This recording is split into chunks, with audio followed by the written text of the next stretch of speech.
Good afternoon, everyone. I'd like to call this meeting of the City Council and Stadium Authority Board to order. Confirmation of a quorum, City Clerk?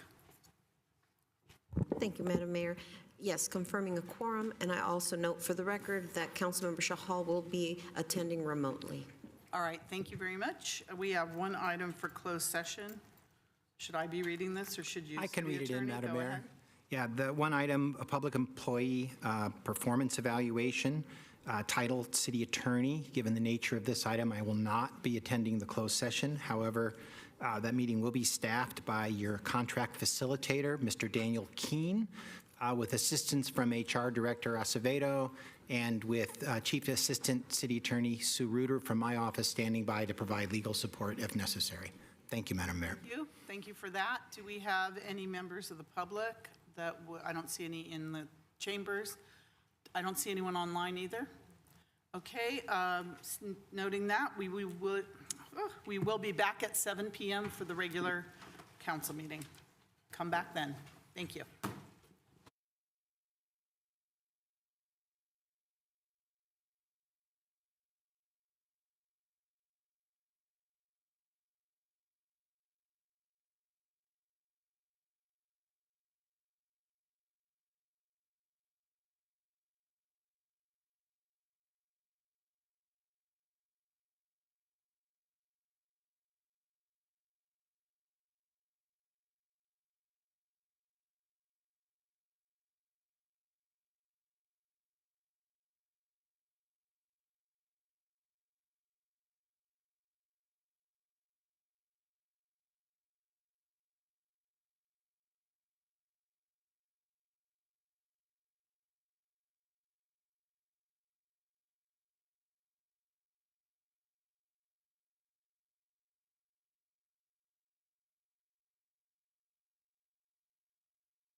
Councilmember Shahal, can you hear me? Yes.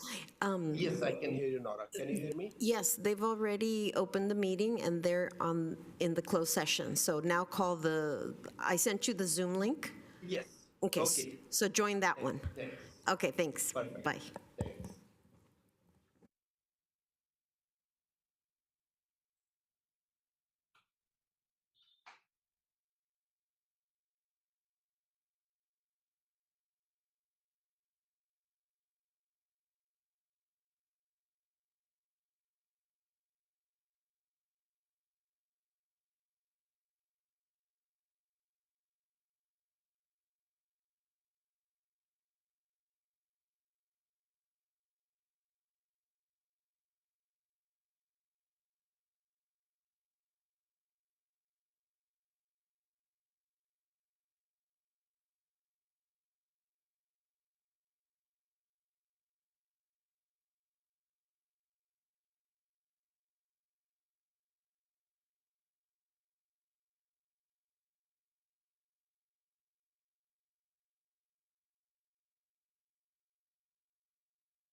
Oh, volume?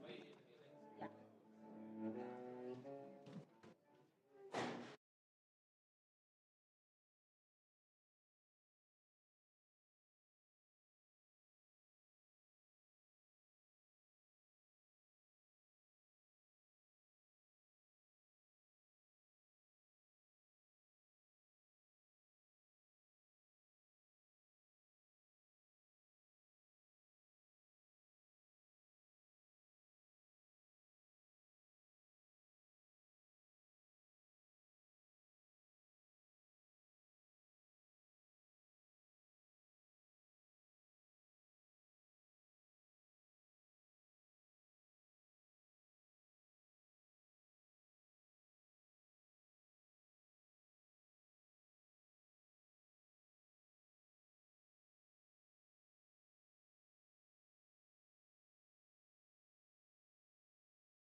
Good evening, everyone. I'd like to call this meeting of the Santa Clara Stadium Authority and Santa Clara City Council to order. Could you please rise for the Pledge of Allegiance and remain standing for our statement of values? I pledge allegiance to the flag of the United States of America and to the republic for which it stands, one nation, under God, indivisible, with liberty and justice for all. As we gather, we humbly seek blessings upon this meeting. May we act with strength, courage, and will to perform our obligations and duties to our people with justice to all. Let us seek wisdom so we may act with the best interest of our people, our neighbors, and our country. All this we ask so we may serve our community with fairness and respect, putting their needs before all. Thank you. Please be seated. Assistant City Clerk or City Clerk. Thank you, Madam Mayor. Before I do roll call, I'll note for the record that Councilmember Shahal will be participating remotely this evening under AB 2449, provision just cause. He's providing care to a family member, which prevents him from attending in person this evening. Councilmember Shahal, please remember to participate through both audio and visual technology. And before any action is taken, you must disclose whether any other individuals 18 years of age or older are present in the room at your remote location and the nature of the relationship to you. For this evening, we will be doing roll call votes. Roll call. Councilmember Board Member Gonzalez. Present. Councilmember Board Member Shahal. I think he's frozen. Councilmember Chahal. That Looks frozen. He's You appear to frozen. be frozen in time. Okay, I'll come back to him. Councilmember Board Member Hardy. Present. Councilmember Board Member Park. Here. Councilmember Board Member Jane. Here. Vice Mayor Vice Chair Cox. Here. Mayor Chair Gilmore. Here. And once again, Councilmember Board Member Shahal. You can see him. So Yeah, okay. enough. Oh, there we go. There he is. Raj, can you hear us? Yes, I can hear, but the audio was very bad, so I couldn't hear all of it. In case the audio doesn't work well, I Okay. have to switch to audio only mode instead of the video. Does he need video? Does he Okay. need video? Has to be both, Oh, it audio has and to be visual. both, apparently, has to be both. So we can look at you frozen, but we have to have you there. Raj? Okay, Okay, okay, I'll be there. okay. Thank you. AB 23 announcement. Members of the Santa Clara Stadium Authority, Sports and Open Space Authority, and Housing Authority are entitled to receive $30 for each attended meeting. The Statement of Behavioral Standards. The City of Santa Clara has adopted a code of ethics and values and behavioral standards for public meetings to promote and maintain the highest levels of conduct. This includes mutual respect, robust discussion, and allowing city business to be done in an efficient and consistent manner. Please note that as the presiding officer, the mayor's and chair direction in the matters of process and decorum should be followed, and that use of the gavel indicates all conversations must conclude, and everyone in attendance should come to order and attention. Welcome and thank you for your participation. For those joining us this evening in the capacity as a registered lobbyist, we ask you to please identify yourself as such and disclose the clients and/or organizations that you represent.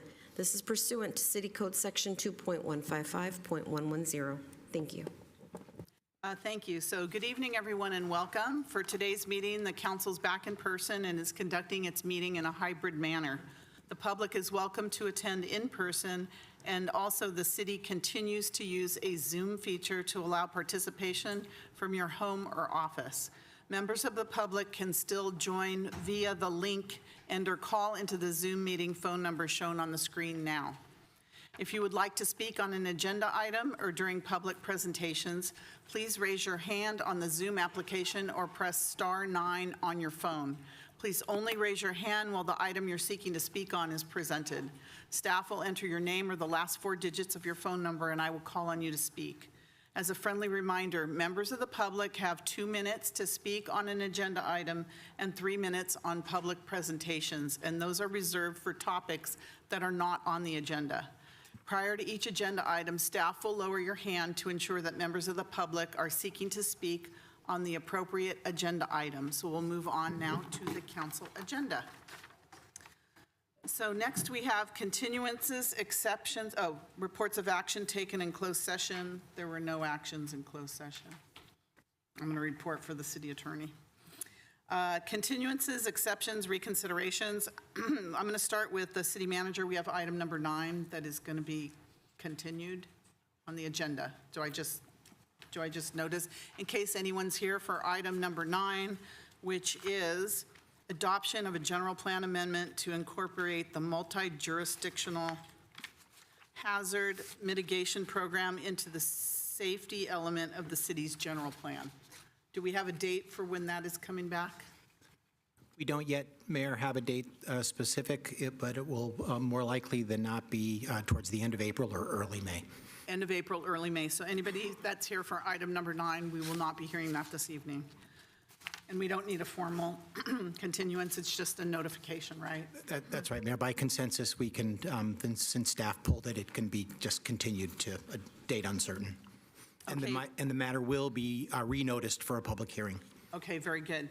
So is there any other continuances, exceptions, or reconsiderations from council, staff, or public? I don't see any. Okay, so we're going to move on now to our first special order of business. For our first special order of business this evening, we are honored to proclaim March as Youth Arts Month in the city of Santa Clara. Youth Arts Month is a time to celebrate art education and recognize the contributions of art educators. This evening, we have the Don Calajon School of Arts and Design and the Santa Clara County Office of Education joining us. If you're well, I don't know if you can see from home, but if you see, you'd understand what a special night it's going to be tonight. To celebrate Youth Arts Month, we are thrilled to have a special performance from the students from Don Calajon School of Arts and Design, led by music teacher Cliff Rawson. But before we start the performance, I would like to invite Arts Coordinator Sophia Fojas from the Santa Clara County Office of Education to say a few words. Sophia, please come forward. Welcome. Welcome back. Thank you. Thank you, Mayor Gilmore and members of the Santa Clara City Council for supporting arts education in our schools by presenting Youth Arts Month tonight. I'm Dr. Sophia Fojas, the Arts Coordinator for the Santa Clara County Office of Education. I lead Artspiration, SCCOE's arts initiative that began in 2007. In my role, I support districts implementing a comprehensive arts education, co-manage the Arts Ed Connect grant to teachers with SV Creates, and conduct the Young Artist Showcase, which houses the most extensive youth arts collection of any county office. So on behalf of the Santa Clara County Office of Education, and as a child myself who learned the violin in 4th grade, and went on to become a music teacher like Mr. Rawson in orchestra. Thank you for recognizing March as Youth Arts Month in Santa Clara. Thank you, Dr. Fojas. If you'd like to come here to the podium area and join the council, we can come down and take a photo with her.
Raj, can you mute your, thank you. Thanks, thank you.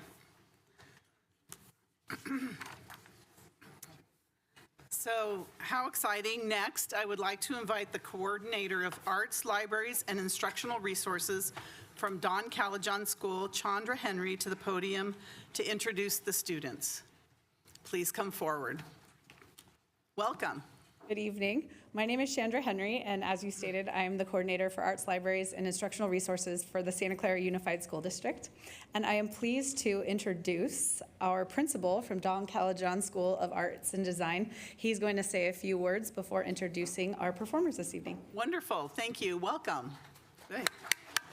Hello. Nice to see you again, Mayor Nice to see you. Wallace. So I did want to just say thank you on behalf of Don Calajon Arts and Design School for your recognition of youth arts. It's super important, obviously, especially at our school. But having also grown up around the arts, I did musical theater, which is a whole other level. I just think it's incredibly important for the youth, and I'm happy to see that Santa Clara City continues to support. To start, we're going to continue introductions. Mr. that's Rawson, who fine. is Go our ahead, please. orchestra and band director, please come on up and he'll talk about the pieces. Very good. Welcome. All right. Thank you. Thank you, Sophia and Chandra and Tony. So this is a small part of our traveling orchestra club, which meets twice a week after school, as well as a couple of times during the week for their orchestra class. And we're going to play our school song, O Don Calajon, and another piece called Velocity. So kids, if you want to come on up. Great. Would you like to introduce them as well? Sure. Or they can introduce themselves? Yeah. That's easier? Yeah, why don't we do that? Okay. Or afterwards? Where are we facing? You're going to face, Yeah, you're going to okay. face Why don't out. you guys come on up and take your spots, and then we'll introduce you all. Do we have a mobile microphone? Yeah, we can go to them. I just want people at home and here to know who they are. Yeah. All right, here we go. Say your name and your grade, maybe? Or you're all in the same grade? No. My name Different. is Melody, and I'm a sixth grader. My name is Samuel, and I'm a sixth grader. My name is Sally Pear, and I'm a seventh grader. My name's Satvik, I'm a sixth grader. My name's Anusha, and I'm a seventh grader. My name is Reina, and I'm in sixth grade. My name's Richie, I'm in eighth grade. I'm Nick, and I'm in seventh grade. My name is Daniel, and I'm in sixth grade.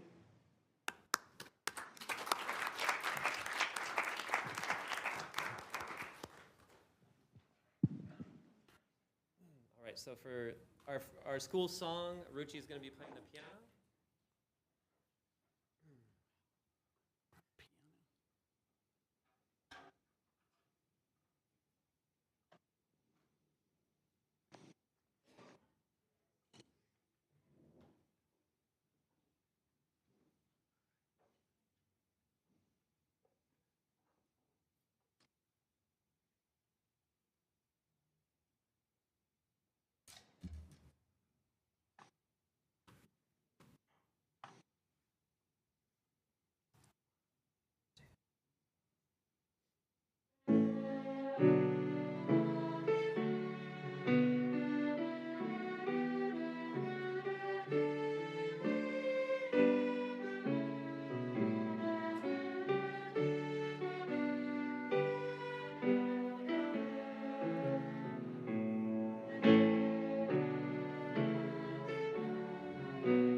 And Samuel will be playing the piano on this one.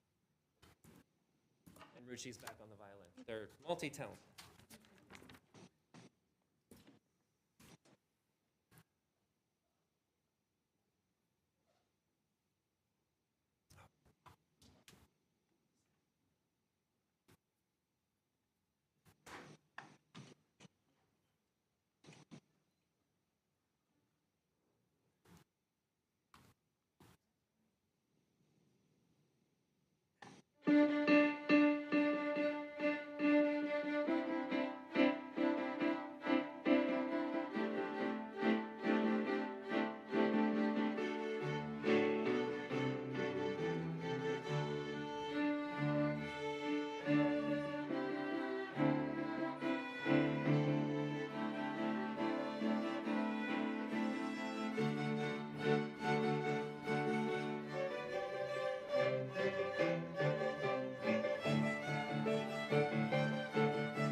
Wow.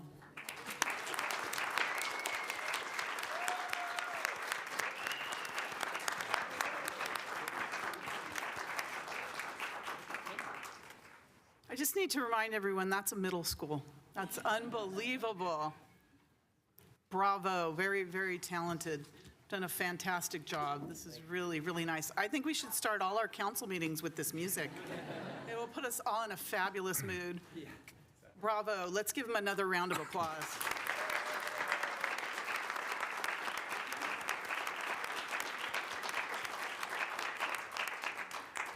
Do you have another song? Nope. We could go on all night. I was told we were going to take a picture. Oh, yes, we are. So I'd like to invite the students up here with Cliff, Chandra, Sophia, and whoever else you want up here. I'm going to have the council stay back here. There's so many of them. Okay. Put these down.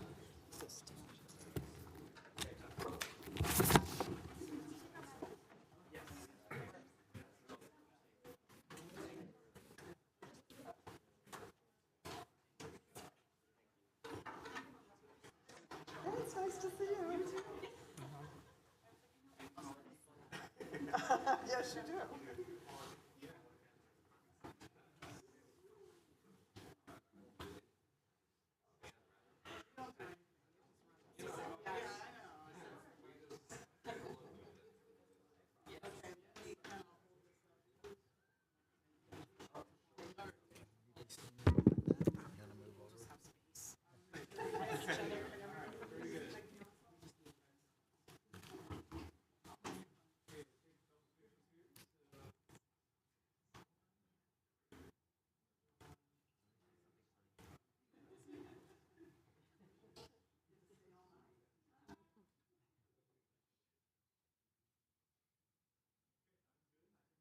Soundtrack in the background.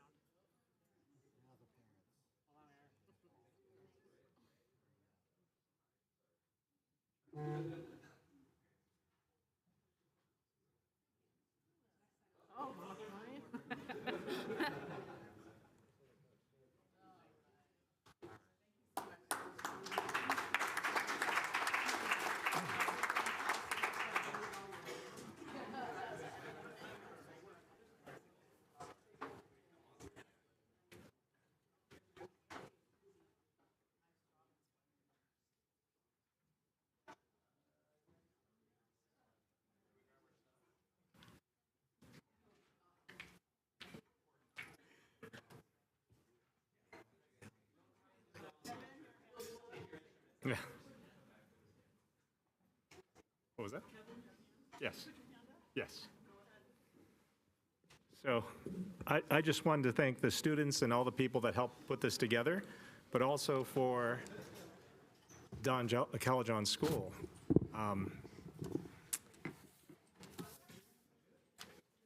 I know that Ms. Fojas leads the Artspiration, and I just want to remind people that you don't have to be elected, you don't need a position to volunteer. Artspiration was actually the first project that I volunteered in for the county as a resident. And if you look at the Artspiration Arts for in Education initiative, you'll see Kevin Park, Pepper Tree resident there. And again, it kind of talks a little bit about my involvement, but I'm saying that you don't need any special qualifications to volunteer and work on these programs. I remember when this program was unfunded, I was so happy when I heard it was actually being used. So thank you very much for this. Thank you. Thank you. Thank you all for coming. Yeah, you're welcome to stay. Wait, come back. No. I love having them here. That was so nice. Okay, for our next item, special order of business, the City Council would like to recognize the American Red Cross. March is Red Cross Month. Every March, we honor those who make the life-saving work of the American Red Cross possible.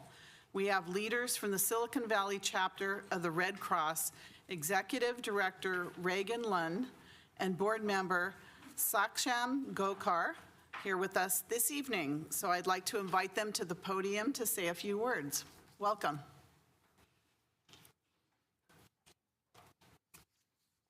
That is a tough act to follow, know, though. huh? Next year, What, in can you March, we'll dance? What prepare. can I was you going to do? say, we'll bring tap shoes or something next year. So hi, everyone. I'm Reagan Lund, the Executive Director of the Red Cross Silicon Valley chapter, joined by, as you said, our amazing board member, Saksham Gokar.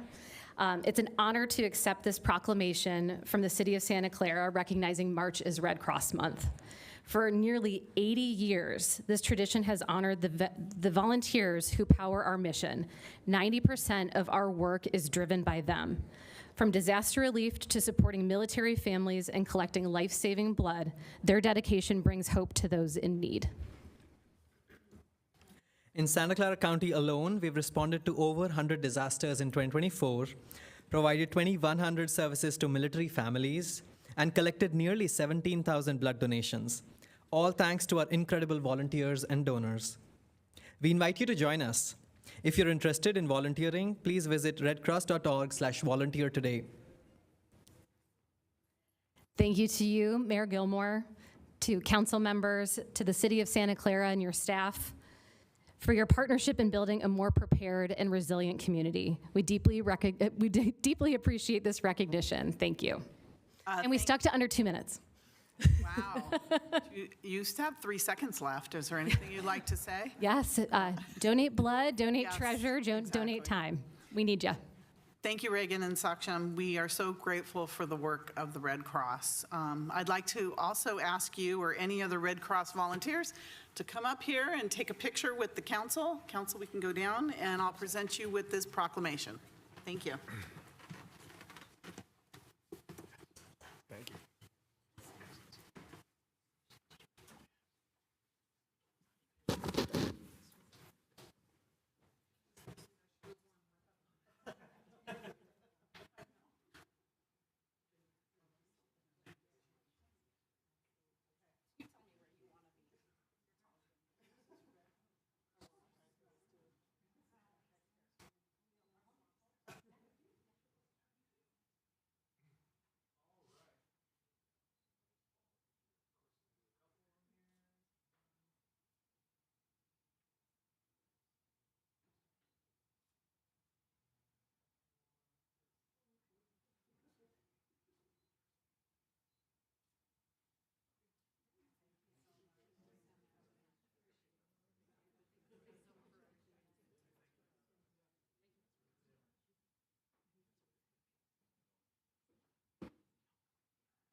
All right, so our next item on the agenda is the consent calendar. All items are approved with one motion unless an item is pulled for discussion. I just want to note for the record, I have to abstain on item 3G, which is action on amendment number 5 with Wallace Roberts and Todd LLC for downtown precise plan infrastructure fee services to extend the term until December 31st, 2025. My office is in the downtown precise plan area. I will be recusing myself on that one. All right, we've got Councilmember Jane. I would like to pull item 4B for questions. Could you say what that is, please? That's the Stadium Authority Financial Status Report ending December 31st. Okay, Vice Mayor Cox? I want to pull item 3F, please, and also note that because I'm currently employed by SCU and the decision relates to impact fees on that property, I'm also going to recuse myself from 3G. And can you read 3F, please, that you're pulling? 3F is the action on award of agreement to Aranini Geographics LLC and Links Technologies for Enterprise Geographic Information Systems Professional Services. Okay, thank you. So is there anyone in the audience or public that would like to pull an item? All right, seeing none, do I have a motion to approve the balance of the consent calendar? Motion to approve. Noting the 2 abstentions. Second. Motion by Councilmember Jane, second by Councilmember Gonzalez.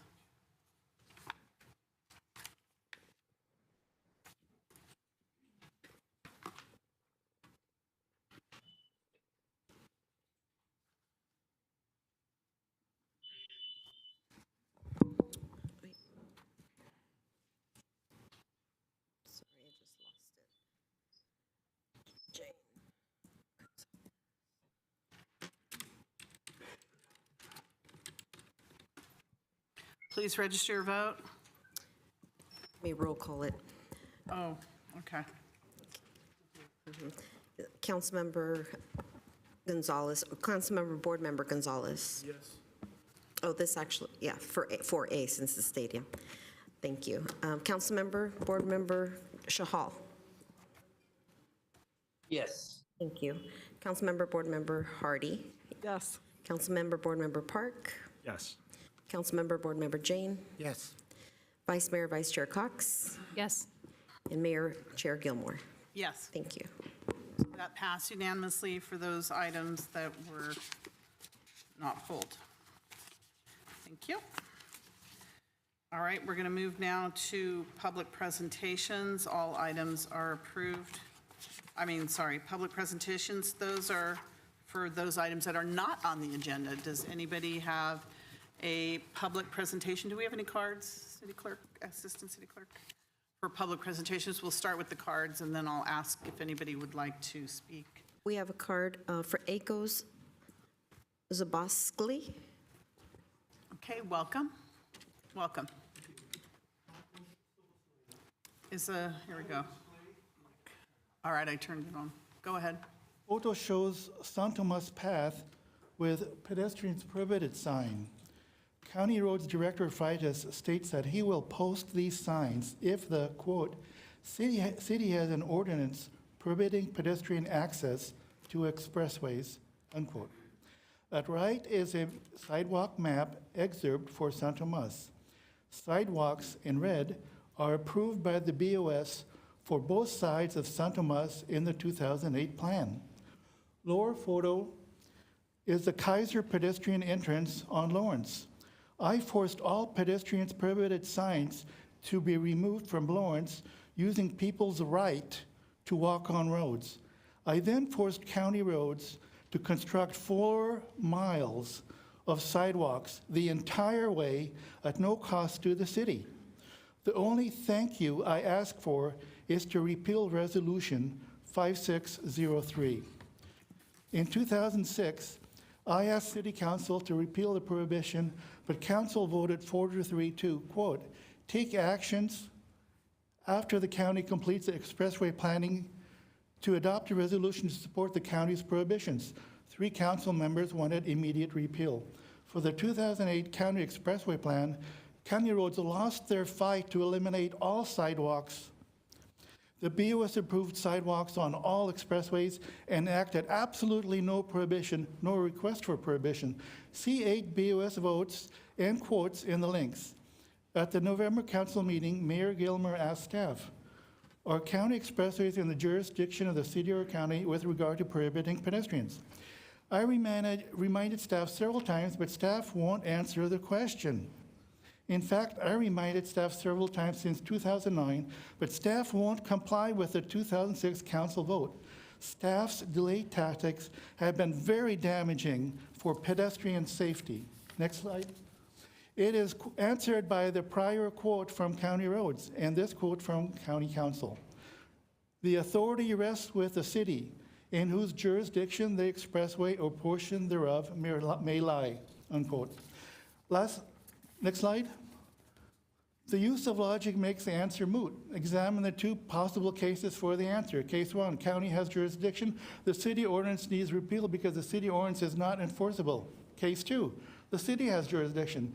The city ordinance needs repeal to comply with the 2006 county council action and the fact that the BOS enacted absolutely no prohibition nor a request for a prohibition.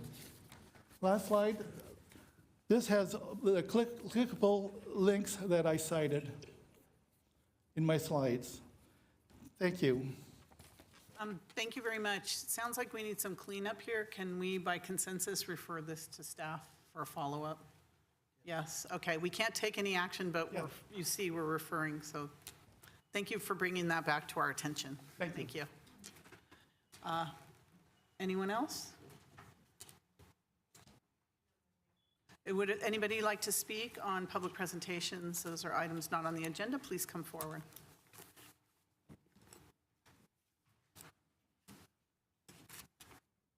Welcome. Hello, my name is Howard Gibbons. I'm known as the Hot Dog Dude. Start out with a little public information.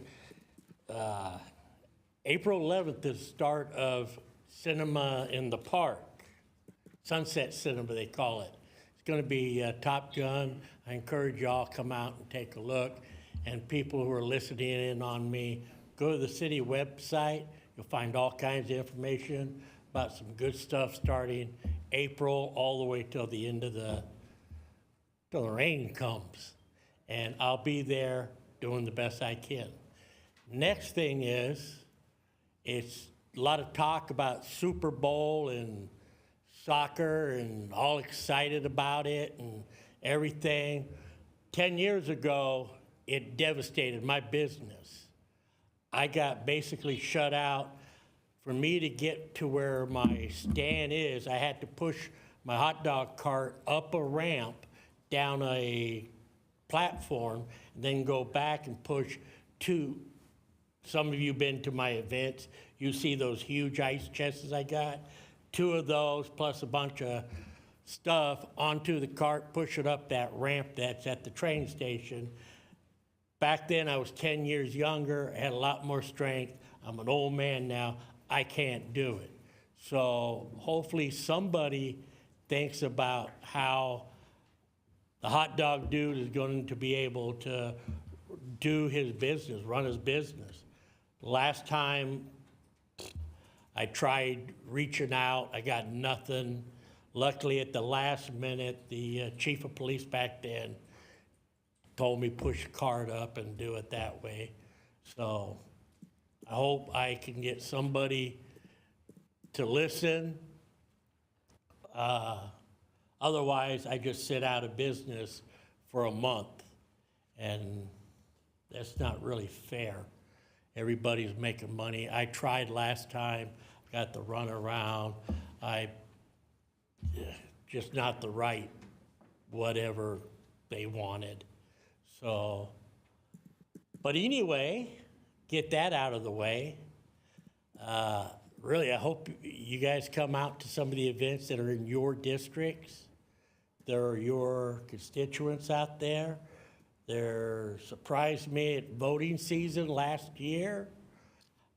I offered a lot of people to come out, shake hands, kiss babies, and I never saw one person running for council at one of those cinema in the parks. I think maybe Parks came out for one of them with this kid, but that's the only guy. And, you know, that was election season. Come on. If you can't go out for election season, so this year, try to get out there, meet some of the kids. It's fun. It's families that live in your community. And that's all I can say. I don't know how I'm doing this before 3 minutes. Something's wrong with me. I'm getting old. But thank you for your time. Bye-bye. Thank you, Howard. And I think the police chief's over there, the city manager's over there. They both heard you, so you got 2 people to talk to in advance of all that. Very good. All right, is there anyone else that would like to speak? Okay. Seeing none.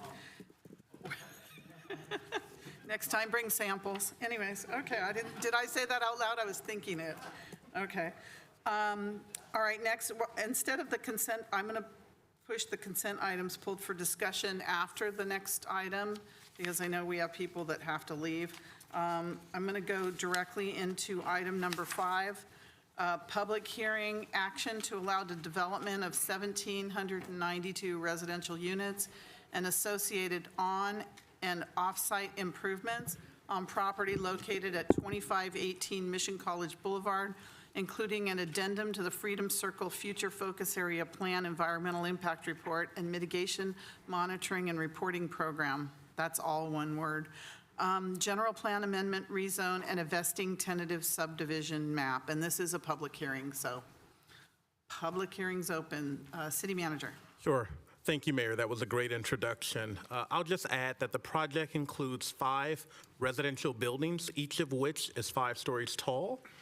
And those structures include approximately 3,500 square feet of retail space, as well as over 4 acres of public park land. The project also includes 15% affordable housing units, as well as additional housing units that are affordable by design because they're smaller units aimed at supporting teachers, students, and tech workers. Tonight's presentation will be provided by Afsha Hamid, the city's Community Development Director. In addition, the applicant, the Irvine Company, has approximately a 10-minute presentation that will follow the staff presentation. So with that, I'll turn the presentation over to Afsha. Thank you. Thank you, City Manager. Welcome. Okay. Good evening, Mayor, council members, and members of the public. So first, before we get started, I would like to introduce staff that has been working on this project and throughout the process. Leslie Xavier, the planning manager, Nimisha Agrawal, who is the senior planner with the planning division. I also just want to recognize these projects aren't just going through the planning department. There's a number of staff throughout the city that are involved and that are facilitating this. So I do want to also acknowledge the Parks Department as well as Public Works that have worked on this. So overall, the project tonight is a master plan community. It is located near jobs. It's a multimodal community with bike and pedestrian connectivity. It supports economic vitality, and it offers a range of housing products and options for residents within Santa Clara.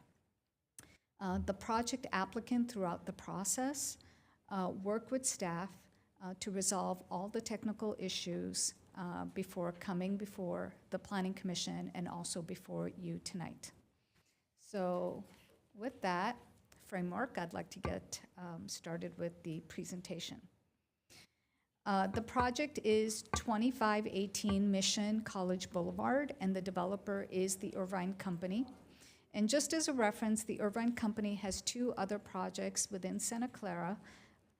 The first project is called Santa Clara Square, And then the other one is Monticello, which has Nob Hill Foods in it. The requested actions for tonight are first, an addendum to the Freedom Circle Future Focus Area Plan, the Environmental Impact Report, and Mitigation Monitoring and Reporting Program. There's also a request. The requested action is for a general plan text amendment to add a new policy to the Freedom Circle Future Focus Area, a rezone from High Intensity Office and Research and Development to Planned Development, which is PD, and a vesting tentative subdivision map. And just a note here, the Planning Commission made a recommendation for approval of the project on February 19, 2025, so about a month ago. The project site is located south of Mission College Boulevard.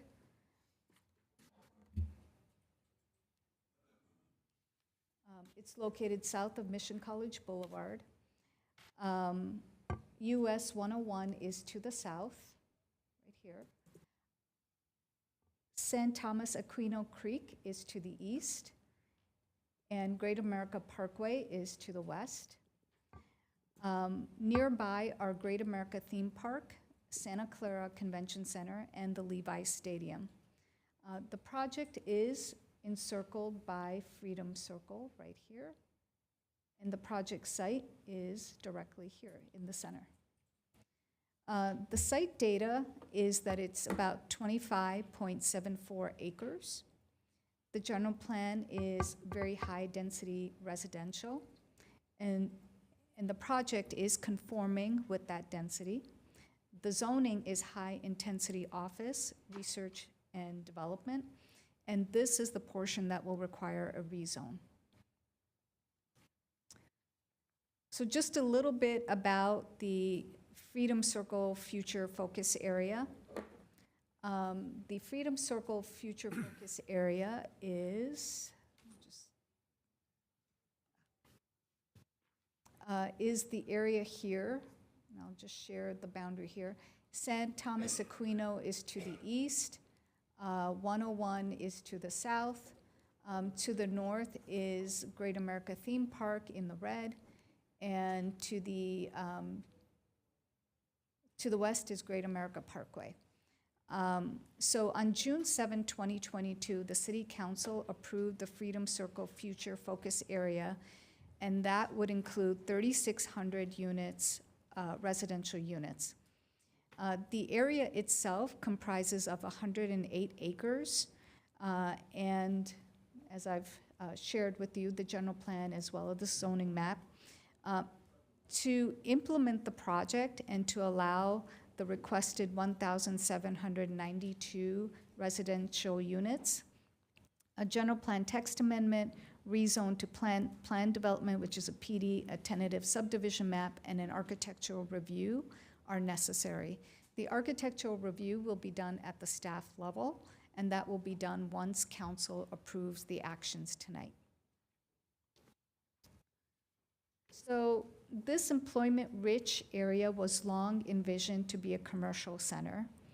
However, because of the significant redevelopment interest and the city's interest in projects that would help the city meet its regional housing needs assessments, or RHNA, the future focus area was approved by council to instead do 3,600 residential units and converting the sites along Freedom Circle to high-intensity residential use. I will now walk you through the details of the site on this slide. The proposed residential project is at 69.6 density units per acre, which conforms to the focus area plan. The proposed are five five-story residential wrap-style buildings. So this is building 1, building 2, building 3, building 4, and building 5. What's really nice about this plan is that the buildings which you see, the residential area structures, are actually in the brown, and the garage is in the middle. So this is what is called a wrap-style product. So why is that a benefit? Because you will never see the garage from the street. Each of the buildings will have studio, one-bedroom, two-bedroom, and multi-level parking tucked internally away from the street view. There is also a 3.48 acre park on the southern edge of the project. This park connects to an adjacent park or a different development site, which is called the Gray Star site.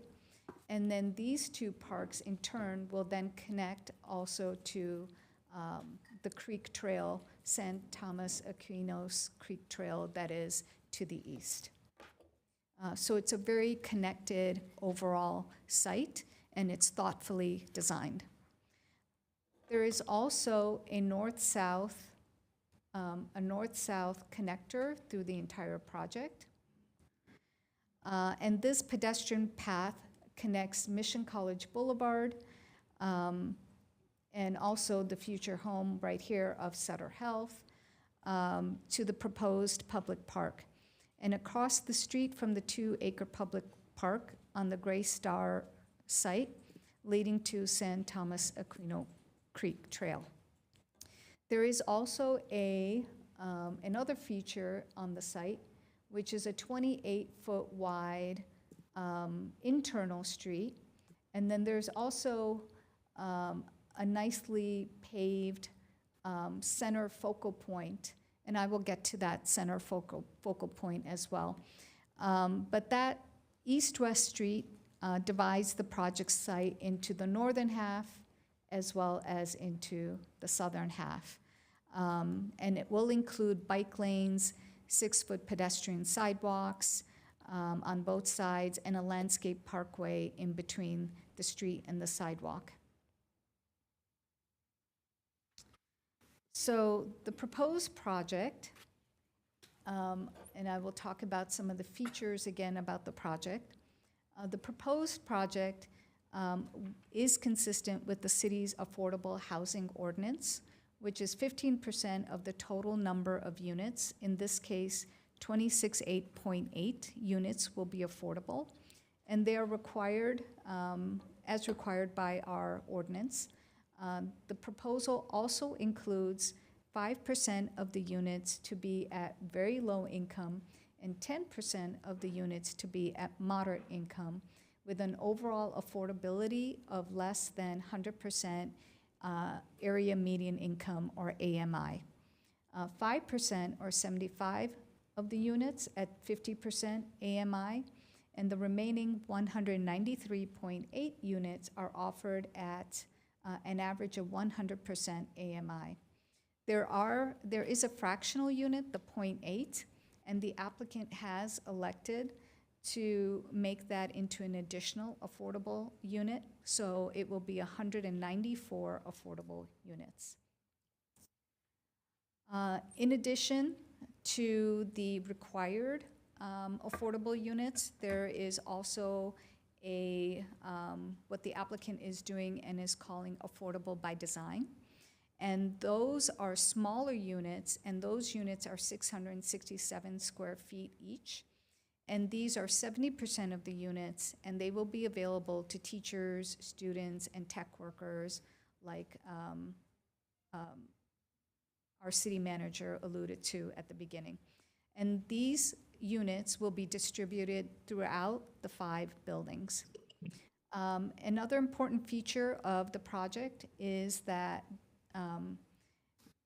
they will add 932 new trees, and they will exceed the ratio that is required by our code of 2:1. They are actually, there are 417 trees on the site, and they will replace the 287. They will remove it and clear them. There is also a draft TDM plan that was submitted, and that is consistent with the climate action policy. They will provide 20% total reduction of VMT for multifamily based on the location, and 10% for active TDM measures, and they will reduce the parking, the bike parking, and repair stations. There's vehicular parking, which exceeds the code requirements. They are providing 2,459 units, and they're required to provide 2,126 units. For guest parking, there is no requirement or policy by our city code. However, the applicant is providing guest parking throughout the buildings. There will be a total of 333 guest parking, and this is in excess of what our code requires. There will also be off-site improvements. A crosswalk is proposed on Freedom Circle, and just going back to this crosswalk feature is right here, and it creates that central node in the project. There will also be a connector between this park and this park as well. And then Hitchborn, which is right here, will be a two-way street, and it will have a traffic signal as well.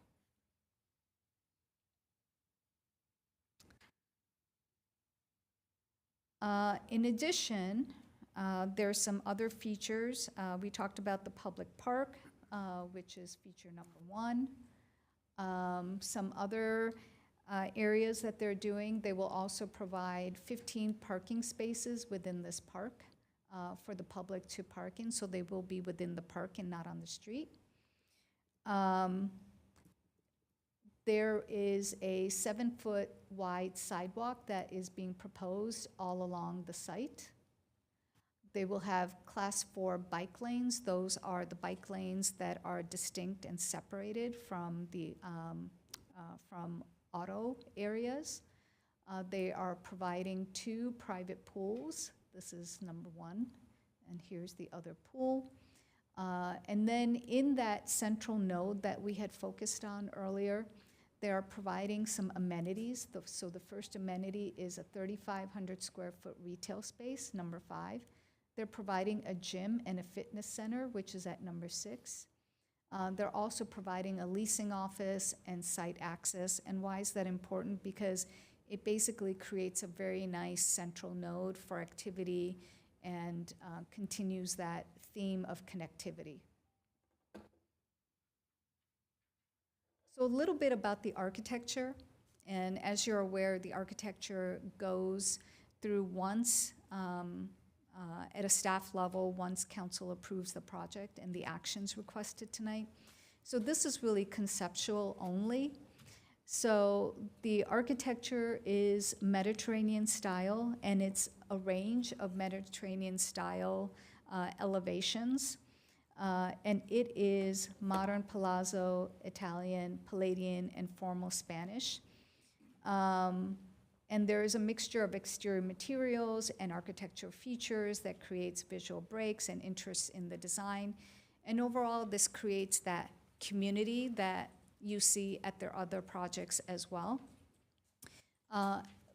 As they go through the process, they will be asked to submit more details because right now it's still very conceptual. And staff will ask them to distinguish the buildings a little bit more, maybe like add balconies or entrances or other elements, minor elements, and then further refine the material palette and also maybe look at a single architectural style to each of the buildings.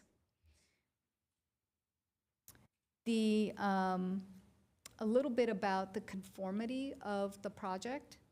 The developer is demonstrating compliance with all the general plan policies as well as the focus area conformance.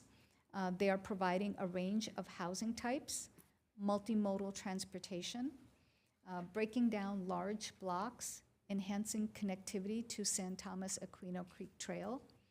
They are activating street frontages and pedestrian-friendly environment. They're also adequate public and private open space. And staff has provided a conformance which is an attachment in your packet. In addition, they are also in conformance with the general plan land use designation for very high density residential.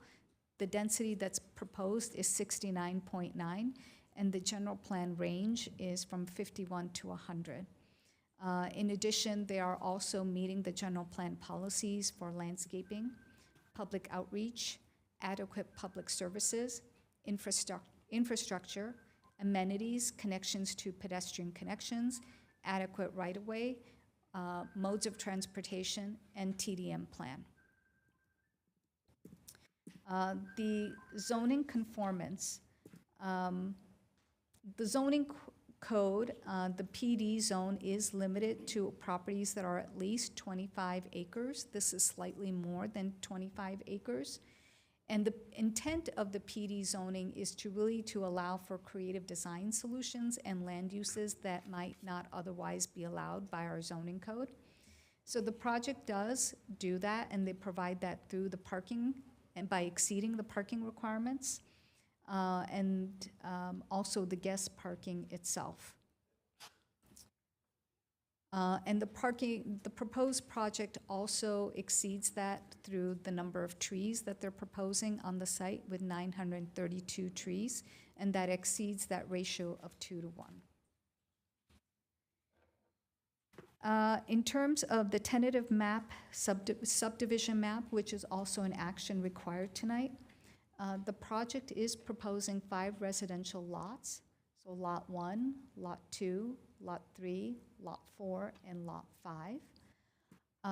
They are also proposing 3 lots that are dedicated for public park.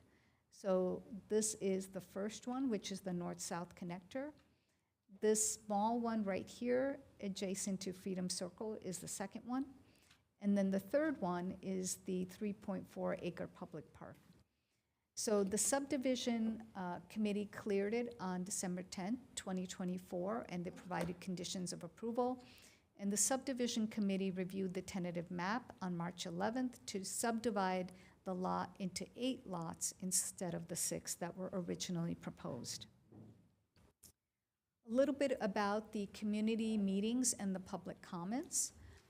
There were 2 community meetings that were held, one on May 13, 2024, and then the second on October 16, 2024. And there were 28 public comment letters received. Overall, the majority of the comment letters that were received were in support of the project. There were a range of community partners and organizations that attended the meetings, including Catalyze SV, the Housing Action Coalition, and Silicon Valley Bicycle Coalition.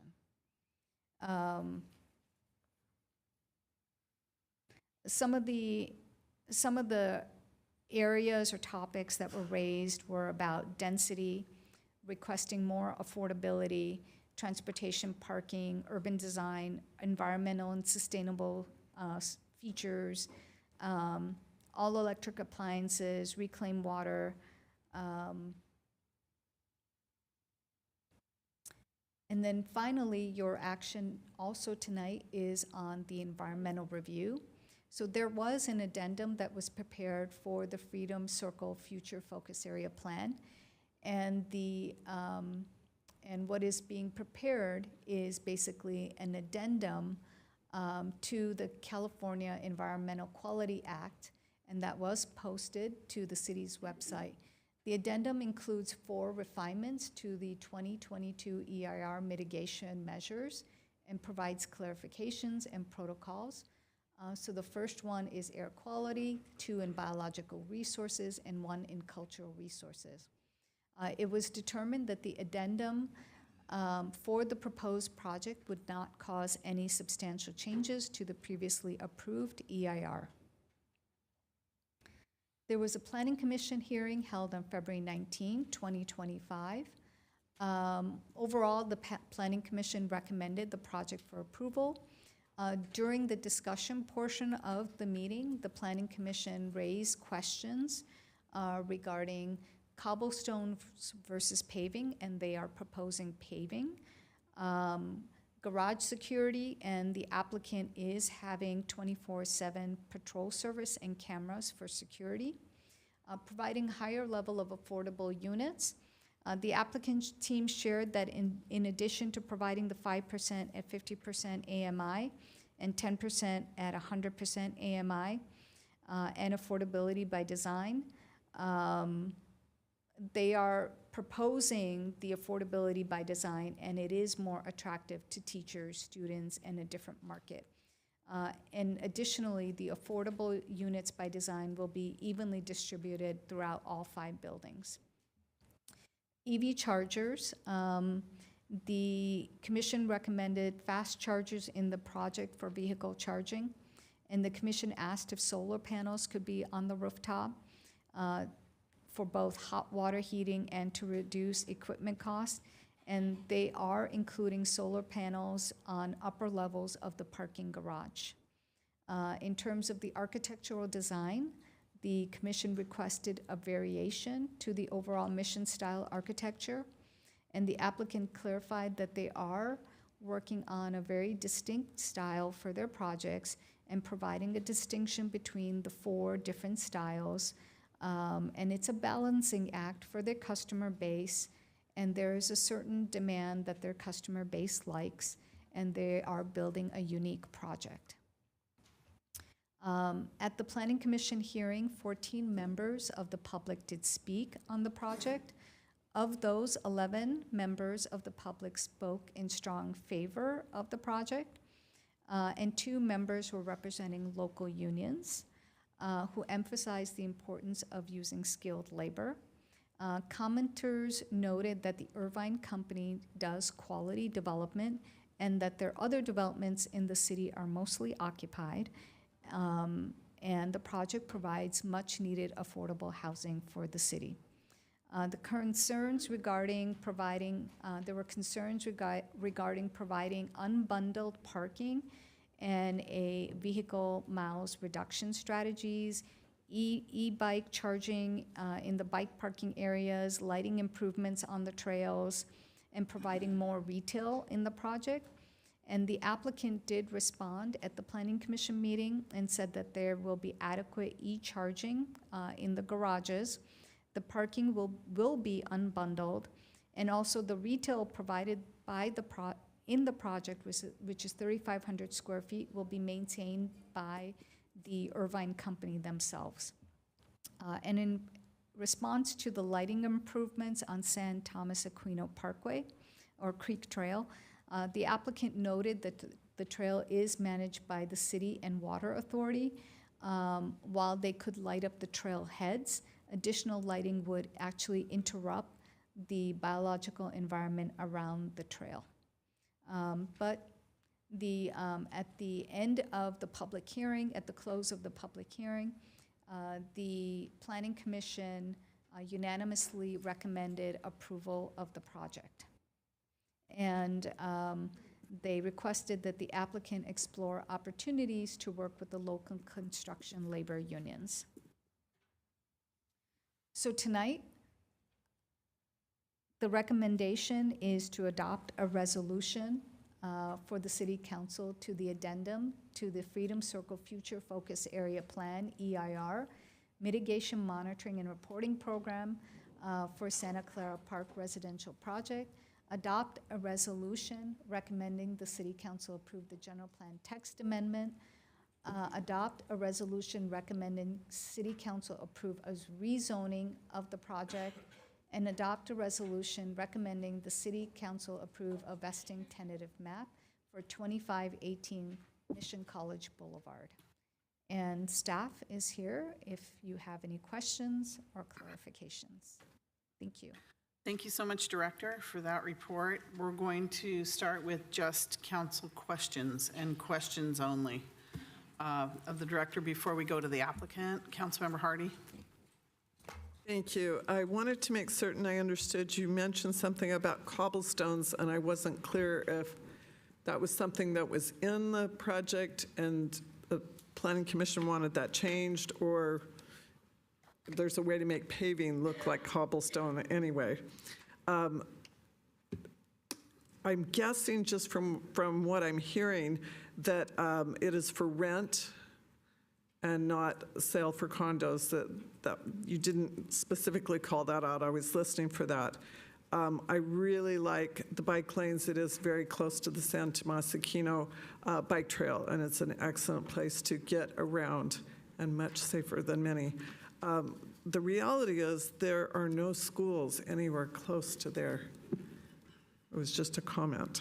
Thank you. Councilmember Jane?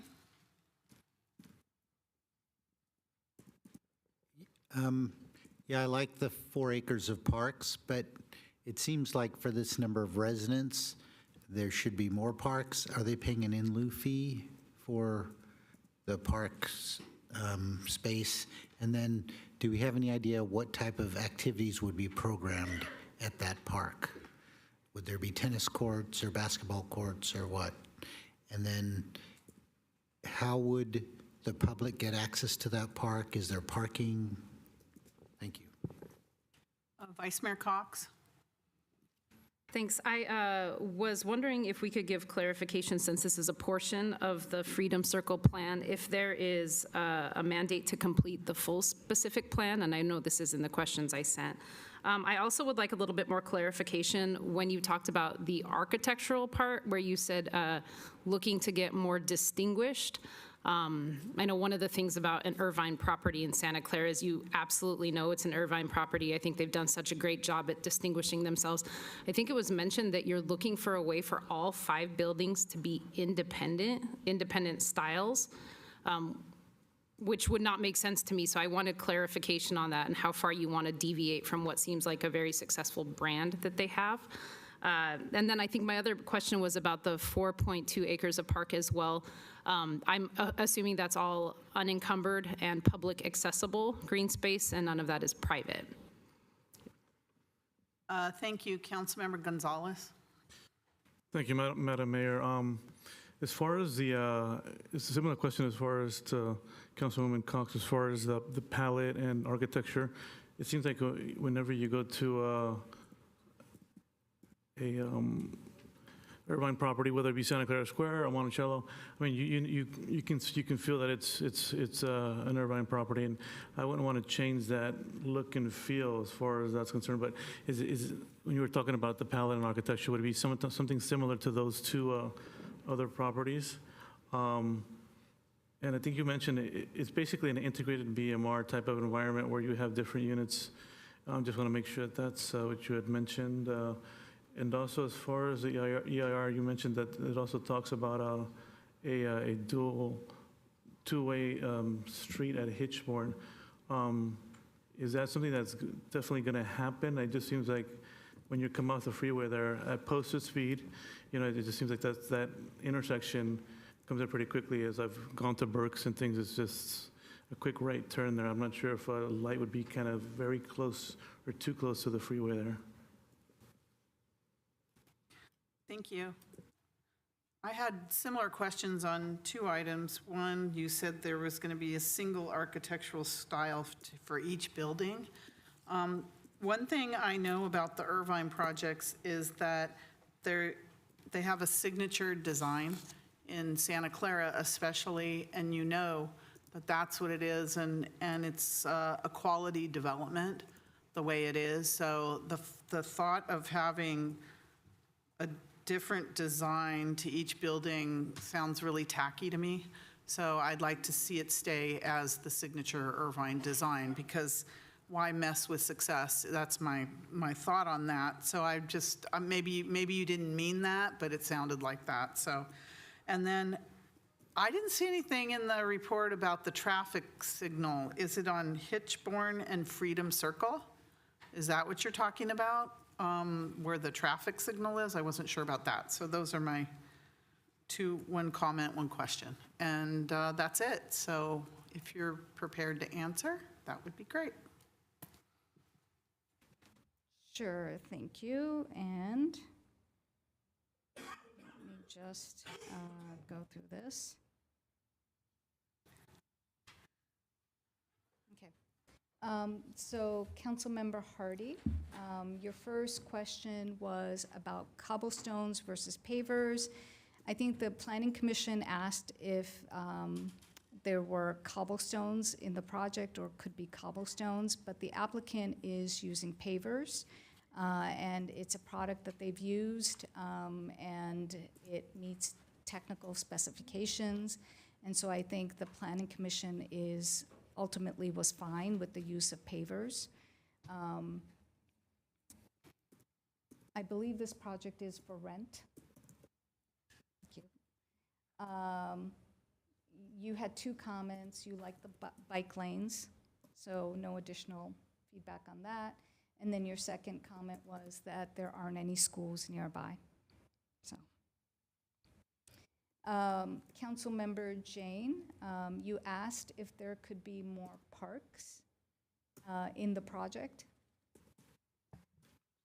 I was saying I believe the population per MFA would require more parkland. Okay, so our Parks Director is also listening to the meeting, Damon Sparacino, and I just want to relay that the project is a combo of park dedication, on-site private amenities, which the developer gets 50% credit and the balance is paid in fees, approximately $34 million. And then public access to the park, yes, the park will be accessible.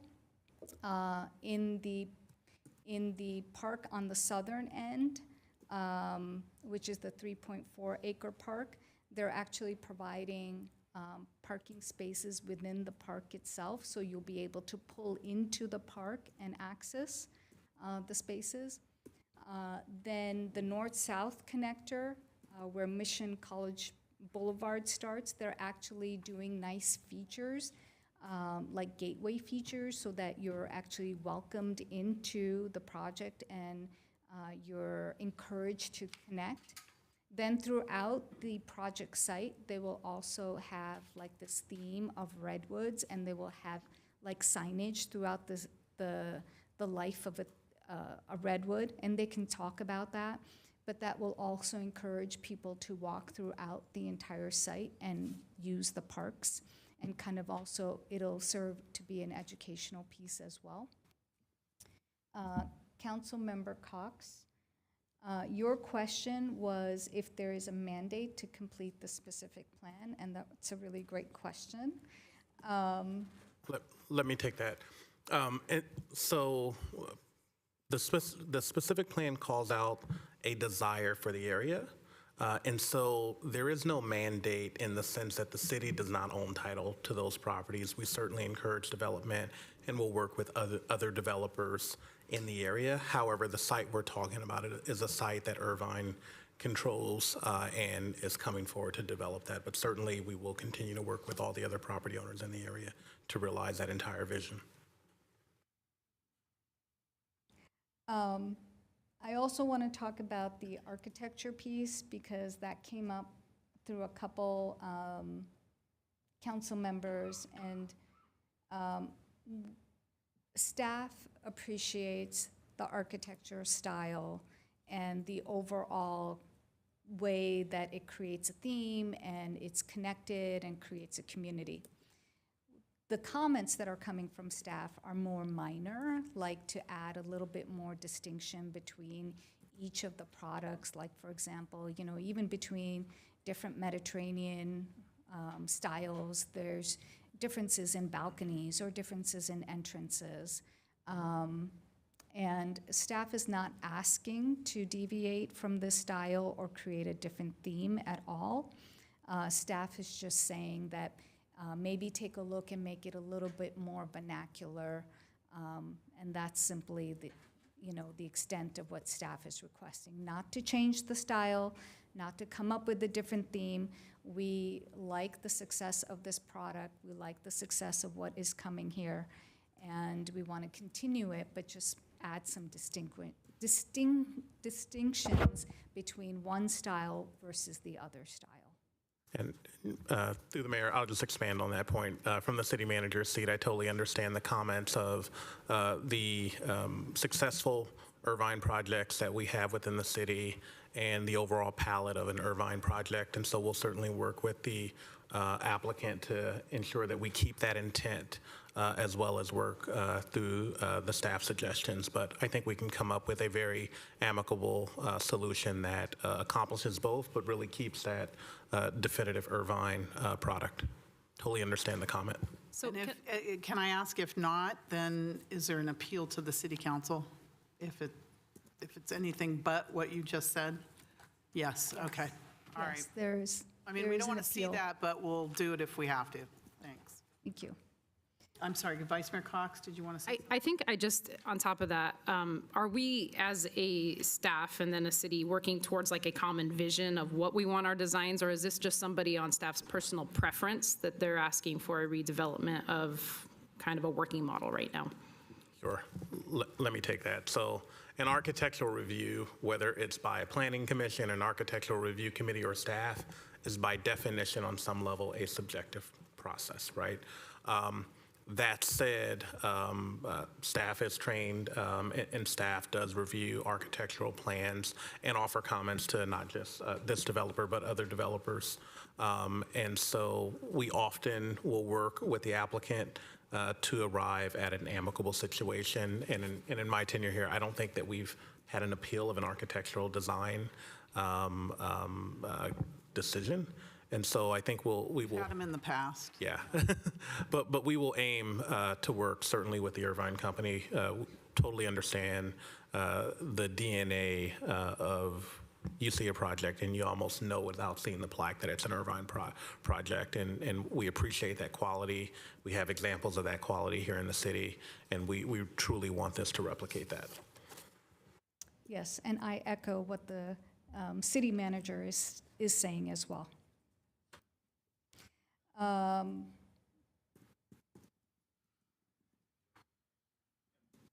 While we're doing that, I'll circle back to a question from Councilmember Jane about how the park will be programmed. That is still under review, and so certainly as a 4-acre park, there will be various amenities. I think the director did mention that there will be 15 parking spaces within the park.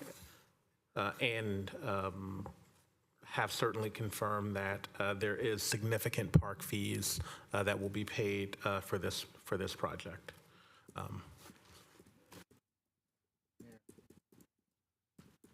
Councilmember Jane? Sorry, I didn't see a hand. Yeah, I was wondering, Irvine will maintain the park, but we can decide what amenities will be there, like tennis courts, or who decides that? And then I just wanted to comment on the Irvine style. There are a number of housing advocates that tried to get this project to be taller, but you know, the Irvine success model is a wrapped parking structure, the 5 stories. I'm not asking to deviate from that. But, you know, I live in the old quad. We have very distinct houses. If all the houses were the same, it wouldn't be the old quad. So I think, you know, having every house in Santa Clara look the same would not be my idea of a great city to live in. So I'm just asking for a little distinction between the buildings. Thank you.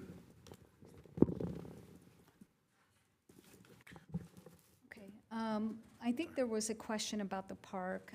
It will have open space, picnic, playgrounds, restrooms, and it will have parking as well. I just wanted to circle back on that one. And then also, the park design does have to be finalized through the park process. So that's why you don't see a more detailed park layout or park design yet. And it goes through a Parks Commission. Thank you, Leslie, and Amisha. Okay. Let's see. Councilmember Gonzalez. We already talked about the architectural look and feel. We are confirming that they are including below market rate units. And then your question on the EIR was Hitchborn will be a two-way. Yes, we're confirming that Hitchborn will be a two-way now. And where is the traffic signal? Will it be too close to the freeway?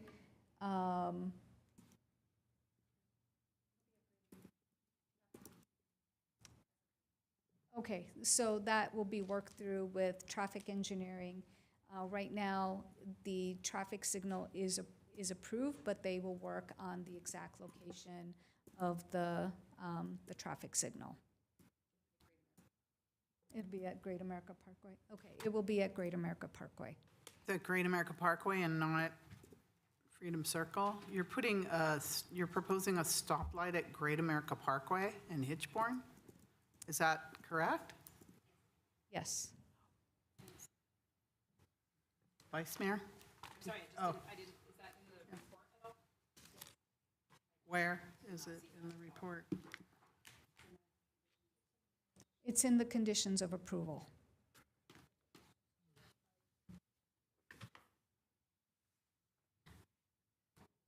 We can talk about that after, Okay, because that is very questionable. okay. And then, Mayor, you asked about the design and the quality of the development. I think we've covered that. And then your other question was regarding the traffic signal Right. location. So I think we've talked through that as well. Are there any? Can I ask something about the traffic signal? Did you take into account that of the commute hours, morning and afternoon commute, and stadium events where it backs up on 101?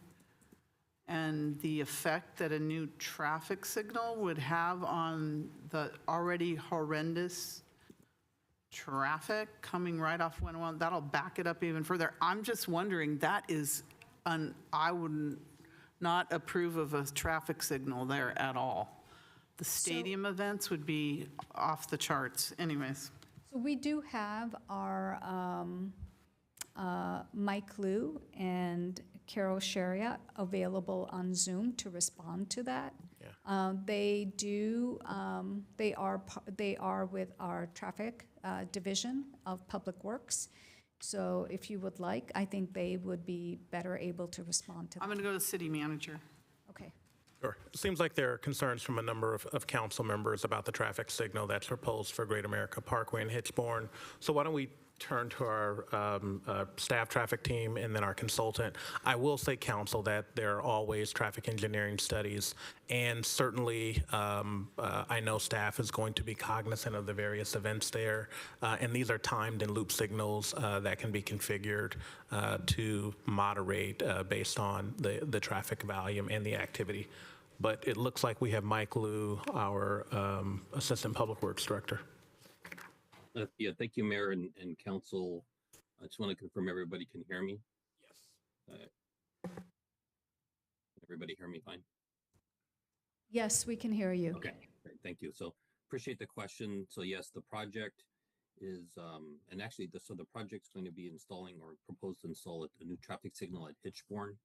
It's going to convert Hitchborn from a one-way street to two-way, and this is really to create another relief valve for the area, because ultimately, you know, when the Freedom Circle EIR came forward from the council, the amount of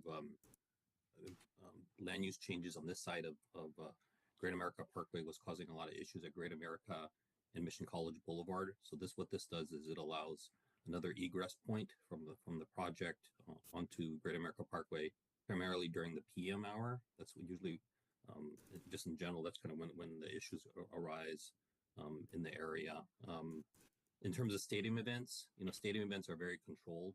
So, you know, when and if the signal is installed, it's likely that, you know, it would be, you know, not functioning during that time period in order to really get the flow in and out of the stadium. So we don't anticipate the signal causing more issues in the area relative to stadium events. The other point I wanted to mention, and the manager spoke about this a little bit, is that the project would also interconnect this signal at Great American Hitchborn with the signal at Great America Parkway and Mission College to work together in order to facilitate traffic flow. The last question I wanted to address was a comment from Member Gonzalez in terms of the proximity of the location. So it is roughly about 400 feet from where the off-ramp is from Great America Parkway. When you look at similar off-ramps, like for instance, the one at Augustine, that's about 400 feet as well, maybe a little bit more. So, we did look at the distance with the traffic consultant. Our traffic engineer looked at it as well and felt that it was gonna work. So I just wanted to provide that feedback. This mitigation, if you want to call it that, granted it's for level of service, was thoughtfully put together in order to alleviate congestion from the change in land use out here. Thank you, Director Liu. I see the two-way being okay, the two right in, right out, but putting a traffic signal there, we can still talk about it. I'd like to see this project go without that, because that is going to be I've never seen a traffic signal that helps traffic. It's going to back up on 101. That location, that's bottleneck there. Anyways, that's my opinion, so we'll move on. Is that it from the questions? Or City Manager, did you want to say something? Is that it for the questions, Director? Yes, those Right. are all the questions. Thank you very much. I'm now going to turn it over to the applicant, who has 10 minutes. When you're ready.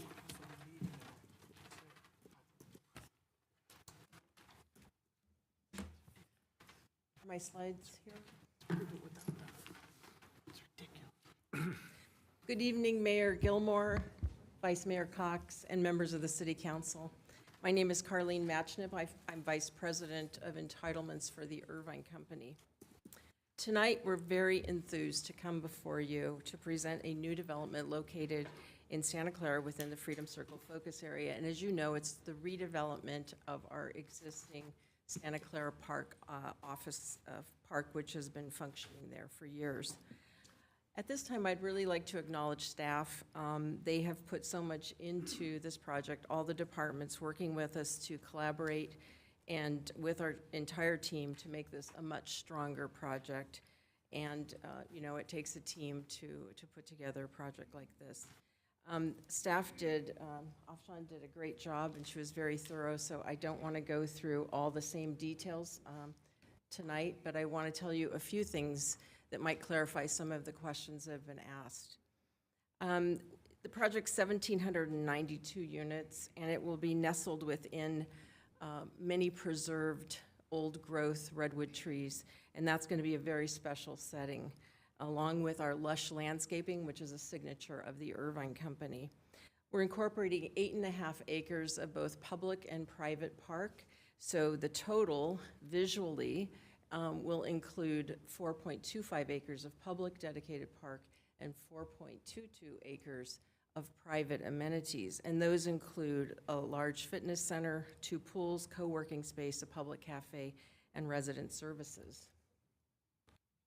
I wanted to point out something that had not been mentioned. Retail within a 10-minute walk, bike ride, or short drive there's a huge amount of retail, not only at Santa Clara Square with all the choices here, but also at Mercado and the Mission Park Marketplace, not to mention Pedro's and Burke's right across the street, so people will have places to eat and places to shop. And these are all connected by, as I mentioned, a short walk on the trail, or a bicycle ride, or get in your car. This is a really good image which shows the jobs-rich region of this area and how this type of project is really needed so that we can add to the jobs housing balance and we can let people reduce their commute. One of the other important things are all of our environmental features.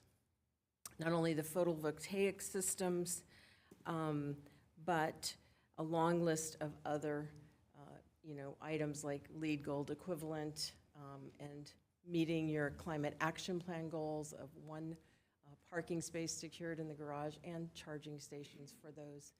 And all of this, adds up to a TDM program of 20% reduction in vehicle miles traveled. I want to just touch on the subject of architecture because there's been much discussion tonight. We're incorporating a range of architectural styles: Italian, modern palazzo, formal Spanish, and Palladian. And it brings a clean contemporary statement, which is timeless. Irvine Company does not build trendy architecture. We want to make sure that it stands the test of time. We own our projects, and we maintain them, and we keep them. And so we don't want to, have something that everyone says, oh, that was 5 years ago. We want to make sure that it's classically inspired with, in the marketplace, with a balance of pitched and flat roofs. And we have 4 distinct architectural styles which create a village-like setting and which really promotes that sense of community. We also have 5 color schemes, so you will see and feel the differences in the architectural styles. Working with city planning, we did create a flat roof design and a lightened color palette, and you'll see that coming up here. I really want to talk to you also about our smart size design.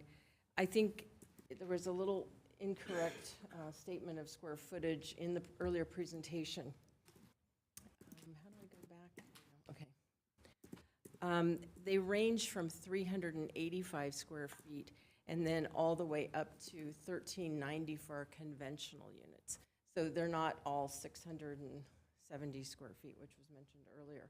This is actually an image of what those smart size units look like. You have all the same features that would be in a conventional unit, but we're very proud that we can design these units with everything that makes them a home. And this will offer 67% of our units will be these smart size units. So you'll have a lot of affordable by design units in addition to the 15% dedicated affordable units. And then again, as we mentioned, this image shows the flat styled roofs that we are now incorporating in response to staff's requests, and the lighter color palette. So 5% of the units will be very low on site, and 10% at 100% AMI, and then 67% will be affordable by design. This image shows our private recreation. We have resort-style private recreation. So this is at, this image actually is at our Sunnyvale project called Redwood Place. Many of the features that you see here will be incorporated much like Santa Clara Square as well. I want to close by talking a little bit about what we believe the community benefits of this project are. We have really opened this site up and made it very porous to the community and in general to the public. And as you enter the project on Mission College, we're going to have archways that really make a statement of welcoming the public into our site. And they'll work through the Paseo down to the east-west street where there'll be a cafe market and lots of outdoor seating. There'll be opportunities for cold and hot meals. There'll be ice creams and coffee that people can take to the park and enjoy a picnic. So we really feel that this project will, not only with the Class 4 bike lanes and the pedestrian paths and the connectivity to everything, both around the site.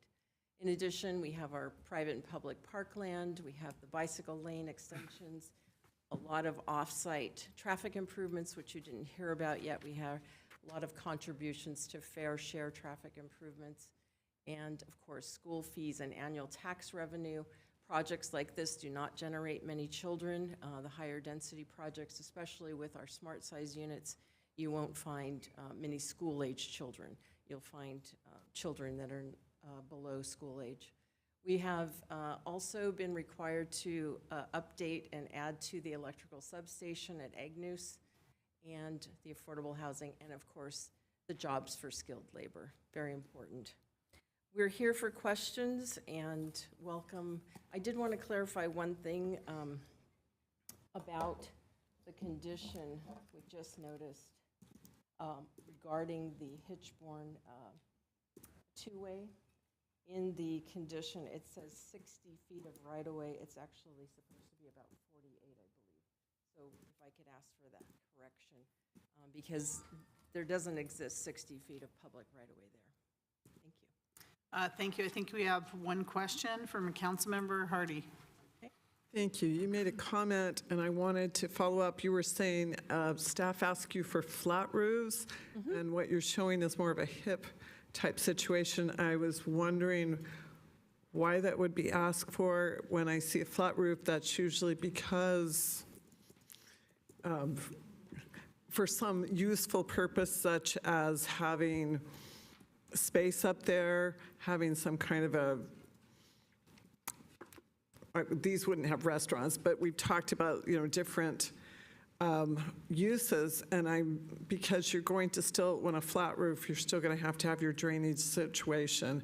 And I was just curious if that was something, because what you're showing does not have that. It has the hip. So I wanted to understand the conversation there. Yeah, I want to remember that this is a wrap project, so you do have up on the top, you have parking, and up there's going to be photovoltaics.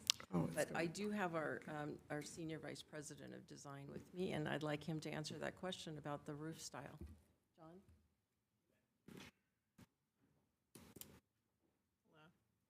Good evening, Mayor, council members. Architecturally, we are looking to bring a variety of styles to the community. We believe that creating more of a village feel really promotes a pedestrian scale. And so we have worked with staff to introduce not only the hipped roofs, but we do have some flat roof elements in buildings in order to create that range and give a sense of a collection of buildings that exist harmoniously together, but have some distinct traits innate to each style. So we'll continue to develop this, but this is not atypical. We've done a number of flat roof projects both in Northern and Southern California. Thank you. Yep. Okay, thank you. And I think that's it. We're going to go to the public now. This is a public hearing. So, City Clerk, I have all the names here. All right, I'm going to call up 3 at a time. First, we're going to start with Ann, followed by Steve, followed by Jose. If you wouldn't mind queuing up as well. Thank you. Welcome. Good evening, Mayor and council members. Thank you for the opportunity to speak. My name is Ann Kepner. I'm a resident of Santa Clara and have been for 30 years. For the past 10 years, I've had the pleasure, and I mean that, of serving as a trustee for West Valley Mission Community College District. And although I live in District 6, I'm familiar with the area near Mission College because of my tenure on the board. I think we all recognize our city needs more housing, and I see Mission College, the area around Mission College, as an optimal location for new housing developments in the city.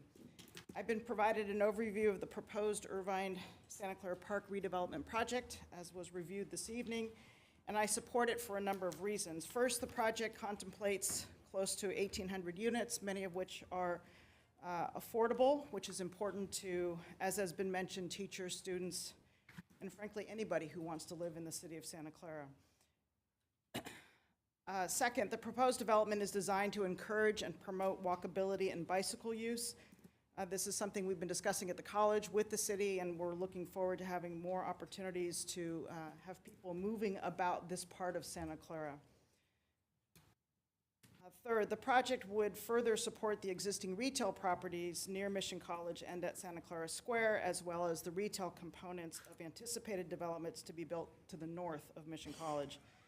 The vision for this area to the north and east of Mission College will result in a more vibrant and better integrated neighborhood for those who live and or work in this part of Santa Clara.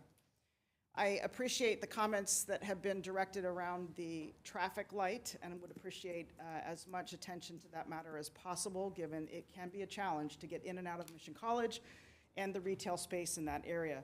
But I do urge the support of this project and look forward to the continued growth and investment in this area of Santa Clara. Thank you. Thank you, Ann. Next, we have Steve, followed by Jose, followed by Brian. Okay. Welcome. Thank you. Mayor Gilmore, council members, I had the opportunity to attend one of Irvine's presentations about their development. I like the fact that it's mixed use, close to transit and Mission College. I also like the fact that it's pedestrian friendly and bike friendly with a large park on the site.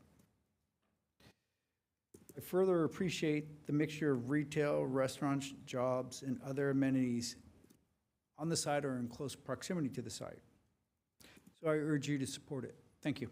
Thank you. Jose, followed by Brian, followed by Mary. Welcome. Honorable Mayor Gilmore and the Santa Clara City Council members, my name is Jose Madero. Jose, can you speak in the microphone or at least pull it close to you so everyone at home can hear you? My apologies. No, that's okay. Honorable Mayor Gilmore and Santa Clara City Council members, my name is Jose Maderos. I've been a Santa Clara County resident since 1972. I worked for Intel near that park or the proposed development. In 1999 and 2006, I worked in information technology. I was homeless for 9 years. I lived in my car. So it was very difficult to find housing that would take abode vouchers. It was also difficult to find work in IT now. A lot of those jobs are moved offshore, and the data centers are in different parts of the country where power is cheaper.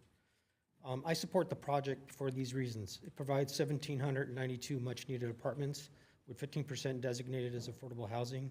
It includes 6 acres of public parks, playgrounds, sports, courts, and walking trails. It offers excellent connectivity near trails, jobs, and public transit, reducing our car dependency. It features sustainability initiatives such as solar panels, energy efficient systems, and preservation of mature trees. Thank you for your time. Thank you, Jose. So we have Brian, followed by Mary, followed by Ally. Welcome, Brian.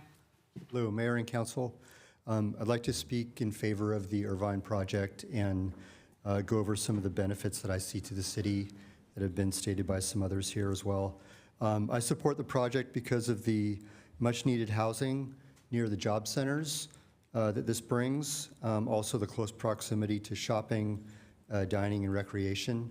I like that it'll help provide improved parks in the close proximity to the Santa Mas Trail.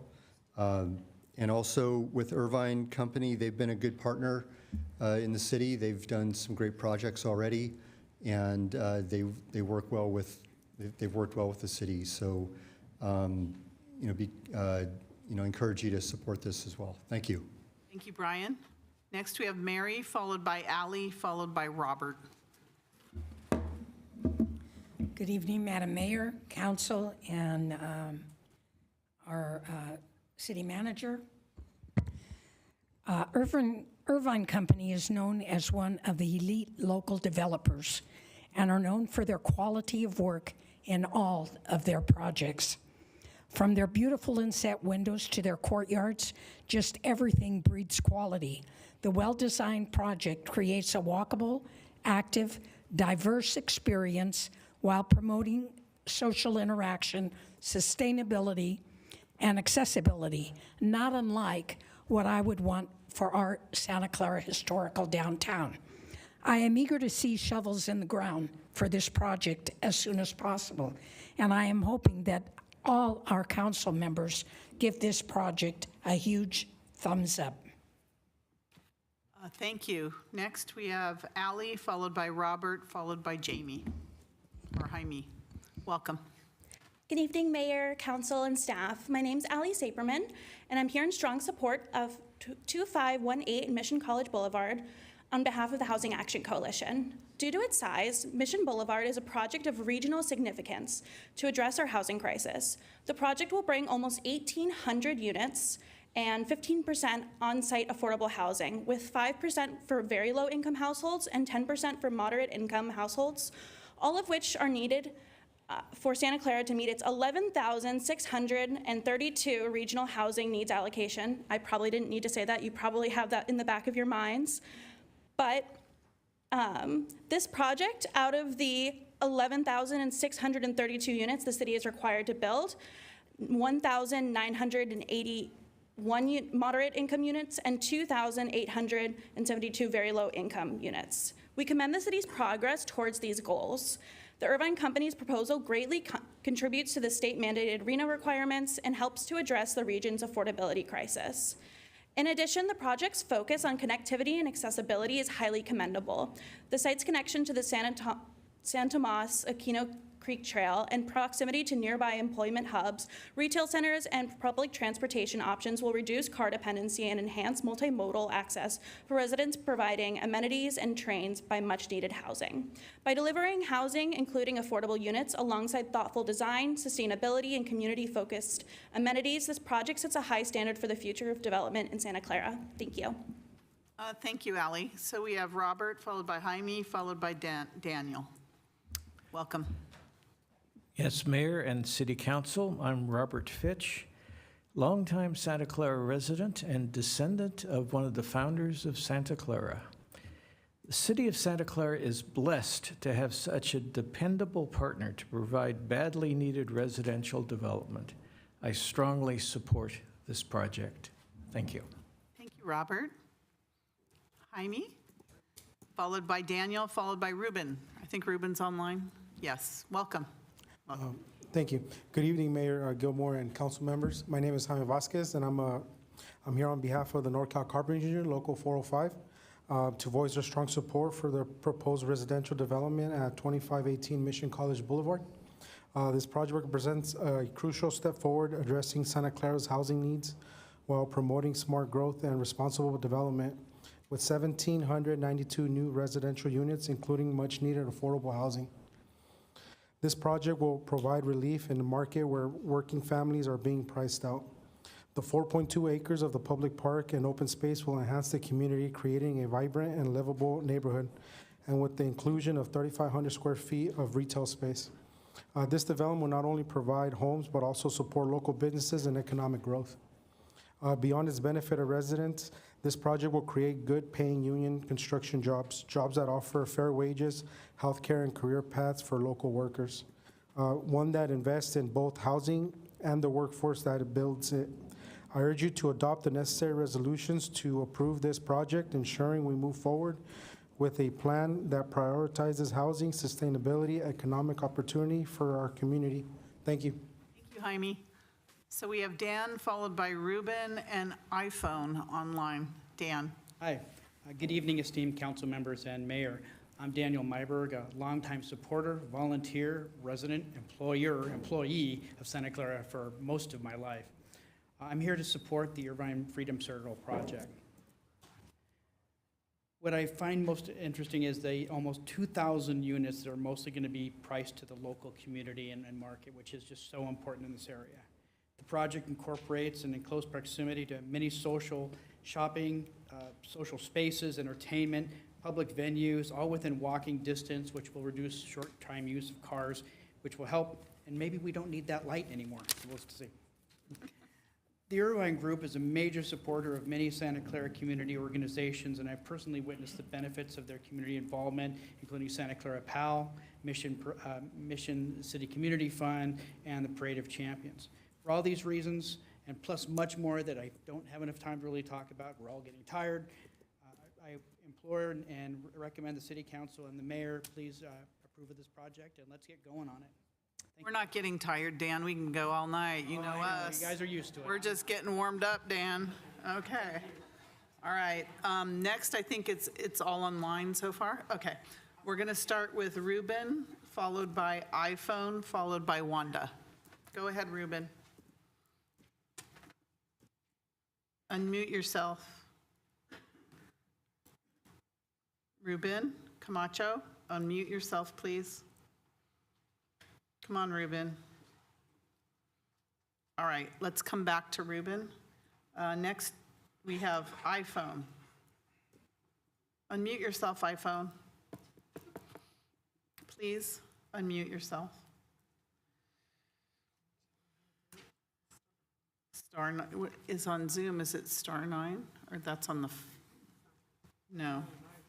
No, on Zoom it's... There you go. Hello. Hello. iPhone? Hello. Oh, hi. Yes, you're on. Hello. Okay. Go ahead, please. Yes, ma'am. You have 2 minutes. Come on. Irvine Company is proposing 1,792 much needed new living units that will be built, which includes 15% affordable housing requirement. 70% or 1,239 will be affordable by design units and have been designed with the surrounding workforce in mind. Thank you. Thank you for calling in. Next, we have Wanda, followed by Dylan. Go ahead, Wanda. Hi, Mayor and Council. Hello. I'm Wanda Buck. I am a licensed real estate broker, besides a proud citizen of Santa Clara, and I'm speaking on behalf of the project. And even though I'm repetitious, after attending a presentation in person, speaking up for it at planning, and here tonight, it is beautiful, just beautiful, both in architectural styles, the landscape, the park, the redwoods, and the concept of a community that is walkable and bikeable between work and residence and shopping, and affordability housing included. This community is an ideal example of what is needed in Santa Clara for residents. Thank you. Thank you, Wanda. Okay, we have Dylan, followed by Sherry. Go ahead, Dylan. Hello, good evening. First, my sincere thanks to all the members of the City Council. Whenever I attend these meetings, I'm so impressed by how hard you guys work to improve our wonderful city. So I'm Dylan O'Connell. I'm a nearby resident. I'm here to support the project. I love living here and it's amazing, but the housing shortage is a crippling issue. If we don't take aggressive action, it'll only get worse. But there's no hard sacrifices here. This is a wonderful project. I'm especially thrilled by all the parks and the playgrounds and trails, which I think the locals really benefit. And I'm a big fan of some of those local businesses who will really benefit from new customers given the current economic uncertainty. And that economic uncertainty is exactly why I urge the council to do everything they can to support this project, because delays often mean a project never gets completed at all. And I'd be deeply disappointed if that happened here. So thank you again all so much for the hard work you do for your city. Thank you. So I see Sherry. Is Sherry here in the chambers, or I don't see her online? Oh, she lowered her hand. Okay. Oh, her hand's back up? All right, Sherry, go ahead, Sherry. You can unmute yourself. There you go. Yes, I was having trouble finding the button. Okay. You can hear me now? Yes, we can. Okay, my name is Sherry Kipp, and I've been involved for the last 2 years since retiring. I have volunteered about 20 hours a week with an organization in Santa Clara County called the United Effort Organization. And we spend all of our volunteer hours, and that's thousands a year, trying to find affordable housing for people who are our neighbors and just, have trouble making ends meet, both the unhoused as well as those who are on the streets. And I just really wanted to spend time listening to all of this and call in my support because, number one, the affordable housing need is tremendously great. And I was happy to see the 15% there, but also the walkability, the bicycle access, specifically access to public transportation, the retail and amenities, as well as potentially to the healthcare with the Sutter development to the north.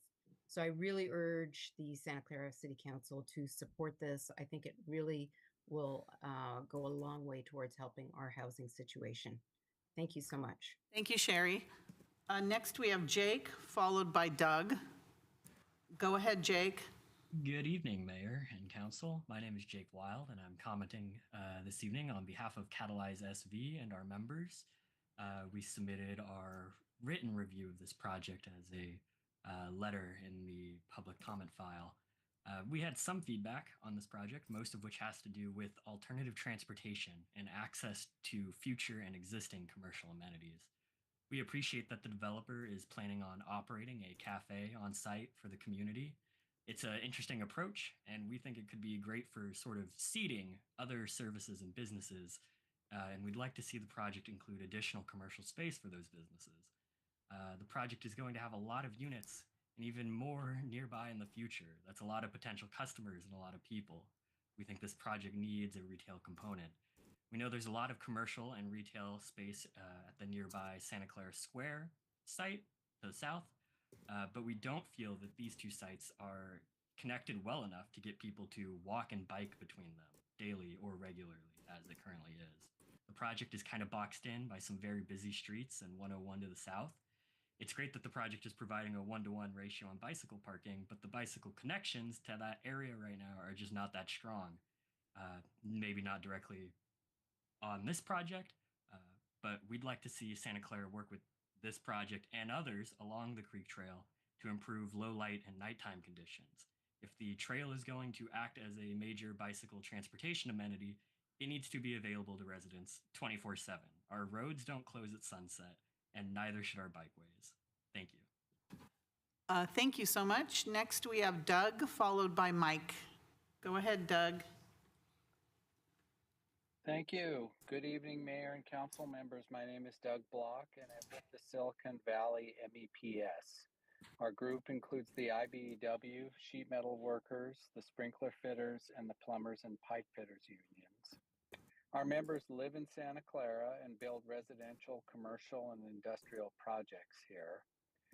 As many have said, Santa Clara desperately needs housing, and we come before this council frequently to discuss how we can use these projects to uplift our local community by creating pathways into good-paying union jobs. We worked with the Irvine Company to revive an earlier agreement that both aims to give high road union contractors the opportunity to work on Irvine's projects and to help non-union companies move into this space. And while we were not successful last time with the agreement, we hope the outcome on this project will be different and look forward to working with Irvine. We urge your support. Thank you. Thank you, Doug. Next, we have Mike, followed by Yeeman. Go ahead, Mike. Good evening, Mayor Gilmore and council members. My name's Mike Waukee. I'm a 27-year resident of Santa Clara. The well-established Irvine Company is proposing just under 1,800 homes. That's wonderful. The underlining thing, 70% of those, 1,239, will be affordable housing for the everyday worker, the teachers, the plumbers, the mechanics, the electricians, all greatly need housing. This project is well designed. The bike paths are wonderful. They're wide. They're connected to the San Tomas Aquino Trail. Very sustainable and lovely design. The 3.5-acre park, plus the additional private park, it's a great need in Santa Clara. Former Parks and Rec Commissioner, I know. We need parks. We need open space. I've been to some of the meetings that Irvine has had. It's a great design. It's a prime location. Distance of the trail, as I spoke earlier. The benefits, in my opinion, on this design and this project are all positive. I don't really see a negative. I don't drive over that area that much. I try to stay away from it during game days because of the bottlenecks there, but maybe you can work something out. Irvine has done extensive community outreach. As you know, I'm the PAL president. They've donated to us. I'm on the Parade of Champions board of directors. They've donated to that. So they support Santa Clara. We should support them. Thank you. Approve this project. Thank you. Thank you, Mike. Next, we have Yeeman, followed by Angus. Go ahead, Yeeman. Unmute yourself. Yeeman, there you go. Can you hear me? Yes, we can hear you. Go ahead. Great, yes. Okay, good evening, Mayor Gilmore, Vice Mayor Cox, and members of the City Council. My name is Yeeman Zimmer. I'm with O2 Micro, a local company located on Patrick Henry Drive, adjacent to Mission College. We have been watching the development of the Irvine project and have been very impressed by the beautiful design and the thoughtful plan. We are very pleased to see that the project shows a clear focus on creating an active, healthy living while promoting sustainability and accessibility. So this new area will be within a short walk or bike ride to the Patrick Henry Drive area, as well as the Mission College area. So we believe it will be a wonderful addition to our community. So I'm here, therefore, to urge you to support it. Thank you. Thank you, Eamon. Next, we have Angus, followed by 4440. So Angus, when you're ready. Hi, I'm Angus Liu. I'm here and I work in Santa Clara. And I would live in Santa Clara too if rents were slightly cheaper and there was more housing choices. There's a desperate need for more housing in Santa Clara, and 2,000 units makes a big impact to both our market rate renters and our affordable renters. So I'm recommending that City Council approve this project. It would very much help the job and housing imbalance here in Santa Clara. Thank you. Thank you so much, Angus. Now we have 4440. Please unmute yourself. Is it *6, *9? There you go. There you go. Welcome. Good evening, Mayor. This is Kathy Watanabe. I'm happy to have this opportunity to call in. I may not have the vote, but I certainly still have the voice to be able to support this project. I was fortunate to be able to meet with the Irvine folks and learn about this project before I left the council. And I'm happy to be able to call in and support it for a lot of different reasons, including there was a comment made regarding schools. And I know Ms. Matchniff made a comment about this project wouldn't really bring on family housing, but at the same time, there is still a lot of schools in the area, including Hughes Elementary, Don Calajon Middle School. You have the Zenker Road campus, and then of course you also have the Mission Early College High School, which is actually walkable from this project. So there certainly is a lot of schooling available in this area.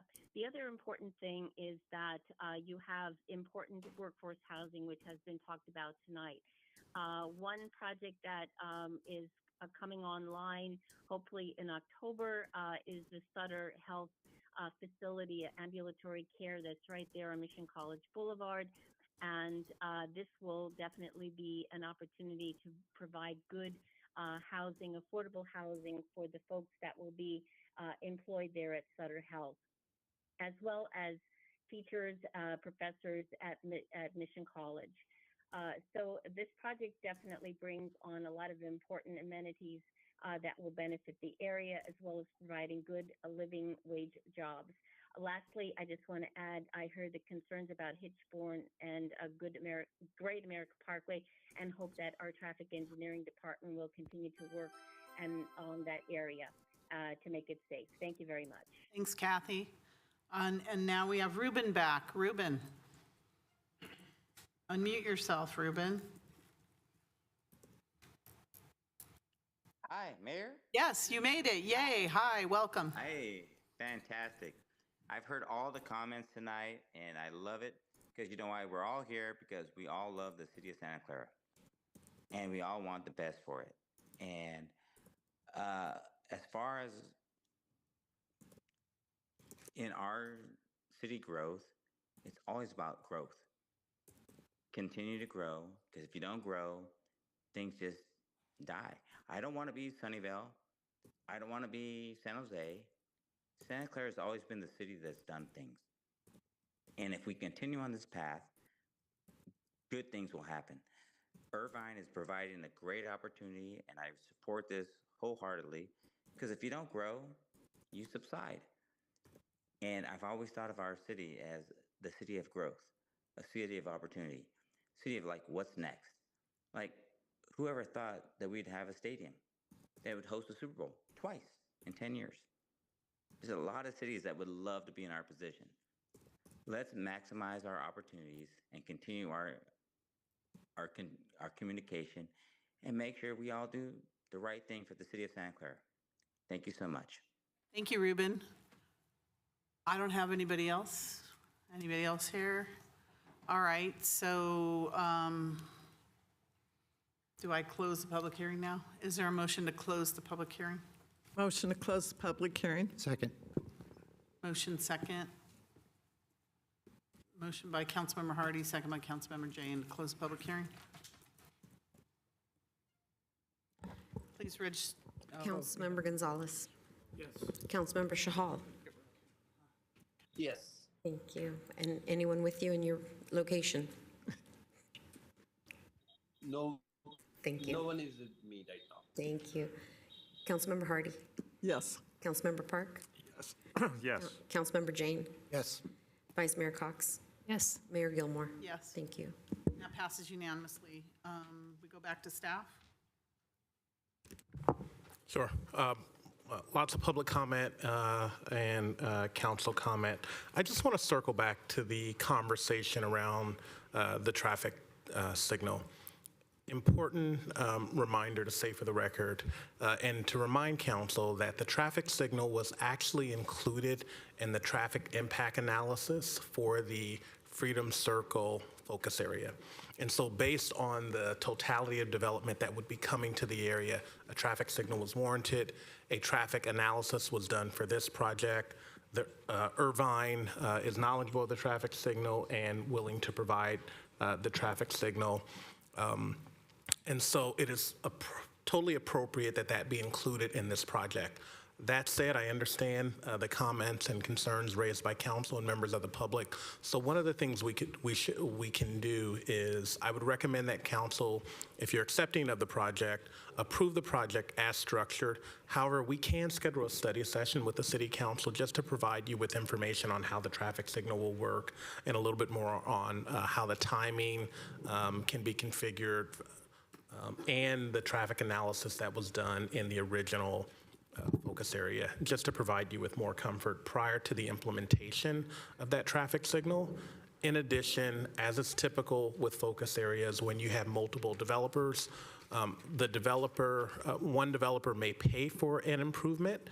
That developer may also be reimbursed by future developments in the area for a portion of that cost. And so that is the structure here. And so with all of that, I again would recommend that if you're accepting of the project, approve the project as structured, and we can, prior to implementation of the traffic signal, have a study session with the city council just to provide you with more information on how the traffic signal works and the basis for the traffic analysis. Can I have a clarification on that? So what you're saying is you want to educate us to tell us why that traffic signal is needed.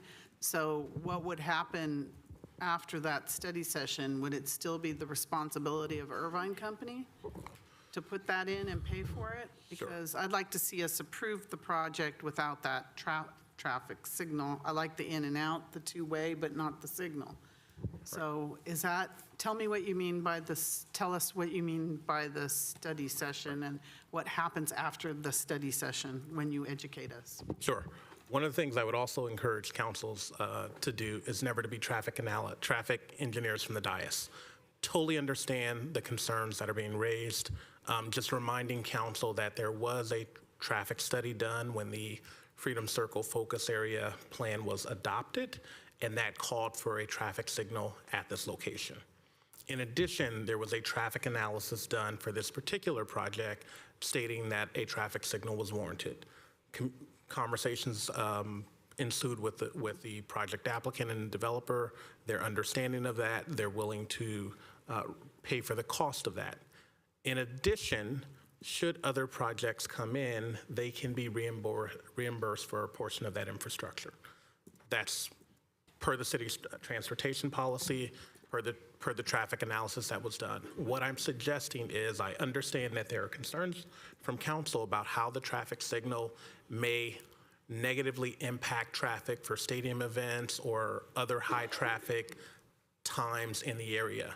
What I'm recommending is that we can, at a later date, have a study session with the city council to talk about how the traffic signal will work and how those events can be mitigated through the software and technology and the normal management of traffic signals in the city. And so, yes, what I'm recommending that council do, should you be accepting of the project, is to approve the project as structured, because the traffic signal is warranted based on 2 traffic studies. One, when the entire Freedom Circle focus area was developed, as well as the traffic study that was done for this project. And we can have a study session to talk further just around how traffic signals work and how this area will be mitigated. I would say a lot of times even though we may have studies, we're not traffic engineers up here, but many of us have lived here for a long time and know the problems at that intersection there, and the traffic problems are huge at that intersection. I don't need a study to tell me that.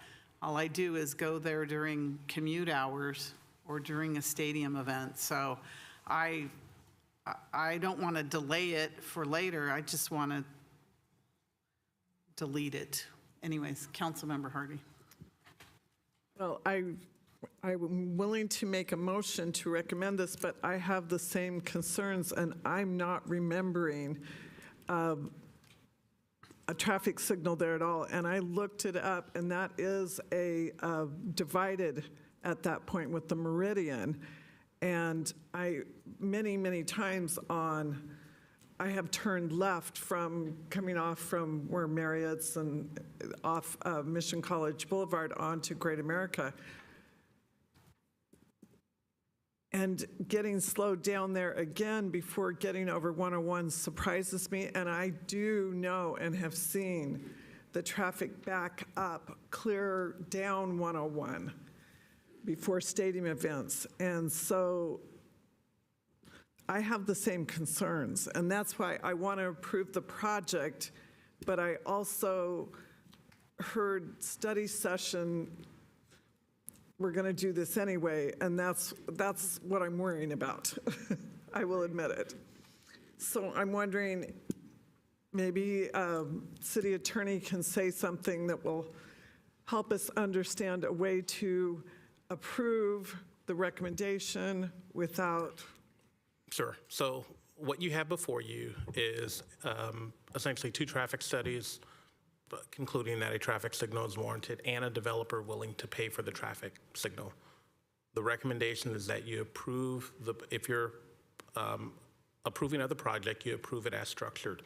We can have a study session subsequently to discuss that. You don't have to repeat, City Manager, you said that already. And after that study session, if the council wants to remove the condition and you're not satisfied with the ability to mitigate the traffic concerns that people think may occur during stadium events or at other times, you can remove the condition at that time. But what I'm recommending to you is that you have a developer that's willing to fund a traffic signal that has been confirmed as needed in 2 traffic studies. City Manager, that just delays the project, delays what they have to do. We could approve it, but there still would be a delay because of the traffic signal. So, if I might add to that, Madam Mayor, and maybe inquiry from and response from the developer about the timing of this. Given that this condition came from traffic studies that related to the larger development, I'm inclined not to recommend that you remove the condition at this time until traffic engineering folks and potentially even the developer are given an opportunity to weigh in on what the ripple effects of that might be. I think the city manager is correct, and we talked about this. This is not intended, the analysis is not intended to guarantee that, that this condition ends up being imposed and that you're okay with it after you hear from everybody. If in fact, after you hear the presentation about how the signaling can be aligned and the requirements overall of the project that may necessitate the traffic signal, either now in connection with this project or at some time, you conclude that you don't need it at this time and there's good engineering work that can be done and more explanations to you that support that. I'd be in a position to say you could remove that condition. So I'm supportive of what the city manager is recommending, not to reach that conclusion now about that condition, but allow some further analysis and presentation to you before, because it's tied into the overall focus plan and other projects, reserve the right in effect to reconsider that condition and potentially remove it at that time. I actually don't remember seeing it in a focus plan. I never remember seeing that light in any plan at all. I don't know if other council members remember, but I don't. I don't remember that at all. I was wondering from council if there was some way to say, to approve this with a protest. I wondered if there was a legal way to say with prejudice or something over that. Let's put it this way. When we approve projects, we have the authority to change them any way we like. There's nothing legally that says we can't approve a project and take out that condition. Are you saying, City Attorney, we can't do that? Mayor, I'm not in this case because it's not a required condition of CEQA and, and an actual project mitigation.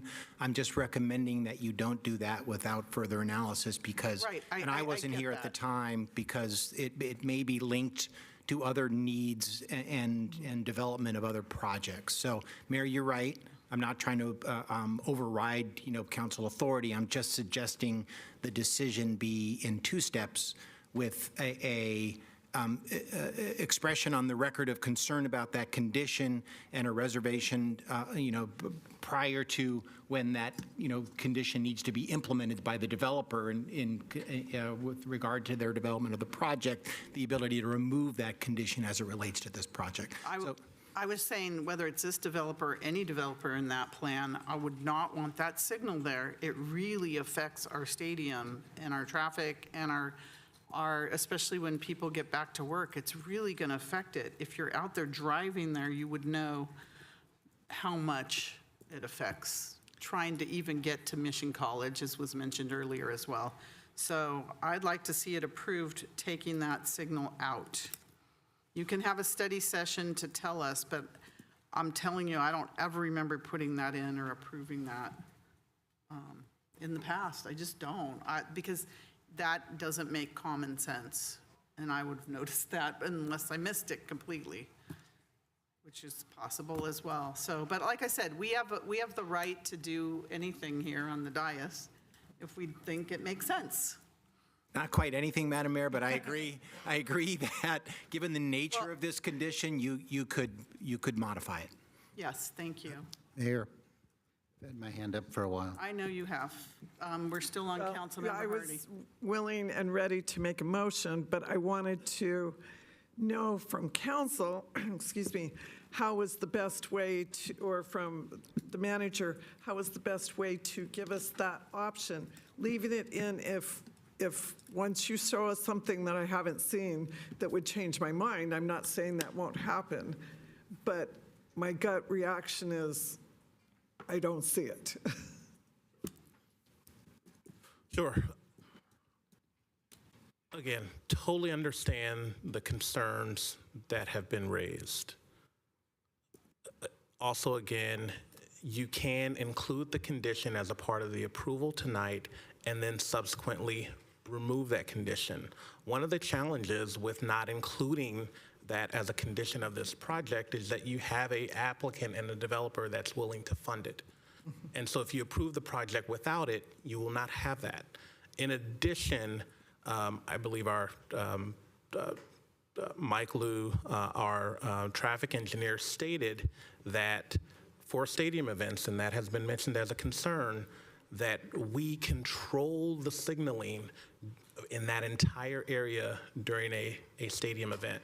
And so staff does not believe that having a signal there will have a negative impact on traffic during the stadium event because we actually take control over how all of those signals operate. We can invite our traffic engineer to come back and provide more detail on that, because I know it's been stated that it will have an impact on stadium events, but I think staff has clarified that we do not feel that that's the case because we take control of all signals in the area. Do they take control during everyday commute?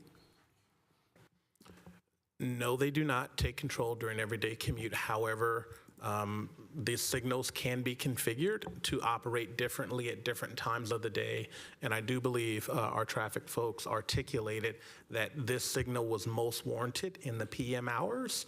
And so the configuring of the signal would be timed and designed to impact where traffic would be the heaviest. So if I'm understanding correctly, if we make this motion and pass it, it's in there, but we have the ability to take it out. If I do not put it in this motion, then we cannot put it back in later, is your point, as part of.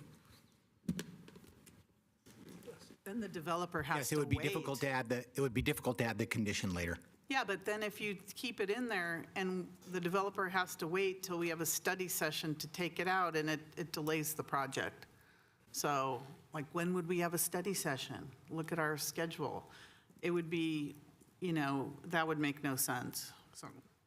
And Madam Mayor, that's a good point, and that's why I actually suggested maybe hearing from the developer in terms of how Let's the hear it. If project they would like to implement. have that. Oh, I'm just Outline. saying that if timing's a concern, I can't speak to that. The developer could in terms of how the Yes, project gets let's ask implemented. Irvine That's my only point, Madam Mayor. Thank you. Obviously, we don't want to delay the project. We want to move as quickly as possible, and we want to have a decision tonight, and we don't want anything to hold that up. So we're prepared to move forward. Thank you.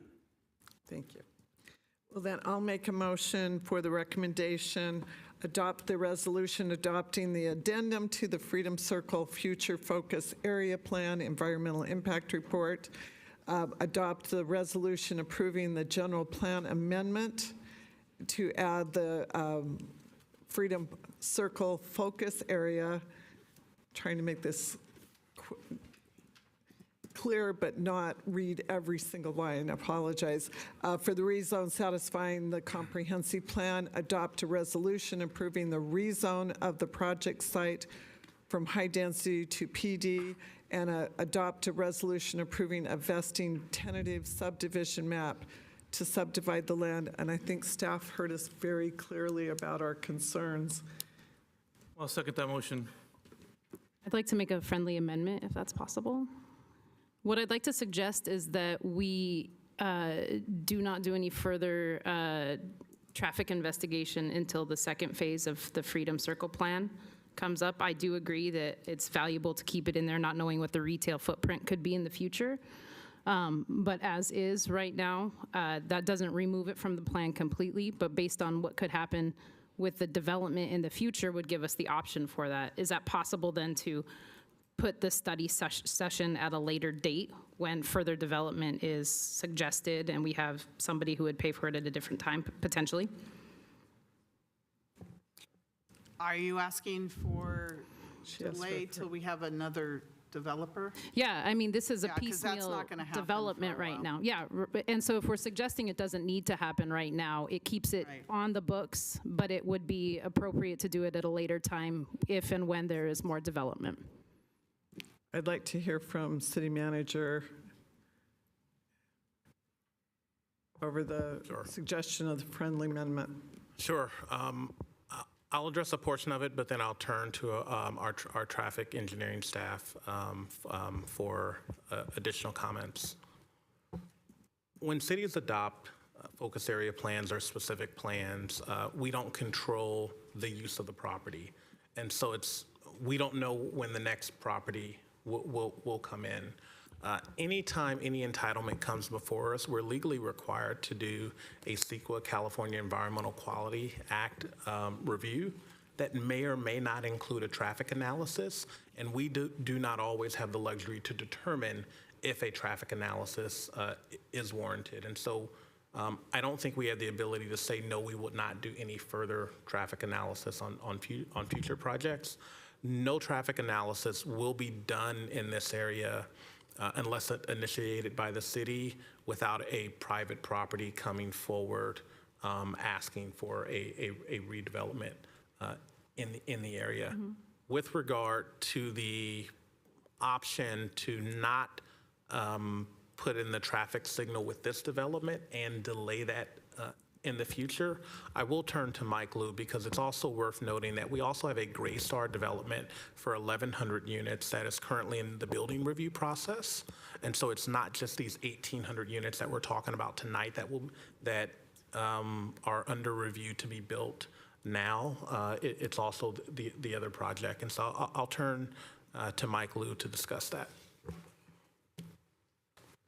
Yeah, thank you. So, I think the question really revolves around the future of the focus area beyond these two projects, whether it's Gray Star or the project in front of you tonight.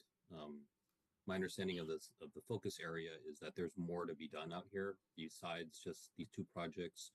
There's additional residential, and then there's also some office uses as well in the project area of the focus area description. That being said, the reason that staff placed a condition for Irvine to install the signal at this time is that it met the trigger requirements that were put into the traffic study. So, just imagine a large area of the city. We don't know when things are going to build out necessarily. So what we do is a larger traffic study for the full build out. And then we ask the traffic consultant to help us develop triggers. And what these triggers do is it allows us to determine when a particular improvement's needed. Because of the magnitude of of the Irvine project, it did trigger the need for the improvement at this time. If the council decided we don't want this improvement right now, certainly you could. I believe the option was presented that it could be deferred. We do want to mention though that because of the fair share concept of trying to ensure that projects pay their fair share, if the council were to defer installation of the signal with this project, I think it would be appropriate to potentially ask Irvine for a fair share contribution in order to cover their share in the remote case, in the case where a future developer is going to build the signal. Hopefully that provides a little more information. If I'm understanding correctly, I think the motion should stand as is, with the understanding that council would like to see this traffic study, because apparently I'm having a senior moment and don't remember it at all. And with the option of we could remove this if we feel that it is not warranted. Is that acceptable from an understanding of staff and what we would like to have happen? Acceptable from staff, and we can work on when we will schedule that study session. I do not believe that it will delay the project. The project still needs to go through building review, which on the developer side and then our side can take a year. And so we do have time to schedule a study session before the traffic signal is implemented and not delay the project. Thank you. Then my motion stands, and I believe I have a second. Councilmember Jane. Yes, EIRs have traffic studies. Why even do them if we're going to ignore them? The traffic study showed that there is potentially a need for this traffic signal. I'm not going to ignore the data on that. What I agree with staff is that maybe the applicant can put their fair share into escrow, and then pending that study, the traffic light could be built later, even after they start construction on their project. But having a light that you can program at will, I can't even see how it could hurt. You could just leave it green the whole time. So I am in favor of having the study. Thank you. Councilmember Park. Yeah, so I agree with what Councilmember Jane just said. Looking at, and we can go through all these different ideas about the intersection at Augustine as a comparison, and I looked at it, it's about 400 feet away. I see a lot of differences, which is Augustine goes in two directions, and it faces south, away from where we see the traffic from stadium events. But I also heard that the traffic signal could be disabled during stadium events. I mean, I looked and I heard a lot of concerns. And again, at some point, we have this idea that we should respect staff and their jobs. And now we have this idea that we are going to try to do traffic engineering from the dais. Again, I think that staff has done their job. We trust them, we believe them, or we don't. I know lots of cases in engineering where the obvious answer is absolutely incorrect. I'm not here to delay this project or delay this vote, but I'm kind of concerned. Kind of goes to my question that I've had as a resident, which is why do we allow elected officials to decide anything? I mean, what's their background? Anyways, that's my comments. Thank you. Councilmember Gonzalez. Thank you, Madam Mayor. As far as, I concur with the two previous council members. I think that we shouldn't be shooting from the hip. I think that we'll have a traffic study session here and just review some of the things. But I think that our staff, in thinking about this and bringing up the concern earlier, I think that there are ways to mitigate issues that are really exceptions during, the 15 or so stadium events. I just kind of think of what we do at Sonoma Place, on school drop-offs and have everybody go right as you're exiting there on the east side of that Sonoma Place there by Benton. So there's ways that we can mitigate those traffic situations on high impact days, such as stadium event days. I think that's something that we can do. I definitely agree that the developer is looking at and are willing to help us in this endeavor as far as paying for that traffic light. If it's deemed later that it's not needed for some reason, which most likely is going to be probably needed if we have these other developments as well, but that money can be refunded as well. So I'm going to be in support of this. I would just say, as far as I would ask the developer as they work with the trades, that we definitely make sure that we pay prevailing wage and help our skilled workers stay and be able to live here in the community.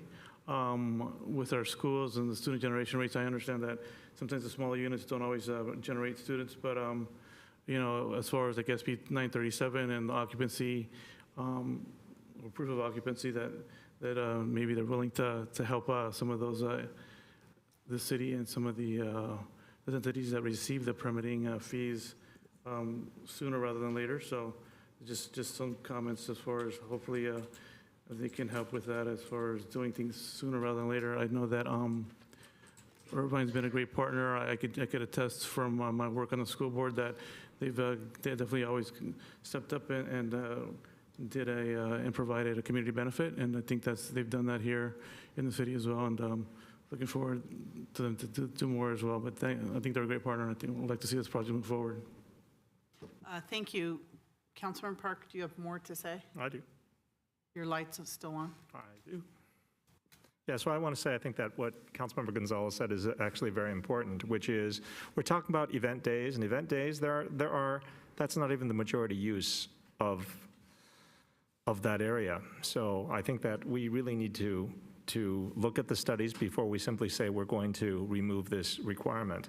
I also agree that we need to work with the trades, we need to work with the unions, because we need a lot more affordable housing, and at some point we need housing that their families, their future families, can live in the projects that they help build. I mean, I think this is one of the big things that I'm concerned about. I would like people who work in the retail for these projects to be able to live in the projects themselves. I'd like people that help build and work on these projects to also be able to live in these projects. I think that has been a little bit of a disconnect in the past. Also, neglected to say that I did meet with Irvine. I did meet and we'd had a discussion. So I did see a lot of this presentation before. A lot of the discussion that I have had here is a little bit different from the concerns that we brought up. But I don't hear any additional concerns, and I think that the project looked really good even then. Hope that Irvine continues to be a great partner to Santa Clara, and we have really smooth. This will lead to bigger developments, better developments, and create a great area in Freedom Circle. Thank you. Thank you. I have one question before I make my comments for the city manager. Do we have public safety for every event at the stadium at those intersections conducting traffic? Only our most major sellout events, not every event at the stadium. Because I've been to events that are big, and they're not controlling those intersections. So when you said they're controlled during stadium events, I've not seen that. So. Fair Mayor, what I was really referring to was our larger NFL events. There are some smaller events at the stadium where traffic is not significant and it's not deemed that there needs to be full control over the traffic signals in the area because it's just simply not warranted. But when there is a traffic concern warranted, we do take control over the traffic signals and actually change the flow on Great America Parkway to accommodate that. And so Yeah. that was the spirit in which I was making the comments. And if I was a little bit more general when I said stadium events, know that I was referring to stadium events where it's deemed to be a significant traffic impact in the area. I've been to soccer games and things where they're huge and there's nobody there. So I'm just saying it's not always controlled. And I'm also talking about commute hours. Just go out there in the morning and the afternoon. I think putting that light there is a huge mistake, huge, that's going to come back on us. And I look forward to that study session again, and I'm hoping you'll show us in this plan where we actually agreed to put a light there. But needless to say, I'm going to support the project because I think it's a really great project. In order for us to get the retail that we want, that we need to support, we need a critical mass of people. And this project is going to bring us a critical mass for that area.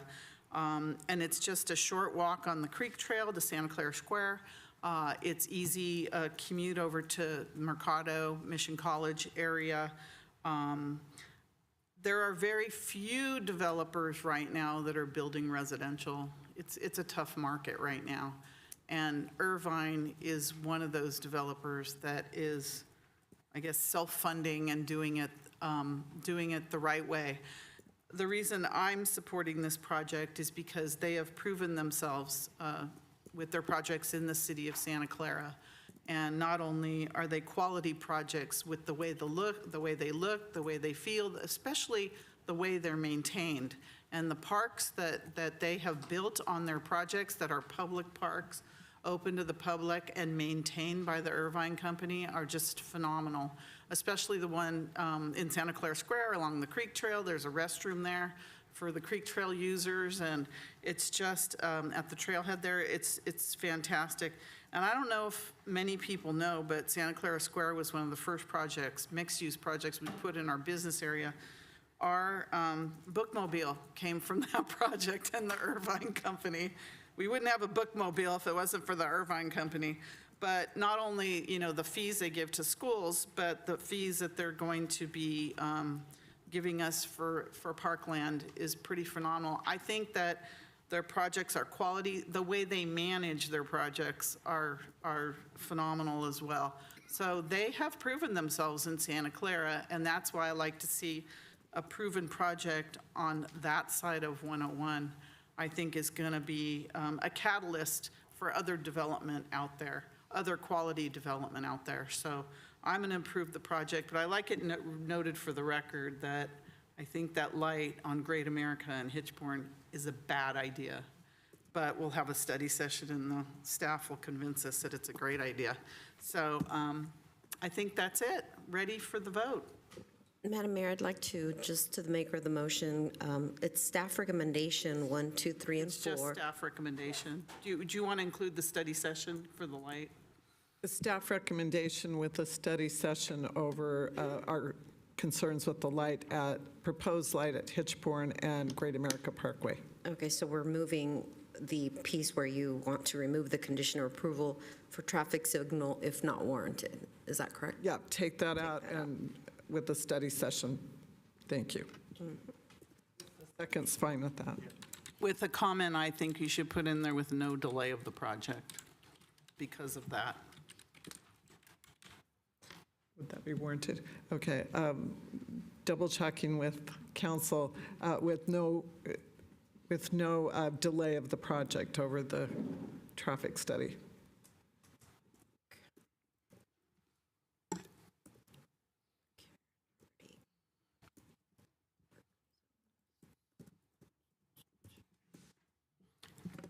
I would say register your vote. I'll keep, is Raj with us? He's still there? Because I don't Still there. see him. I see Michael. Councilmember Gonzalez. Yes. Councilmember Shahal. You're muted. Oh, there he is. Councilmember Shahal, Yes. your vote, please. Who voted yes? Oh, okay, I didn't hear him. You said yes, right? Yes. Yes. Thank you. Councilmember Hardy. What is he in a bus station? Councilmember Hardy. Yes. Councilmember Park. Yes. Councilmember Jane. Yes. Vice Mayor Cox. Yes. Mayor Gilmore. Yes. Thank you. And that passes unanimously. Congratulations. We're going to take a 10-minute break. 8:43 to 8. Why don't we say 9 o'clock? All right, thank you. It's easier for me to see that. Or 10 o'clock. Is it 10 o'clock? 10 o'clock. We're an hour behind here.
I know that the City Hall is not always as accessible to some as maybe to others.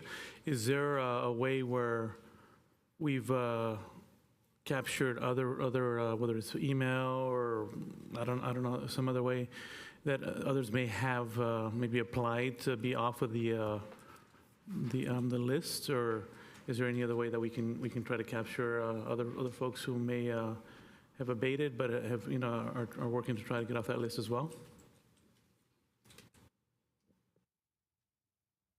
I don't see any other questions, so that's it.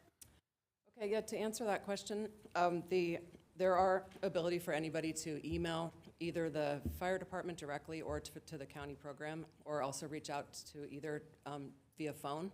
And they also were provided information about this public hearing tonight and the ability to join via Zoom if they weren't able to attend in person. Okay, that's it. Do we have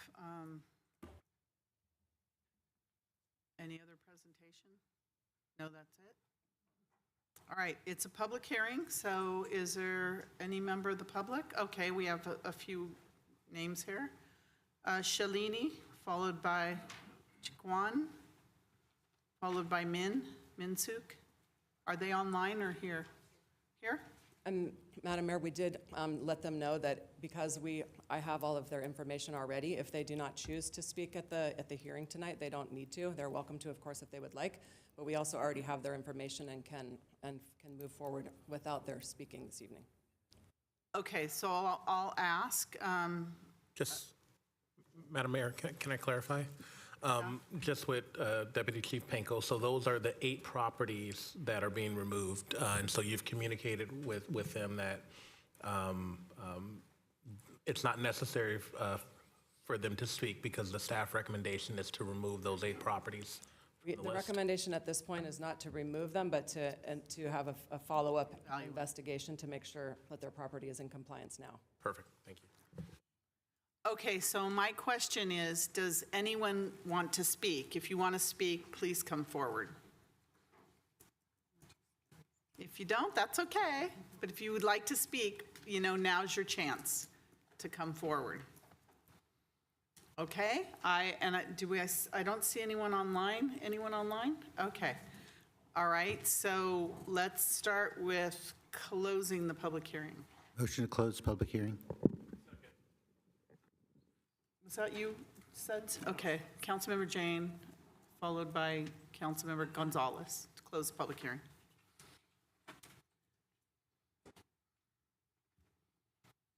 Please register your vote.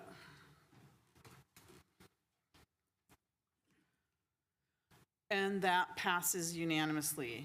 Do I have a recommendation that includes the reevaluation of these new properties? Councilmember Jane? Yeah, motion to approve staff's recommendation, 1, 2, and 3, with the addition of having the fire department have a conversation with the 8 people that showed up tonight to see if they could be removed from the list. A second. Reevaluating the 8, and that's a second by Vice Mayor Cox. Reevaluating the 8 properties.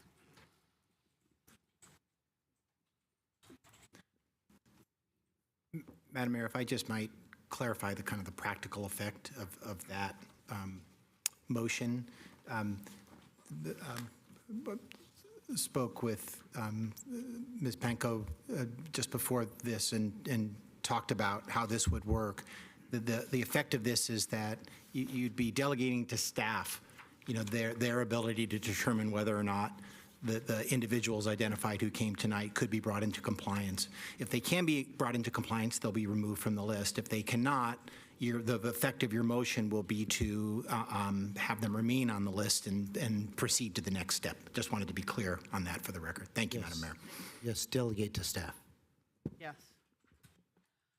All right, Councilmember Park? Yes,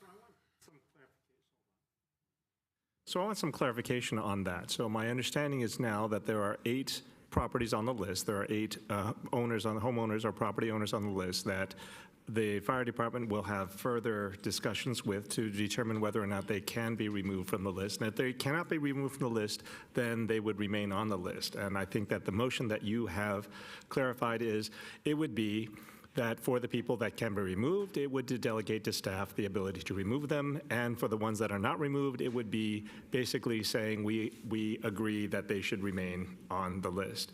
But the problem that I have with that is, in this meeting, I mean, if they wanted to, they would speak up at this meeting to plead their case. But we are basically creating another mechanism by which they don't have to plead their case. In fact, maybe some of them are not going to plead their case, and it's going to go on to another evaluation without an appeal to council at all. Is that understanding correct? That is correct, Member Park, and I think this was a process you went through last go-around, under very similar circumstances, with the idea being that it would really be difficult for someone in this forum to prove to you here that in fact they had attended to the circumstance that was identified at their property in any way. That would give you a good, strong, solid, basis for being comfortable with that.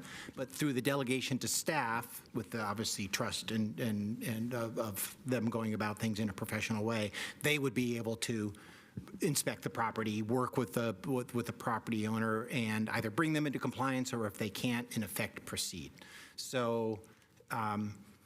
That was the thought last go round. It's the same thought now. In effect, the people have already successfully pleaded their case with staff in order to give them a dispensation for some additional consideration. Okay, but when you say they successfully pleaded their case with staff, that's not actually true. They've successfully pleaded their case for another chance. That's correct. That is a better statement of what's happened. Understood. And I'm thinking about, because we did get, I mean, I presume that Shalini is online. We did get a letter from her that detailed previous correspondences with the city and city staff. And I have her notes from her when she spoke on council last year. I mean, in fact, tell you exactly what she said. She talked about her property underwent a remodel, got a notice about a year ago. We're not living there, which is not an excuse, but I'm just saying, remove the weeds. There was a grass patch that grew weeds. We mow them like we mow grass, should be short. We asked to relocate the driveway, which would take care of the weed problems. I don't know the process for getting our property removed from the list. I mean, I understand the problem is that once your property is on the list, you have 3 years of being on the list before it can be removed. So even if you correct the problem, you will still be on the list for additional 2 times to see that the compliance is not just met, but it's maintained, right? And I'm presuming again that Ms. Gia does not want to speak because, well, we've explained that, well, we are going to take care of this, and then it was further explained by take care of this, we mean that we will determine whether or not they have a case for being removed. And my concern is we've essentially removed a point for appeal, right? And the other thing that kind of concerns me is I went through the correspondences. I mean, I went through a couple of things myself, and I never saw any responses from staff. And my issue is, like, I don't expect to see every response, but I want to know if there were responses from staff to Ms. Gia. Right, because again, I send a lot of messages out, and I don't always see a response. And in some of these cases, there are questions being asked, and when I see that the questions don't have responses, it makes me really concerned that we're not getting back to people with questions. Right, if they're coming with complaints, that's one thing, but if they're coming with questions, that's quite another.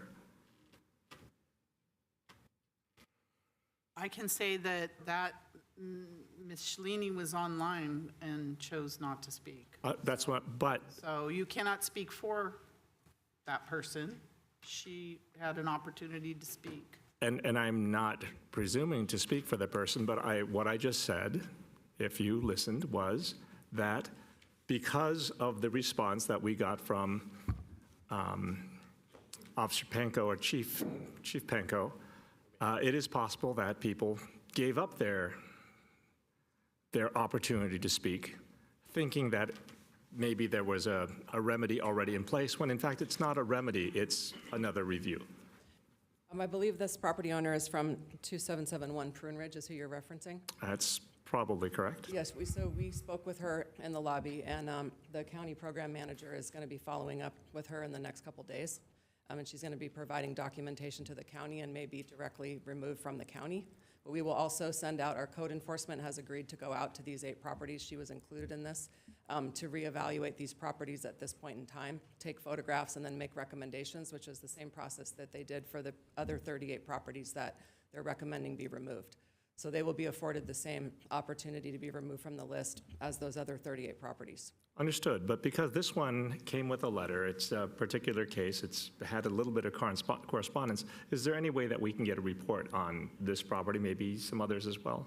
Yes, I think we could be able to provide the correspondence that the fire department had with this individual from last year, if you would like to see that. Understood, yes.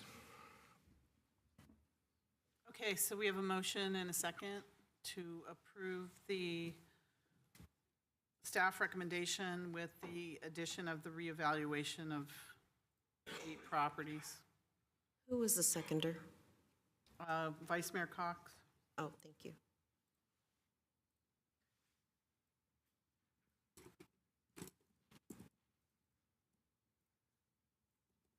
Please register your vote.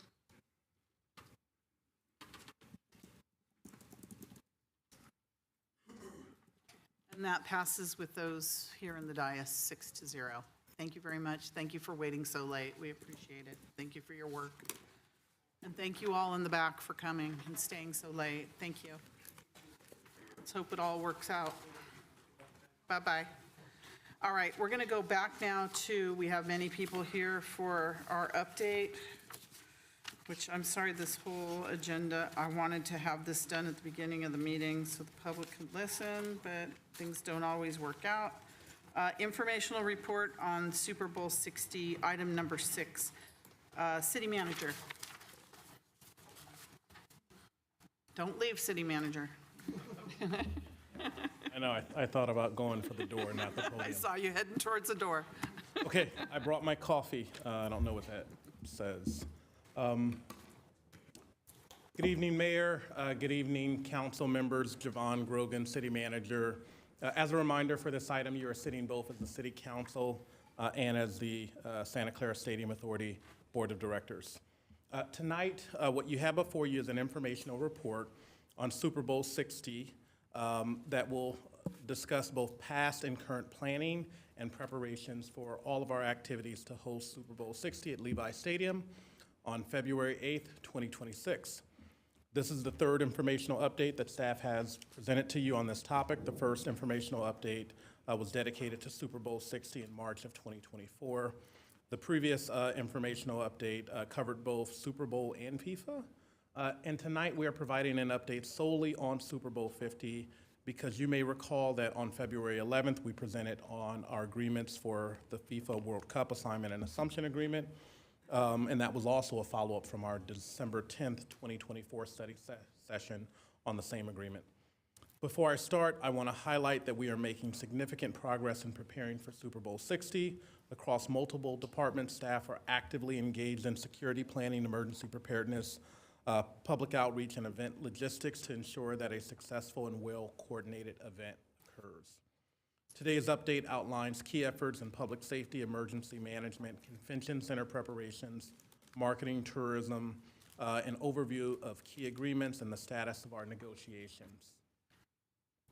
With that, let's talk about who you will hear from tonight. You'll hear from myself. You will also hear from Captain Fitting from the Santa Clara Police Department, who is our lead commander for Levi Stadium.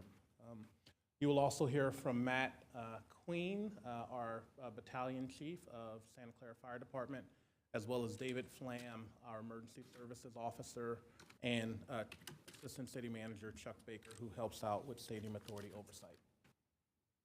Agenda for tonight.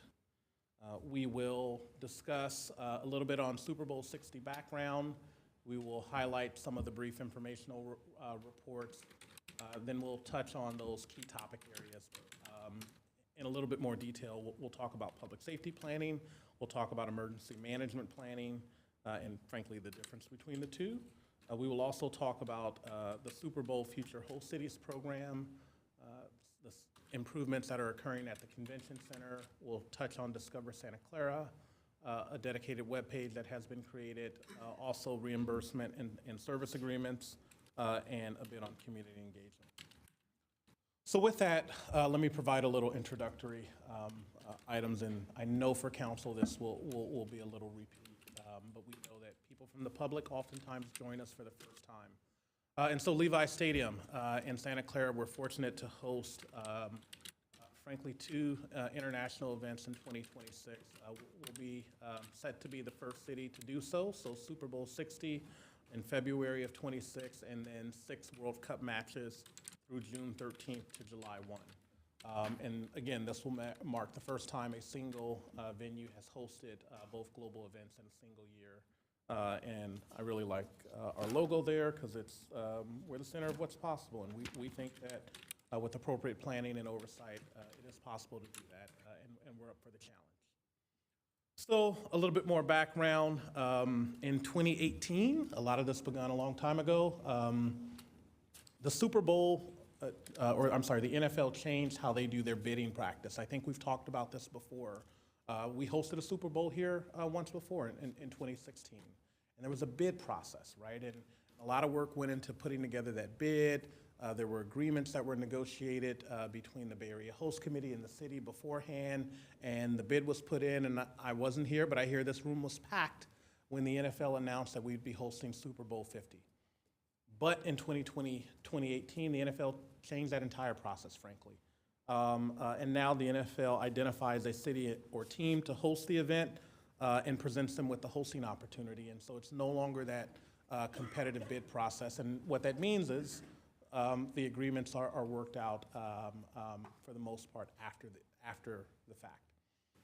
And so as you know, in early 2022, the 49ers and the city of Santa Clara began initial discussions about hosting Super Bowl 60.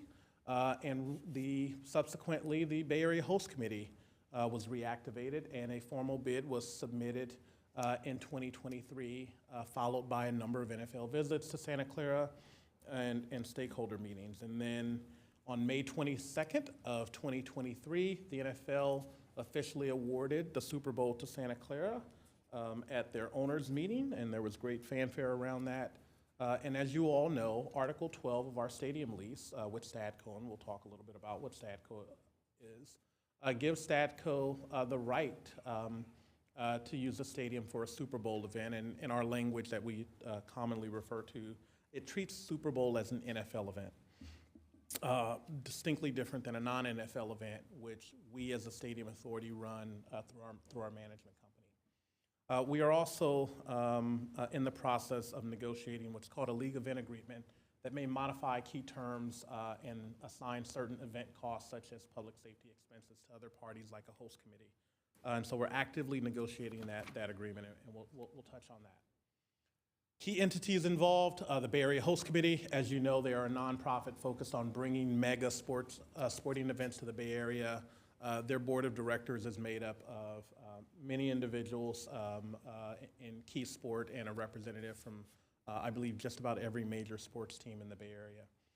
NFL, as we all know, is the professional sports association for the National Football League and the owner of the Super Bowl event.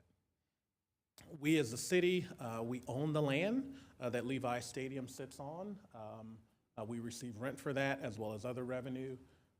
And we are the lead agency responsible for public safety planning and permitting key activities related to the major events. And then there's the Stadium Authority, which you as the City Council also sit as the board as. And the Stadium Authority owns Levi Stadium, so it is a public entity and a public facility. And then we lease that stadium to the 49ers, a company that they set up called Stadco for 6 months out of the year.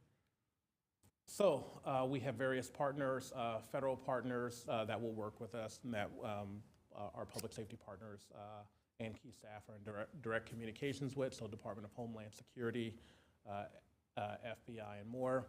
Our state partners, Cal OES, California Office of Emergency Services, CHP, regional partners, City and County of San Francisco, San Jose, and then other regional transportation agencies, VTA, Caltrain, and more, just to name a few. And so we've talked about this before, but these names will come up again, and so it's worth just populating that tonight. That there are really 3 49er entities that we work with. One is referred to as Manco. They're really the management company or the stadium manager. And so in this context, they will assist the Bay Area Host Committee to fulfill duties under the league event agreement. They are the company that we have a management agreement to manage the stadium on behalf of the Stadium Authority, so on behalf of the board. There's another entity called Stadco that is a 49ers entity that is the actual tenant of Levi Stadium for the 49ers operations there. And then there's Teamco, which is essentially the entity that most people think of when they think of the 49ers. And so Teamco or another 49ers entity is expected to provide a grantee to cover any shortfalls that the Bay Area Host Committee may uncover or may encounter in their reimbursement obligations to the City and Stadium Authority, and we will discuss that, and that is very similar to the assignment and assumption agreement that the board approved a few months ago. With that, I would just like to note that you as a board adopted guiding principles in March of 2024 for Super Bowl. These are very, very similar to your guiding principles that you adopted for FIFA. And they are as follows: to professionally oversee Super Bowl 60 in a manner that positively highlights Santa Clara and celebrates our rich diversity, to obtain all event costs reimbursement, including public safety pre and post, ensure that there are direct benefits to the Santa Clara community and Santa Clara businesses, plan and provide for communication and engagement with our residential neighborhoods adjacent to Levi Stadium and other venues, ensure specific benefits to and involvement of Santa Clara youth and adult football programs, seek revenue-generating utilization of the convention center. We'll talk about that tonight, as well as other event and recreation spaces in the community. Seek mitigation for any financial risk and liabilities. Engage in transparent communication on pre-planning efforts with periodic updates to the City Council, and I would say Stadium Authority, including published reports on our website, which we've done and we will talk about tonight. And then pledge that the City Council, the Stadium Authority, and staff will follow the law, act ethically and transparently, and with the expectation that all the other parties that we're working with will do the same. So just a high-level note, in alignment with Guiding Principle 8, we've had a few informational reports. Just want to highlight the one that occurred on August 27th. There were key updates that were shared with the Stadium Authority and the City Council on details, and those details are on our website under the public meeting section. We talked about a number of things. We talked about reporting, how we were tracking costs, updates to the city manager's directive for how staff will report and segregate their costs, and made some changes at the urging of council to do that. Also introduced revised payroll codes for staff to track their time. And the directive really commits to what Measure J embodies, which is the general fund is reimbursed and all costs are tracked, and that no general fund dollars be used to subsidize the Stadium Authority or any 49er entities. So with that, I want to turn the presentation over now to Captain Rich Fitting of the Santa Clara Police Department, who will discuss our public safety planning efforts. He then will be followed by Matt Queen from the Fire Department, and then David Flam, our Emergency Services Manager, and then after that, Chuck Baker, the Assistant City Manager. Thank you. Thank you, City Manager. Welcome. Thank you.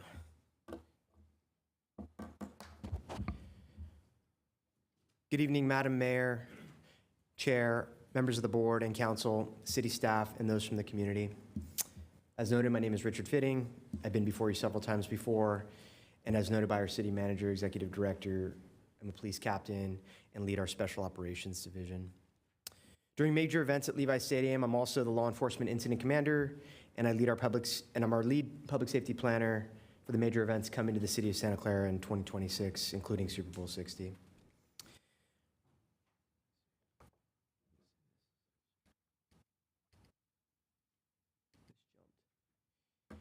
To achieve our public safety mission, we have to get a lot right.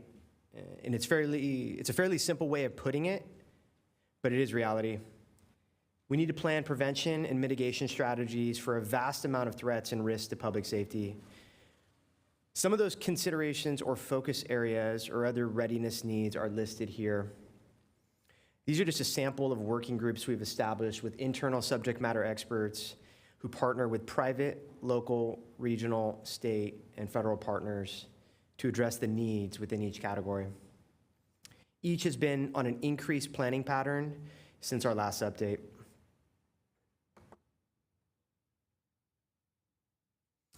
A critical component of our planning includes establishing and enhancing partnerships, attaining resources, and securing staffing support. Our evaluation of training needs or equipment needs has also occurred, in particular, as those processes often require a long runway. In addition to tabletop exercise partner participation, we've collaborated with the Department of Homeland Security for critical infrastructure assessments and process assessments. Those are objective assessments to identify any gaps or vulnerabilities that need to be addressed. We've attended various specialty training on large venue risk management, crowd management, hazardous materials threats, communications, cybersecurity, and more. Based on the scope and risk level that come with an event of Super Bowl magnitude, the U.S. Department of Homeland Security appointed a federal coordination team for Super Bowl 60. We've been collaborating closely with that team since the appointments. The team will facilitate federal support for our events, as well as coordinate federal response and security assistance activities to aid federal, state, and local agencies, such as us, with existing security structure and other operations.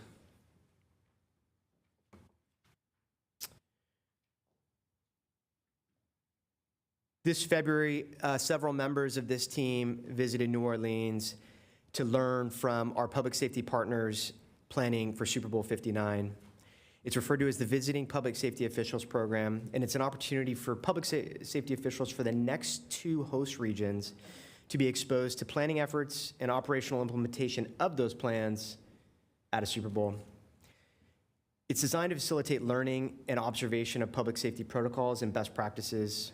The program fosters information sharing and planning strategy considerations from the current host city to the next 2 years' public safety planners. There's truly no greater readiness exposure opportunity than the Visiting Public Safety Officials Program. When planning an event of the scope, magnitude, and risk of a Super Bowl, the best readiness is to be immersed in the planning and implementation of those plans and to be on site to see it, smell it, hear it, and feel the true impacts on public safety.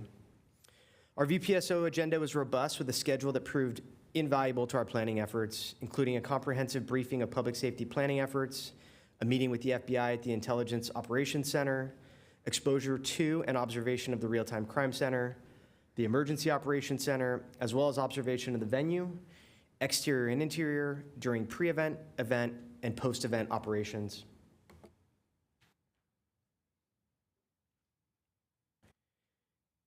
To achieve our public safety mission, we rely on partnerships. That is true for day-to-day events, and it certainly will be true for Super Bowl 60. The entities you see listed here joined us for this learning experience in New Orleans. The list you see before you are just some of the exposure opportunities we seized during the Visiting Public Safety Officials Program.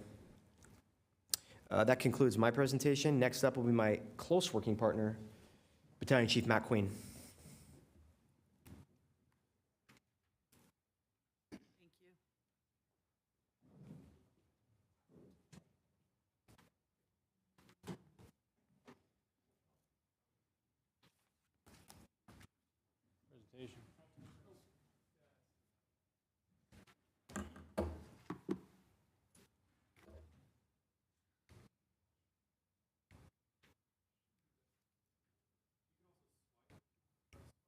Beautiful, thank you. Good evening, Madam Mayor, council, board members. My name is Matt Queen. I work with the fire department. I'm here tonight to give you a brief update on the fire department planning efforts. Our efforts really began looking at the after-action review from Super Bowl 50, looking at the lessons learned and the notes from that event with two key considerations. The first one being we've had about 9 years of public safety planning between that event and this one to prepare for. The other consideration being this event, by all accounts, from everything we've heard, everything we've seen in our VPSO visits, is going to be bigger, grander, more going on than Super Bowl 50. So with those considerations, we've begun our subcommittee planning efforts. On the fire department side, those subcommittees consist of emergency medical services, hazmat response, and fire prevention as examples. And the second component of our planning has focused on providing cost estimates and forecasts. These estimates go towards planning efforts, they go towards procuring equipment, they go towards estimating the deployment and staffing levels of these events, and they go towards training. Some bullet points listed up examples of the training that we participated so far. The Department of Homeland Security and the CISA, which is a Cybersecurity Infrastructure Security Agency, Interoperability and Cybersecurity Conference, as well as the Department of Homeland Security's Chem Prep program. Essentially, that is a hazardous materials risk assessment for the local and broader region to look at our hazmat response threat and mitigations for that. The last component of the fire department planning efforts have focused on communication. As we all know, the event itself is in Santa Clara, but will have a large impact on the region, so it's important that we continue to coordinate with our San Jose Fire Department partners, our Santa Clara Fire Department partners, our county EMS partners, make sure that we are sharing information with them and they are sharing information back. That way we can all prepare for the events, both sanctioned and non-sanctioned events in our city. That's it for the fire department update. I'd like to pass it over to David Flam, your emergency manager. Thank you. Welcome. Thank you very much, Council, Madam Mayor. So I'll spare you the redundancy of just reading off the bullets that you can read plainly in front of you, and just say, as City Manager Javon said, that there is a difference between the emergency management planning and the traditional public safety planning, in that while they're preparing with their local, county, state, and federal partners for the public safety and the prevention and mitigation side of the house, the emergency management's job is to ensure we have a plan for consequence management. And the unfortunate and hopefully unnecessary event that we would need to do consequence management. But in emergency management, we say that it's emergency city management. It's a whole of city approach, and I've got the mechanism of the Emergency Operations Center provide a common language and process. That's the incident command system, standard emergency management system process, and the action planning process to ensure that we can utilize all of our city staff from our various different departments, as well as integrate our county, state, and federal agencies that would be coming to become suddenly a part of our city and a part of our consequence management process that would be under the control of our city manager. So basically, I work with all those partners from local to federal to ensure that we've got a plan, that we are exercised, that we have looked at the lessons learned, and that we have a short-term and long-term plan to support our response partners, as well as the non-traditional partners that would be working long-term, depend upon what type of event it would be that would necessitate the consequence management. So that's what we've been working on, and we'll continue to work on as the year progresses and as we prepare for these events. That's all I got.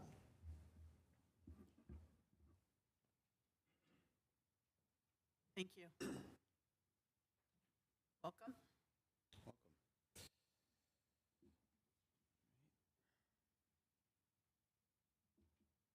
So thank you, Director Flam. Greetings, Madam Chair and Mayor, Vice Mayor Cox, members of the board, and members of the council, as well as our viewing public. Chuck Baker here, Assistant City Manager and Assistant Executive Director for the Stadium Authority. So as we prepare to welcome the world for Super Bowl 60, the Santa Clara Convention Center is being positioned as the central hub for hospitality and high-impact event operations. So here are some of the photos of the upgrades that are already in place. Let's start with the digital signage. It's transforming the visitor experience into the modern era. So we've already installed 20 new digital message boards, 3 large LED walls, some of these are 19 feet, and 27 meeting room schedulers throughout the facility. These tools enhance wayfinding, event updates in real time, and they unearth new advertising opportunities. Also, all 20 public restrooms at the convention center have received a full refresh.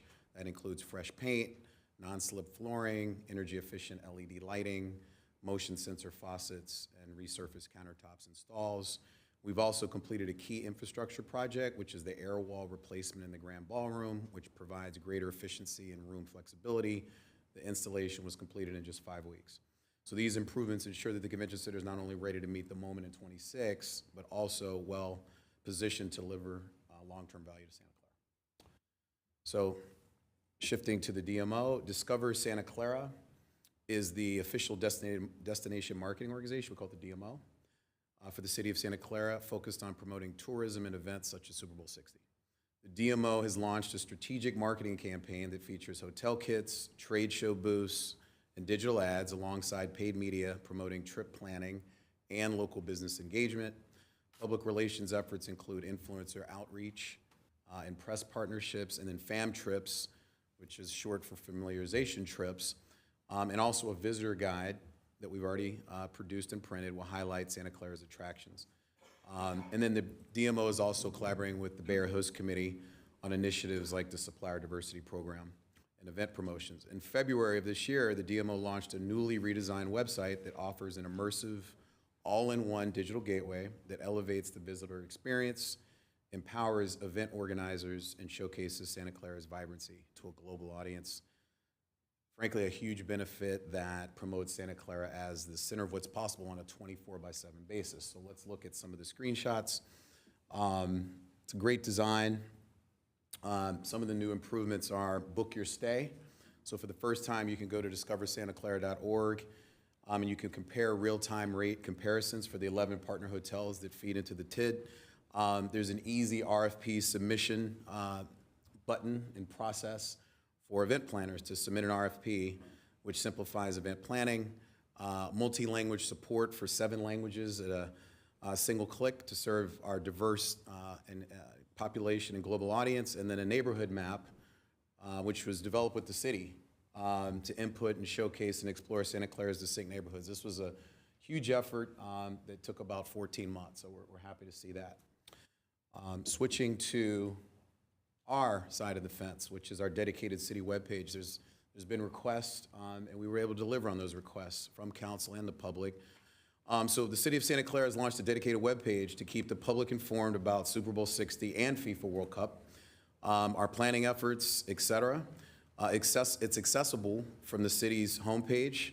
If you scroll down in the middle, there's actually a banner.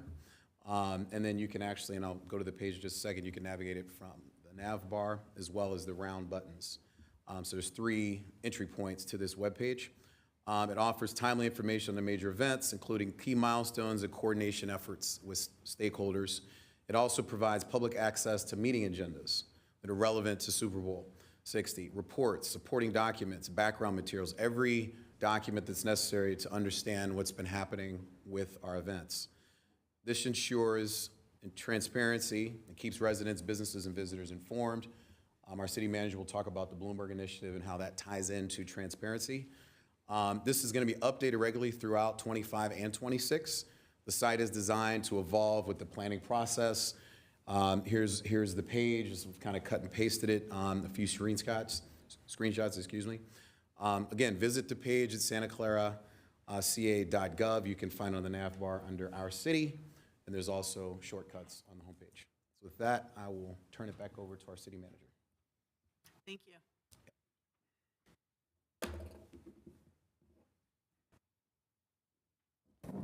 Thank you, and as I pick it up, I just want to thank all of our public safety departments. It's just frankly been an immense pleasure to work with Chief Morgan, Captain Fitting, Matt McQueen, and David Flam, and frankly all of our public safety staff that are really hard at work. What you heard was a real high level. seen some of the detailed work that they're doing, and it's frankly nothing short of amazing to ensure that we're prepared and safe. Just a little bit note on the Future Host Cities program. So we've talked about this before. And so we recently attended the Future Host Cities program right before Super Bowl 59 in New Orleans. So that Thursday and Friday, February 6th and 7th, 4 people from the Stadium Authority, including myself, Chief Morgan, and 2 people that support the Stadium Authority, went to New Orleans for a series of meetings with the NFL, the New Orleans Host Committee, toured the convention center sites, and really got a detailed understanding of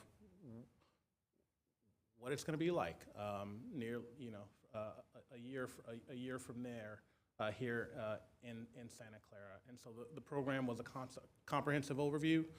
One day we were in a conference room and the NFL ran through people from just about every department of the NFL, from their legal department to their staffing department, understood how they brought in 10,000 people to work the day of, how they created and took over spaces within New Orleans and the surrounding region really to support that. And a lot of the legwork, as well as the time periods by which they engaged with city staff. Representatives from the host committee came and talked about how they worked with city staff. City staff came and talked about how they worked with the host committee. Just really a great day, 2 days to understand. And this was the second trip we took, as we mentioned before. Typically, a host city goes to the 2 prior Super Bowls, both the VPSO staff and staff from the Future Host City program. And so we were there, representatives from SF Travel, our DMO, Convention Center, as well as Manco traveled on their own dime, but we're there as well. And so tons of lessons learned with that. And this is just an image that showed how the NFL really did some programming outdoor to highlight a landmark in New Orleans, and so lots of thoughts on how to highlight some of our amazing landmarks here with outdoor programming and engagement with the NFL. Next, I want to talk about reimbursement of a few agreements that are attached to the report. And so the city has entered into a series of reimbursement agreements with the Bay Area Host Committee. And just want to highlight a few of them. We talked about a VPSO program, and in Captain Fitting's presentation, total cost for that program was just under $200,000. And so Bay Area Host Committee agreed to reimburse $100,000. The 49ers contributed $57,000, and we were all set. And then, frankly, the terrorist attack in New Orleans happened. And there was a request from the police department to actually send additional staff, just because it was going to be a great training opportunity. And so we were able to increase that with some Stadium Authority funds of $32,000 to support additional police officers going to attend the training. The next agreement was the Super Bowl pre-agreement cost, and so we've entered into an agreement with the Bay Area Host Committee to reimburse $61,000 of our pre-agreement costs that we incurred from July 1 through December 31st of last year. We're still in discussions with an additional $4,000 for a training that occurred in November 24. Really wanting to make sure that there were some questions with regard to that training, because it seemed like a training that the city would go to on a normal basis, and really wanting to understand that there were some questions from the host committee just to understand that it was specific to the events that we're hosting, and so we're working through that. The agreement is attached as attachment 2. In addition, we've entered into an interim funding agreement that covers event planning and training expenses for the police department, the fire department, OEM, public works, staffing, at our full cost recovery rates. That covers costs through January 1 of this year through May 31st of this year, until we can execute a league event agreement, and I'll discuss what that is. That agreement is for $150,000 with provisions that if during that period of 5 months costs increase, if we hit the $120,000 mark, the parties will meet and confer about increasing the cost or assigned to that agreement. Next, want to take a moment to discuss the allocation of cost categories for stadium events. And so this is a chart that we put together really to provide some articulation. In a number of our conversations, there's been a lot of questions around who pays for what entity pays for what cost category, and we thought it would be appropriate just to take a moment, outline the cost categories, and frankly talk them through, right, to bring some clarity through a table. And so I'll orientate us to the table. And so there's the cost categories. On the left side, you have general stadium administration, board support, things we're doing today, public policy discussions, negotiating of the agreement, executive level management, general admin and legal costs. And then for no matter what type of event we're planning, whether it's an NFL event, a non-NFL event, Super Bowl 50, or in the assignment and assumption for the World Cup, the Stadium Authority bears those costs. Now, a portion of those costs are reimbursed through our normal overhead rates. On when we invoice a party, there's an overhead percentage, and so there's revenue that comes into the Stadium Authority. But that general admin, the Stadium Authority has funded, does fund, and anticipating that to continue to be the case. With regard to stadium management expenses, as the board knows, that the city has a management agreement with Manco to cover that outlines who pays for stadium management cost. And so NFL events, whether it's a Super Bowl or a regular NFL event, is paid by Stadco. Non-NFL events is budgeted for the Stadium Authority. And so in the Stadium Authority budget that you approved at your last meeting, I believe, we split the cost 50-50, right? So our management company, Manco, has an annual budget. We split that budget 50-50, 50 with Stadco, 50-50 with the Stadium Authority. And so that flows through all of our agreements based on if it is a NFL event or non-NFL event. Pre-agreement costs for our regular NFL events and non-NFL events, those are dictated by the lease agreement and the management agreement, and so there are not additional agreements. However, for Super Bowl 50, the Stadium Authority bore those costs. For Super Bowl 60, which is still under negotiation, it is envisioned that the Stadium Authority will bear those costs. And under your assignment and assumption agreement, the Stadium Authority bore those costs with the caveat, and it was negotiated that should the Bay Area Host Committee or other parties receive state and federal grants, so grants that may not come to us but may come to other parties to support the event, there's a provision in there for possible reimbursement of the pre-agreement costs. Next, we have, frankly, where 95% of the costs for all of these events lie, and that's in the pre-event public planning, event public safety costs, and then the post-event public safety demobilization.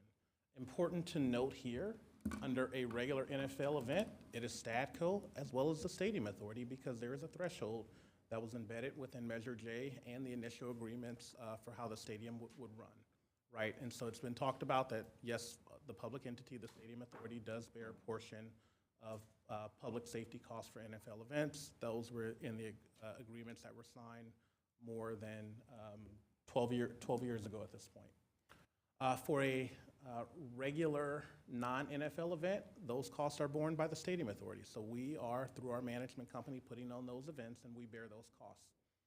For the major events, those costs are borne by either Stadco or an entity that is the official host organization, in our case, the Bay Area Host Committee. And so those costs for the major events, again, 95% of the costs borne by either Stadco or Manco for the Super Bowl, and by Stadco or Bay Area Host Committee for Super Bowl 50, and envisioned for Super Bowl 60, and for World Cup, Bay Area Host Committee as per your approved assignment and assumption agreement. And then lastly, permit fees are paid for by the applicant, and sometimes that may be the event sponsor, like the NFL may apply for a permit, or FIFA may apply for a permit, or the host committee may apply for the permit.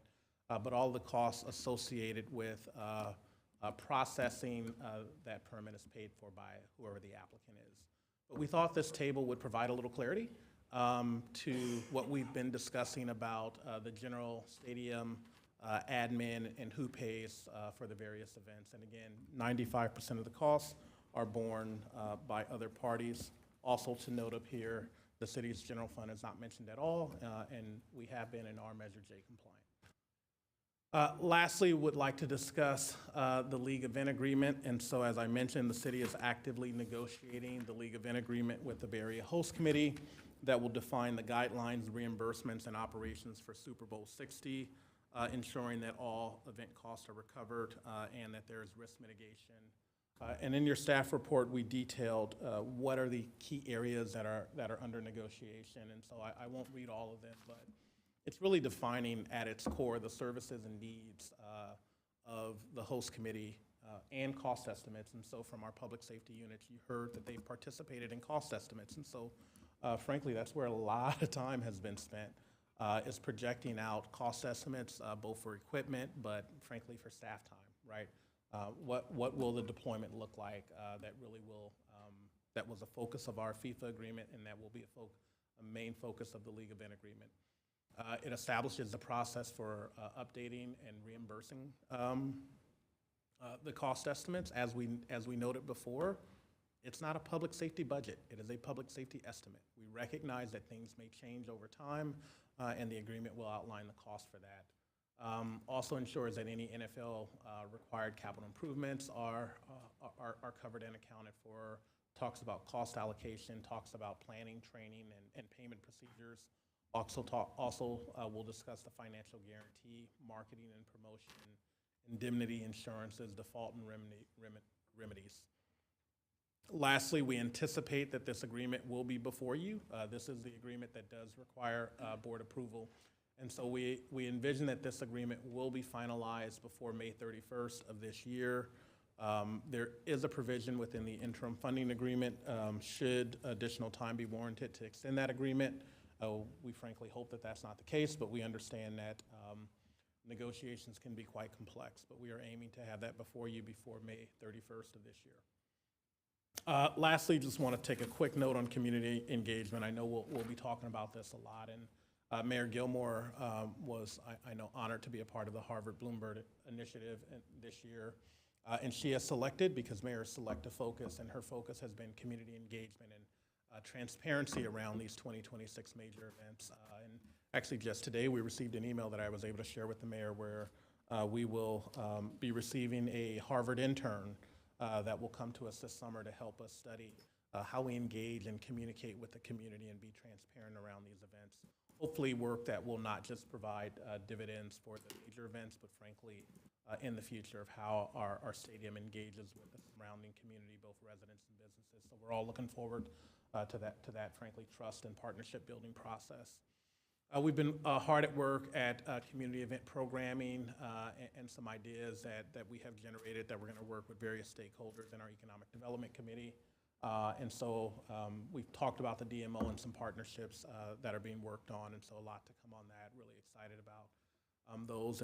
And lastly, I just want to touch on a current effort where proposals were due actually just last week, or proposals are under review. People submitted proposals, but we are undertaking an effort to frankly leverage these events that are coming to the city in 2026 and have sponsorship that meets with what the council and the board finds appropriate, right? We want to have appropriate sponsors, but should there be an effort to leverage city assets with partnership, frankly, money to the general fund and some of our other city funds, we want to do that. I think those of you that were on the council may remember the city tried this last time for Super Bowl 50, but really didn't have any takers.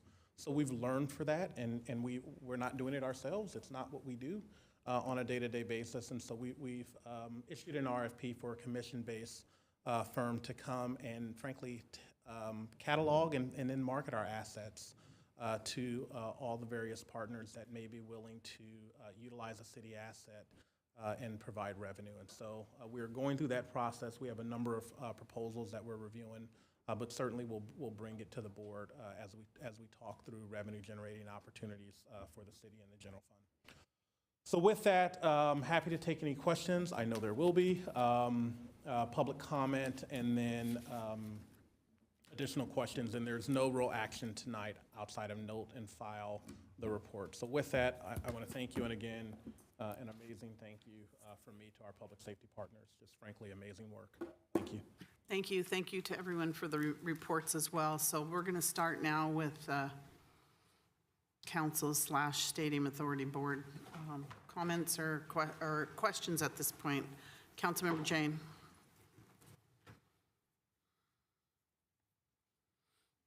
Yeah, it wasn't clear to me how the convention center is going to be used. Is it going to be, like for FIFA, I think they're just taking over the convention center for like a month? Is the 49ers or the NFL going to take over the convention center and use the ballroom? It wasn't clear how we were marketing that. Councilmember, is that it? That's your only question? Councilmember Hardy? It's along the same vein, because I had the same thoughts. And it was mentioned about Discover Santa Clara has a map of local places. I wasn't clear if that was historic or businesses or what. And I was also curious if these new signs in the convention center, if they can, if it's just text or can they show like a QR code? Because that's the easy way for people to be made aware of things, to order things, and maybe order things from our local businesses that could be delivered. I'm just wondering what's being done there. Thank you. Thank you. Vice Mayor Cox? So I have a few, and thank you for going through my questions earlier. So just for public record as well, I'll just repeat a few of them. When we talk about the financing part of it, if I'm understanding the three agreements we're looking at, the pre-agreement, the interim agreement, a potential league agreement, and then we have the VPSO agreement, our charges for this start essentially July 1st with our pre-agreement. So it's my understanding then that nothing prior to that was being done to prepare for the Super Bowl, at least that we've seen on the books. And then we have this $61,000 that's being brought, that's being paid back by the Bay Area Host Committee, I believe, or maybe it was Stadco. But I'm assuming that's a partial amount of what was in total charged in the pre-agreement, and I wondered if we would have visibility on those numbers. My question's about the interim agreement then. We've got a $150,000 cap. I don't know how we came up with that number, but will that get us reasonably through May? And then again, I was a little concerned with the VPSO program that we've got this nice round $100,000 number, but there's no documentation about how that was spent or what it was spent. And I think the response was just that that needed to be confidential. So if we can't speak to that or show a budgeted breakdown that even redacts information, I'd like to know why that information needs to be confidential. And then I didn't see that the future host city program was accounted for in any of this reimbursement or potentially what we've paid for. Outside of the finance piece, I think that one of the things that I would be wary of, having kind of seen what we've gone through previously, when we have ambiguous terms like reasonable costs or a definition of administrative costs that, you know, may or may not be paid, I think it would be really wise of us when we enter into this league agreement to have very clear definitions of what that means. I do like in the interim funding agreement, the Exhibit B, which breaks down those costs, but even in that, you know, one of the items that says will be reimbursable is meeting with large stakeholders. Well, does that pay for like the food at a meeting? Does that pay for travel? And so what I worry about later is, again, when we get into like the litigation about what is and is not reasonable, we could do ourselves a lot of favors right now, I think, by identifying those terms in the league agreement. And then we can start focusing on the fun stuff, like, you know, I'm excited about the Economic Development Committee. I'm excited about planning for this. But I think it's wise of us, learning from our past, you know, saying that we're equipped to deal with this, but we've got 3 agreements right now for things that happened already. And we're just getting information about it, and they were signed afterwards. So I think that shows that we're not, that we're working to catch up instead of looking forward. So I think just to be prudent, looking at this league agreement, there should really be clear definition about that built into it. Thank you, Councilmember Gonzalez. Thank you, Madam Mayor.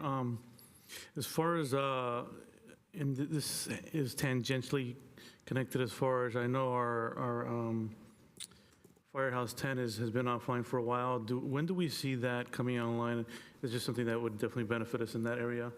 The other thing is, as far as preparing for the unknown, in the last Super Bowl, our duly elected president showed up at the game. How do we anticipate any additional costs? Or I don't know if he rolls with, you know, with his security, and there's nothing that we need to do as far as our planning, but how would that affect our planning and maybe costs? And thank you for the presentation as far as the cost.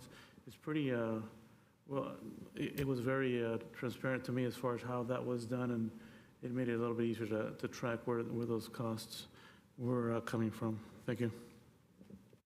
Thanks. I have a few questions. First, I'd like the city attorney to explain to the public in our stadium authority lease what it says about Super Bowl and the costs for Super Bowl. And then I'd like the city manager to just answer the question to make it clear that you already signed these agreements, so we're not here to change the agreements or to approve them. They're already signed, and you've signed them, and they're already in existence. I just want to make sure, and the public knows, we're not here to change any of those agreements.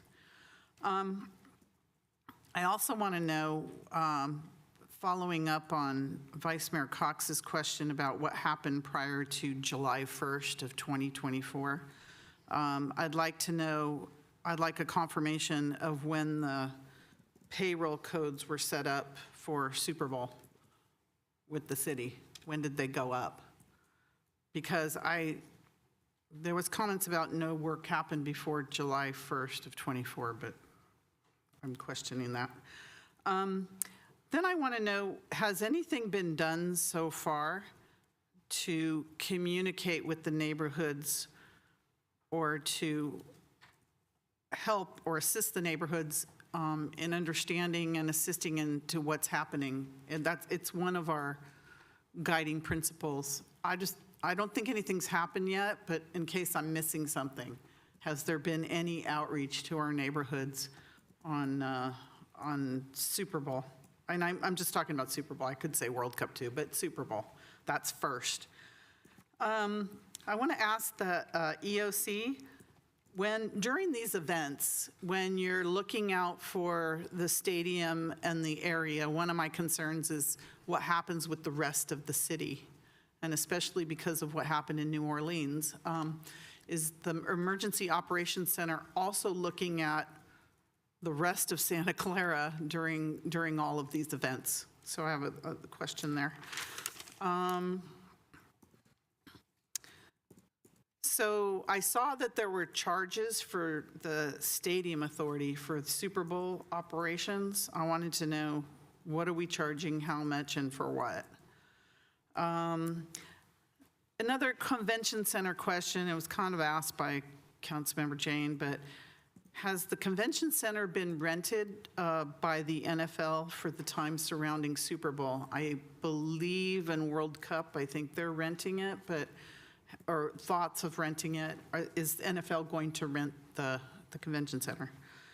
And I saw the chart, the allocation of cost categories for stadium events prepared or presented by the city manager.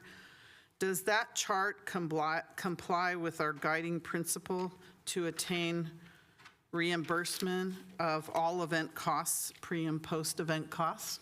Because that's our guiding principle.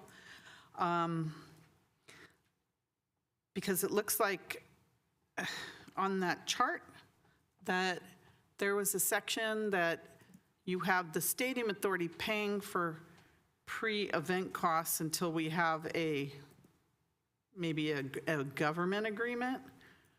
So my question to the city attorney is, will we have a government agreement before Super Bowl? Before February of next year? Because otherwise, it looks like, according to that chart, Stadium Authority will be paying a lot. And then will we ever get a cost estimate for everything that we're going to be looking at for Super Bowl? And I could ask the same for World Cup. What is our cost estimate? Well, I mean, we're doing piecemealing this. What is the total cost estimate? And then I see we have our Bay Area Host Committee Director on the line. I'd like to know, and I've asked this several times, no one will answer so far, how are they doing with fundraising efforts for Super Bowl? We're talking Super Bowl today. I want to know World Cup too. How are they doing with their fundraising efforts? And those are my questions. Anybody else? Seeing none. City Manager? Mayor, would you like to go to the Bay Area Host Committee first, or have staff go through the council questions? It's whatever. I don't care. Sure. Why don't we take that? Because there's one for Executive Director or President and CEO of the Bay Area Host Committee, Zaleen Jan Mohammed. Can we have her on?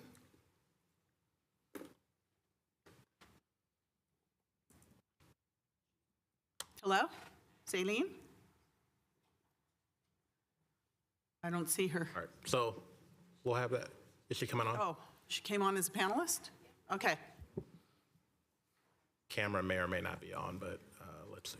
Yeah, her camera's not on, but she's up on, as a panelist. Zaleen, can you hear us? I can hear you. Yes. Thank you for joining. Sorry to ask this question at the last minute. I was hoping that you'd be here or make a presentation. My question is, how are you doing with your fundraising? Thank you for having me, Mayor and Council. Apologies I couldn't be there tonight. Lots of things going on with the Bay Area Host Committee. We have a big event tomorrow and a lot of media in the morning. So fundraising, as I mentioned the last time I presented to Council, is going very well. We are ahead of schedule from a Super Bowl perspective, and I anticipate, given that we are next up, and the urgency around Super Bowl from a brand perspective, that we will continue to have really good success from a fundraising perspective. So all good on this side. Do you announce your partners? We do. All of our partners are announced to the public, and so if you visit our website, you will see all of our partnership announcements that have happened over the last year. We have a few more coming in the next few weeks, but all partners, when they are signed and have released kind of confidentiality clauses, are announced and available via our website. All right, very good. Well, thank you very much for joining us tonight. Thank you. Okay. Yeah. Sure. With that, let's take the questions in order. So a question from Council Member Jane with regard to convention center usage. There is a hold on the convention center for 30 days around the Super Bowl from the Bay Area Host Committee, not the NFL. Still working on final definition on what they will use. As you may remember last time, it was used for what's called a lot of back-of-house operations, and so credentialing and things of that nature. We anticipate some of that. Unsure if it will be used for any hospitality at this point, but those plans are still very much in the works. There was a question for Council Member Hardy with regard to the map on the DMO's website. Does that include historical properties? I don't think it does include historical properties, but it is something that we can certainly look at adding. And then there was a question around the convention center screens and can they take a QR code? And I think they are multi-compatible graphically screens. Sorry for my technical lapse there. Okay, so then we had Councilmember Cox with a number of questions, and I know I will likely refer to staff for some of these, but let me take them. Yes, there are a number of agreements. The interim funding agreement, the pre and the pre-agreement expenses, and in connection with the mayor's question, have those agreements been signed? And so with regard to the VPSO agreement, the pre-event agreement costs, and the interim funding agreement, yes. Those are typical reimbursement agreements, which staff has authority to sign. The larger agreement, like the assignment and assumption agreement, will certainly require board approval, as well as the league event agreement. There was another question on the estimated cost. I think we provided that for Super Bowl in a prior presentation. Currently, the public safety costs for Super Bowl are estimated at $6.4 million. We can provide another update on that. They do change periodically. And Mayor, I'm remembering we provided it because I'm remembering one of your comments, because you were comparing the Super Bowl cost estimate to the FIFA cost estimate, and FIFA being 6 days and Super Bowl being 1 day, and you had a question on the difference there. But certainly we can provide an update on what the current Super Bowl cost estimate is, and know that that changes as they currently work on what the footprint will be. And so, connected to one of the mayor's questions of has there been any outreach to the community? Not yet. One of the things we're waiting on is a definition of what the security footprint will be in and around the stadium. We know it will be bigger than Super Bowl 50, and I had an update last week, because there was a Thursday. It was on a Thursday last week, where there's still a lot of work occurring with our public safety people, as well as our other federal partners, on what the requirements will be, also from the NFL. And so we don't have information yet on any street closures in the hard perimeter. But once we know that, certainly engagement with the community will commence. Can I say something on that really quick? Because it's different. It'll be different now than Super Bowl 50, because we're going to have lots of residences across from the stadium now that we didn't have before. I don't think we had any residents in our perimeter last time, but now we're going to have Tasman East in that perimeter. Absolutely. And that's going to change things for us. Absolutely, on Lafayette. So lots of outreach is necessary. So Councilmember Cox asked a question around why 150 for the costs that will be incurred through January and May. I know staff engages with the Bay Area Host Committee on a weekly basis on our cost estimates. I know that there were estimated costs that were trending based on what our monthly invoice rate has been, and that's how the 150 was configured. But recognizing that as we get closer to the date, activities may increase. That's why there's a provision in the interim funding agreement. So when we hit 150 or 120 of the 150, we'll do a meet and confer, and if there's a need to increase, we will address that. The 61,000 is a reimbursement from the July 1 through December of 2024, with the caveat, or I think it was mentioned that that means nothing occurred pre-July 1. No, that's not the case. Activities did occur. Frankly, activities occurred not just in 24, they occurred in 22, 23, right? I remember I started here May of 2023, and I think we were in this room a few days after, or 1 day after the Super Bowl was announced, and there were conversations on that. And so work preliminary work has been occurring. The NFL did come out for a site visit. I know that there were conversations with our public safety and various partners.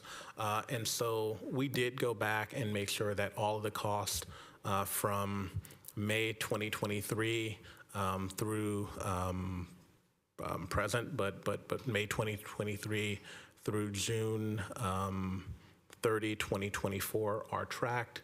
Those unreimbursed costs are approximately $124,000, similar to the how we negotiated the FIFA agreement.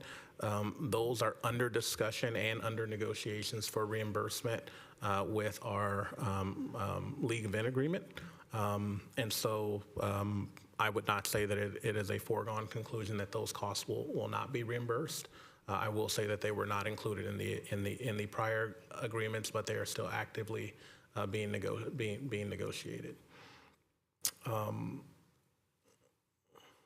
And again, as shown in the table, there's a number of general oversight and administrative costs that are incurred, costs to support board questions, costs that we are incurring, frankly, here tonight, addressing questions from council and updating the public that are part of those costs. VPSO, there was certainly a VPSO budget. Councilmember Cox, you did mention that there was a response saying that something was confidential. Sure. Let us take a look at that, and we will hopefully tonight get back to you on that. I do know that, let us take a look at that question. Future host cities. So as we talked about at one of our prior updates, the future host cities was not reimbursed because the Bay Area Host Committee, or STADCO, did not agree to pay for that cost.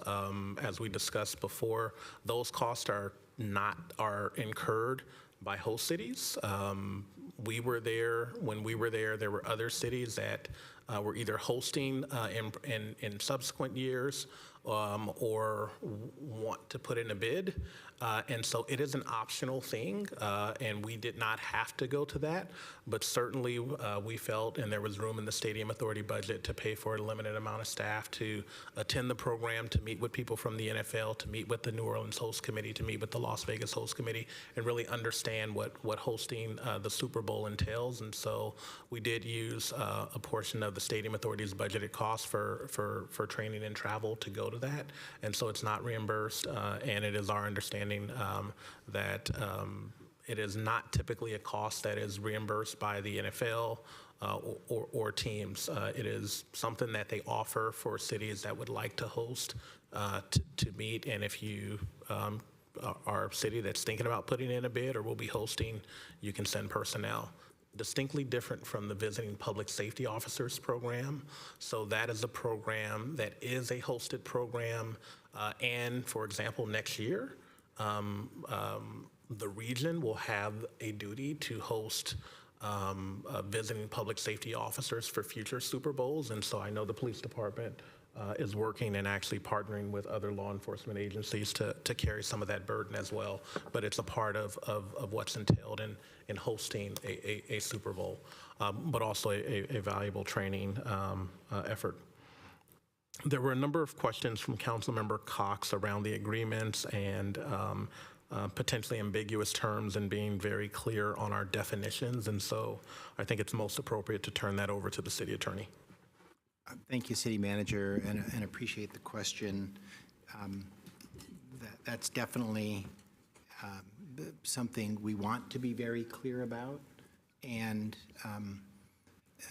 have developed a good pattern in practice and understanding in our implementation of the existing agreements as to what is reasonable and what's not, as a product of our accounting for our costs in detail, submitting invoices, and actually receiving reimbursement of those costs.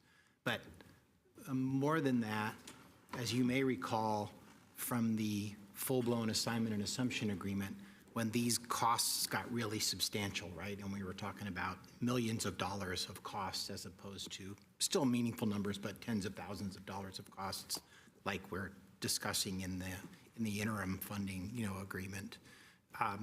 That agreement goes into elaborate detail about all the different categories of costs and specific line items of costs and activities that we consider to be reimbursable. So you may want to refer to that, and we can go over that, together if you'd like, in the analog assignment and assumption agreement for the World Cup events. But the definition of costs and the reimbursement process for costs, getting at, I think, the issue you're asking about is going to be patterned after that. So very detailed provisions describing categories of costs and exhibits that go into even greater detail of that. An entire page of an exhibit, single space, in the assignment and assumption agreement, and the same thing will happen in the league event agreement, Exhibit B. I'm not sure what letter it will be in the league event agreement. Talks about all the different possible kind of categories and types of costs that might be involved and would be expected to be reimbursed as a result of the work that we're doing both in advance of the event and at the event itself. That agreement and the league event agreement also will include much more detailed charts than the one you liked, in the interim funding agreement that will talk about categories, breakdowns of costs, and estimates of costs. And so we'll definitely be getting at that. As the numbers get bigger, we dive in and make that even more clear. But I think, and staff can speak to this, we've already developed, as a result of having submitted a bunch of invoices and receiving reimbursement, not just a contractual, understanding of what those costs are, but a real organic kind of understanding of what we're expecting to be reimbursed for and what they consider to be reasonable and what they are reimbursing us for. There's been some disputes, but not many, and I think they've all been worked out for the most part to our mutual satisfaction. One last thing too on that, which I think you asked in your written questions, is what happens if you don't agree. Even in the interim funding agreement in place now for Super Bowl costs, there is a provision for binding arbitration if there's a dispute. There's much more elaborate provisions for that built into both the World Cup agreement and there will be in the ultimate league event agreement as well. Okay. Lastly, there was a question / I think a comment from Councilmember Cox about the timing by which we entered into agreements. And I think the best thing to say about that is we all are certainly looking forward to wrapping up these negotiations so that we can fully dedicate all of our time to the work that's ahead of us. Certainly the city has spent quite a number of months on the FIFA side, even just acquiring the documents to do the appropriate negotiation. And certainly these are challenging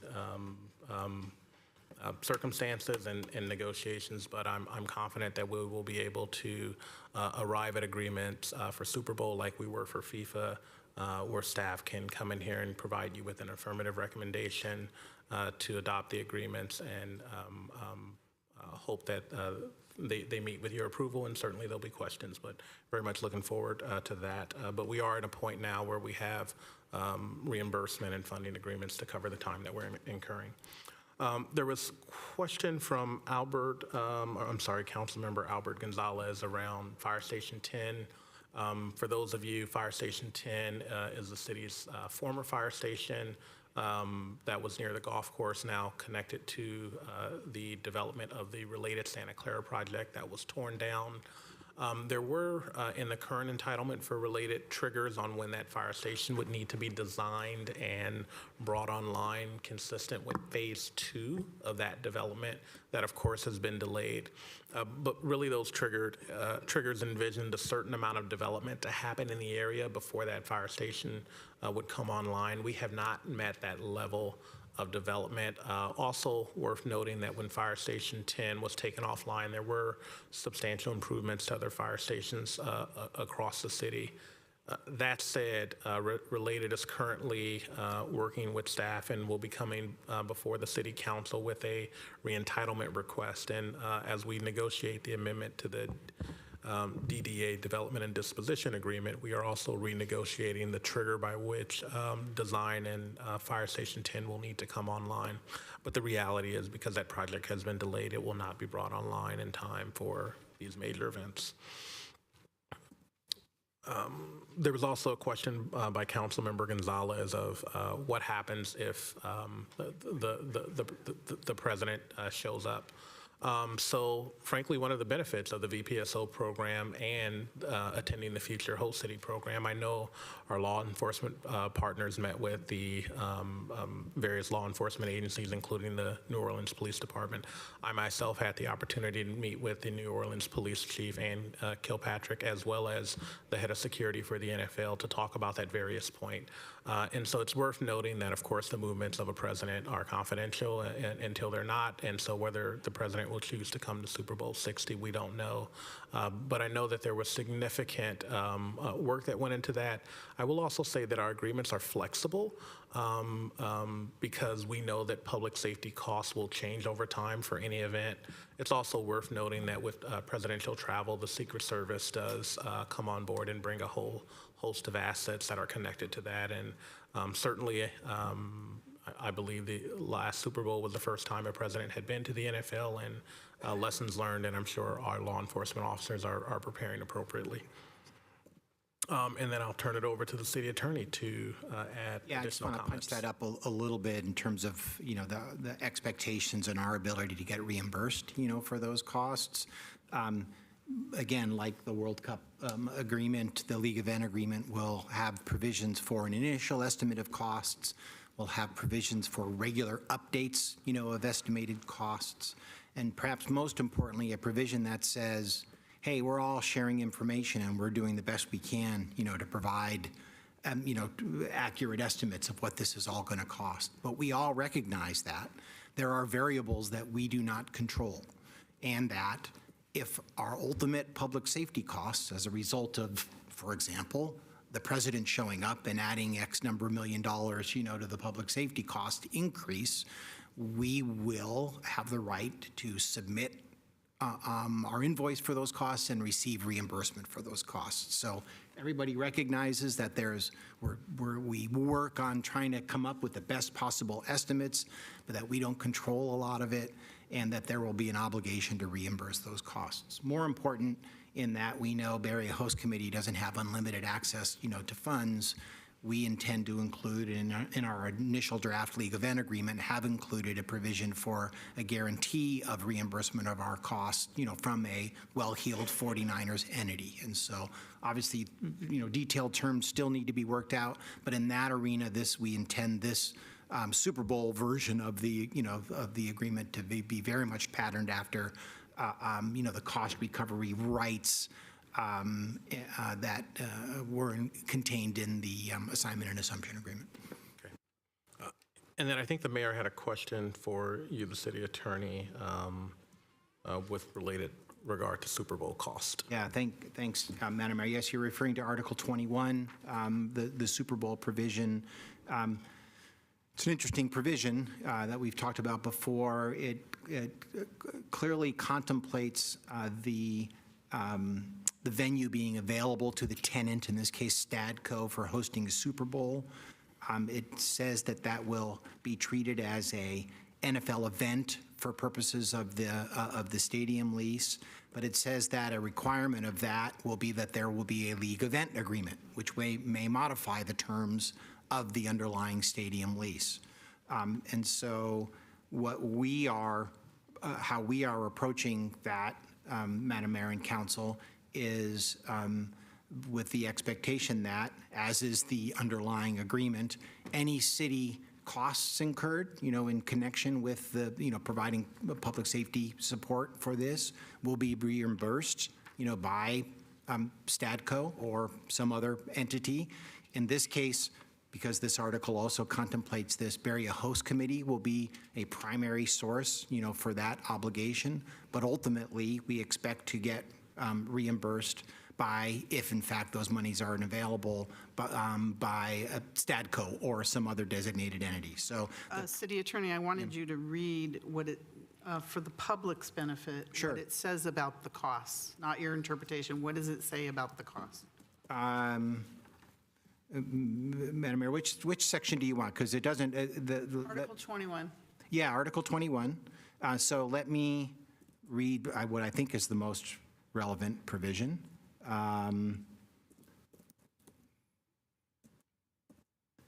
That it talks about. It's not very long.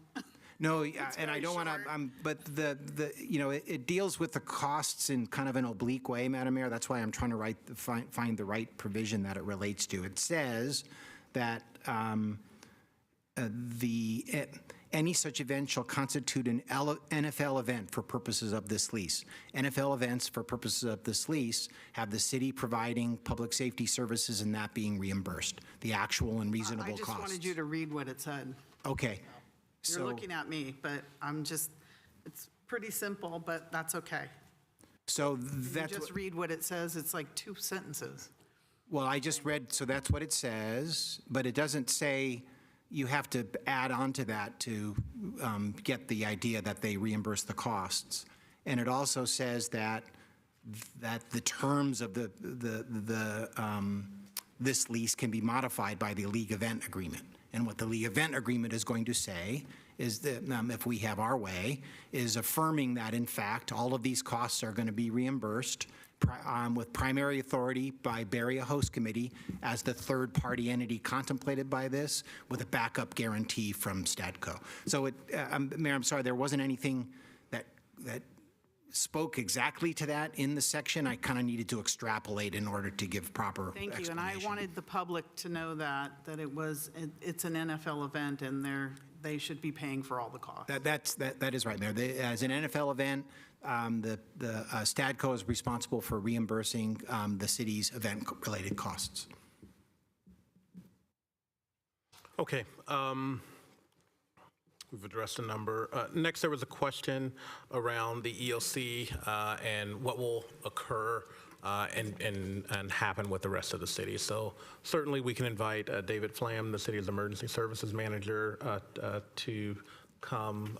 David, I think it would be most appropriate for you to note the activation and note the activities at a high level detail that will be done to oversee the entire city. Absolutely. So the short answer to your question in regards to the concern of the larger city, especially as it related to what happened in New Orleans, is 100% yes. So that's the short answer. The slightly more involved and complex answer to that would be best to reference how we did it for Super Bowl 50, and then without preempting our planning efforts for Super Bowl 60, I'll say, we had a command post focused on the stadium, an expanded command post, we called it Super Bowl 50 Operations Center, that was focused on controlling assets that were ready to respond to the stadium, staged, prepared to do so. And then we had the Emergency Operations Center, which was focused on the city at large. And then, of course, the County Emergency Operations Center focused on the county, and the California REOC, Regional Emergency Operations Center, and FEMA accordingly. It's also worth noting that for New Orleans, the city and county of New Orleans, they own the practice fields, the team hotels, the NFL experience, the stadium, and the primary downtown area where everyone is going to be going, where that's not the case here, as you are well aware. We have one of the most complex regional setups for emergency operations centers that really is out there for these types of events. So our neighboring jurisdictions, which also have downtown centers, our neighbor 2 counties away that will be hosting large events, they'll all have activated emergency operations centers, and we'll be in close communications. I will additionally add that for Super Bowl 50, the county created a list working with all the local chambers of commerce to identify all the known events for the week leading up that were large pre-planned events, so that we had some situational awareness about those events. I know that they're looking to do something similar as well. And we also have to maintain a citywide view on this event, because it's not just human-caused issues that we have to be concerned about. As you know, we have Super Bowl and World Cup coming, which are coming in February and June for us, which is the peak winter weather time of year, and oftentimes can be the peak summer heat time of year. And it's very unlikely we have a year where we get by both of those seasons without any concerns. So those kind of impact the whole city with flooding and traffic issues, as well as other heat-related issues. So the EOC's whole focus is a whole-of-city approach and perspective. We have a number of tools that we use to maintain that awareness, situational awareness, including our dispatch feeds, our SCADA from SVP and water, as well as a number of other situational awareness tools that we use to communicate our status to our partners. So short answer, yes.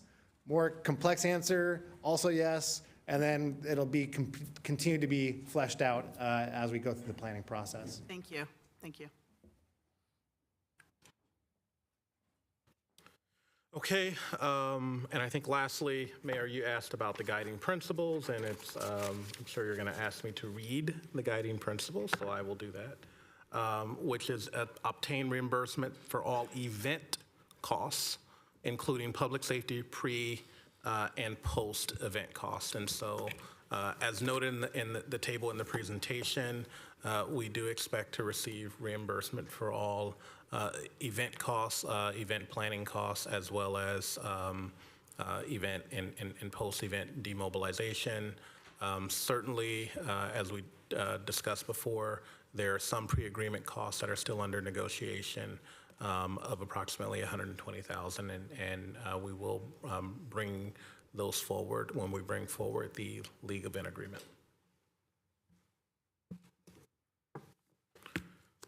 I think that concludes the council's question. Zaleen Missed a couple of mine. Jan Mohammed already replied. I have a couple that you didn't answer. Okay. SASA will be paying, will we get a cost estimate? I mentioned that we have one. We showed it before. We will provide you the update. Talked about communications to the neighborhood, talked about the EOC, talked about the convention center, payroll codes. Yes, as I mentioned, we updated payroll codes from May 2023 and made sure that costs were tracked from May 2023 on.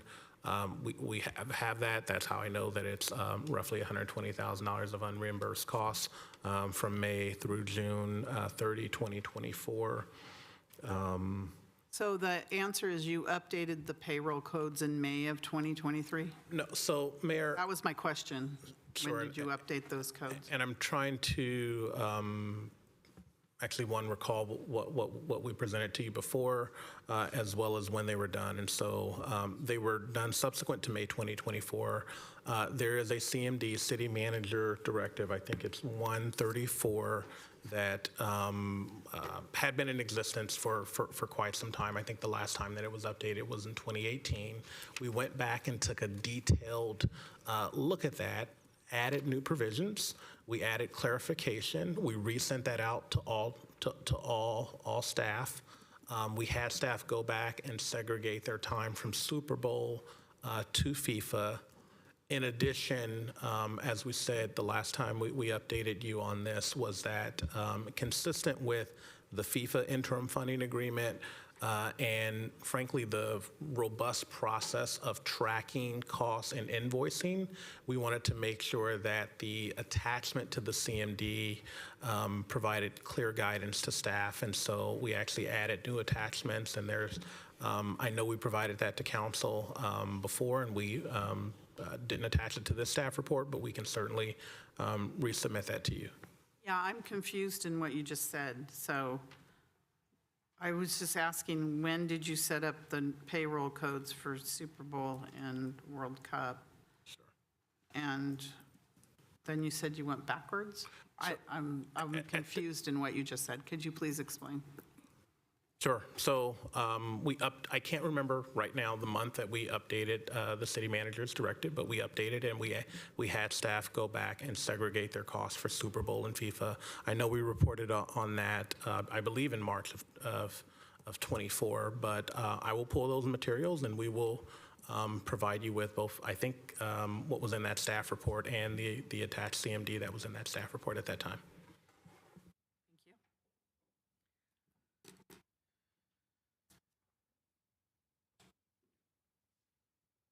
Oh, I asked if the league event agreement will be done before Super Bowl. And yes, I think in the presentation, we're aiming to provide that to you by May 31st is the goal, but City Attorney. Yeah, Mayor, and the league event agreement in this case is what you're referring to as the government services agreement. It'll have the provisions for submittal of invoices and reimbursement of costs. So our objective, now that we've got most of FIFA, at least big agreements, behind us, is to really dig in on this and try to get it negotiated and back to you, as is indicated, before the expiration of the IFA for the Super Bowl. So our target is prior to May 31st. No question, Mayor, there is a possibility that it'll extend beyond that, but it won't be for lack of effort, on our side in trying to negotiate that agreement. All right. I'm going to go to the public. Is there any member of the public? There's nobody here. Well, I shouldn't say there's a lot of staff people here. There's no public here. Is there anyone online? Yes, we have Edward. Go ahead, Edward. Yeah, I just want to say that a lot of money could have been brought into the city coffers if the related project would have had a groundbreaking. And I know that they had mentioned that they have to have groundbreaking now for a manufacturing area. I'm guessing that's the BMX trail that they're talking about. Yeah, I'm just hoping that in the future that we will no longer say yes to another pandemic that destroyed our economy to where we don't have anything like that could have been really useful to the city as far as funding the city, and we wouldn't be in the problem that we are today. I just want to say also that I think that we need to put the fire to the feet of related to get this thing going, because it's just been too many delays. I'm guessing they said that there was supposed to be a groundbreaking in the first quarter of this year, but I haven't heard anything more on that. And just hope that things work out. I do want development, and I do want growth here in the north side of Santa Clara. I want more restaurants. I do want all that, but I'm just really frustrated with the delays that have been going on. Thank you very much. Thank you, Edward. Jihad, go ahead, please. Can you hear me? Yes, we can. Go ahead, please. Yep. Thank you, Mayor and Board. An additional thank you to the staff for Super Bowl update and this ensuing discussion. One thing I think would be helpful as part of this discussion is just a little context from the stadium lease and other stadium contracts and kind of how they were structured, including how they were intended to operate in this scenario. Primarily, I wanted to explain that it was always contemplated under those documents and understood that outside of public safety costs and direct event costs, that staff would spend time on oversight of the stadium, which would include 49ers games, non-NFL events, and NFL events, including the Super Bowl, and that those costs would be paid by the SCSA using funds that were paid to it by Stadco as part of rent, which is approximately $25 million a year. And in fact, when you look at how the 49ers rent was set, the staff costs, the general oversight of the stadium were expressly contemplated as part of that cost. So when we think about the staff's cost and their time that's spent oversight of the stadium, those funds that go to pay those costs were directly paid by the 49ers as part of rent. And on top of that, I just do want to point out that the most recent SCSA financials, which I think were on the consent calendar for this evening but may have been pulled, do reflect record high payments from the 49ers to the SCSA for ticket surcharge on top of the rent payments. So whereas the parties, when the lease was entered, expected that there'd be approximately $9.6 million in NFL ticket surcharge going to the SCSA this year, the most recent numbers reflect that it'll be about $14.6 million going to the SCSA from NFL games at the stadium for this year, a delta of about $5 million in additional revenue going to the SCSA. So I hope this context gives the board and the public a little bit of comfort that the structure that was approved by the public is operating as it is intended, and there isn't this subsidization of NFL events, and in fact, football games are generating millions of dollars more in revenue for the SCSA than expected. Thank you, board. Thank you very much. Do we have anybody else? No? All right, so is this just a note and file? May I have a motion? Motion to note and file. Motion second to note and file.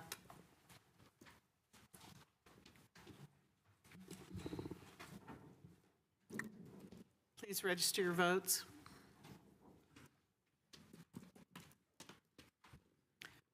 And that Passes unanimously with those present. Thank you very much. We're going to go to the bonds. Do we have, what else is the thing that Vice Mayor Cox pulled? Do we have to do that? I know we can do the Stadium Authority thing next week or next meeting, the quarterly report. Yes, you can. But what about what Vice Mayor Cox pulled? 3F. Look at 3F, but in the meantime, we're going to go to, Yes, just trying to finish this before midnight. We're going to go to the next item, which is a public hearing, adopt a resolution approving the California Municipal Finance Authority, CMFA, issuance of a tax-exempt bond relating to the financing of a 59-unit multifamily rental housing project for low-income households to be located in the city of Santa Clara, California, at 3941 Stevens Creek Boulevard. City Manager. Sure. Thank you, Mayor. Thank you, Council. I will tee this up, and then we'll have a very brief presentation by our director. Tonight, you have a public hearing to address a resolution to approve a California Municipal Finance Authority's issuance of tax-exempt bonds to support a 59-unit multifamily rental housing project for low-income households located at 3941 Stevens Creek Boulevard. The applicant, CRP Affordable Housing and Community Development, has completed the construction of this 100% affordable housing project and is currently transitioning from construction financing to permanent financing. A minor increase in the permanent bond amount requires a technical reissuance of the bonds. Important to note that those construction bonds were also tax exempt. This hearing is required under state law, specifically the Tax Equity and Financial Responsibility Act, commonly referred to as TEFRA, to allow community members the opportunity to comment on the use of tax-exempt bonds for the project. Adam Marcus, our Housing and Community Services Division Manager, is available to answer any questions. And the presentation, again brief, will be provided by Afsha Hamid, the Director of Community Development. Thank you, and this is a public hearing, if I didn't mention it earlier. Yes. Welcome. Thank you. Thank you, Mayor, council members, and members of the public. This is going to be a very brief meeting, or a brief presentation.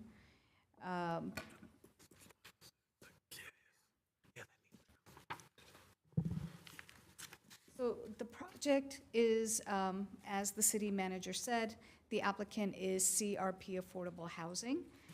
The project is already constructed with 59 units, 100% affordable at 3941 Stevens Creek Boulevard. And there is an aerial here. Here's Stevens Creek. This is the project site right here.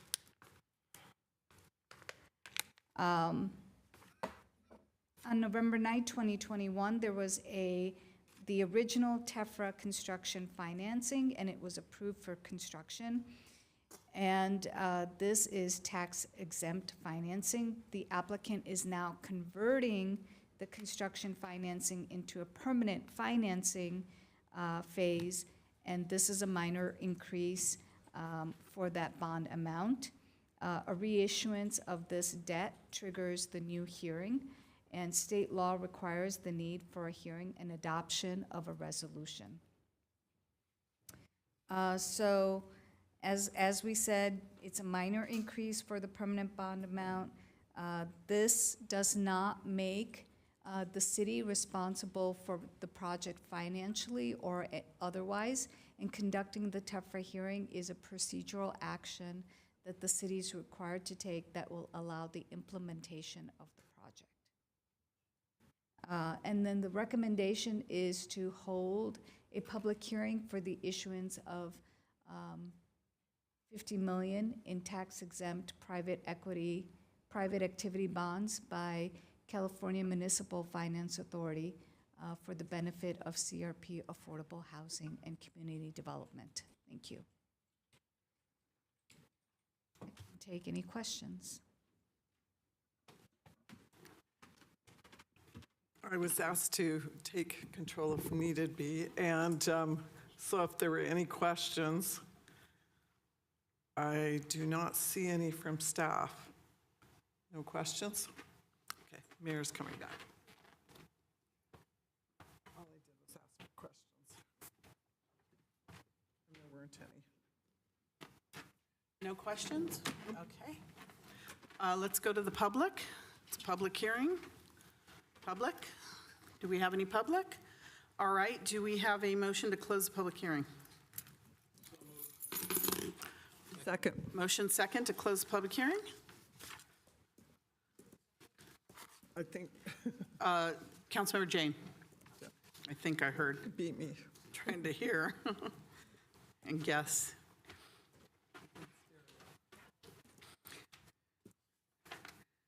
All right, so please register your vote.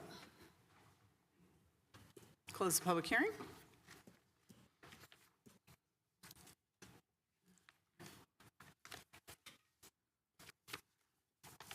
And that passes with those on the dais. Do I have a motion for the recommendation, staff recommendation? So moved. Second. Motion second for staff recommendation.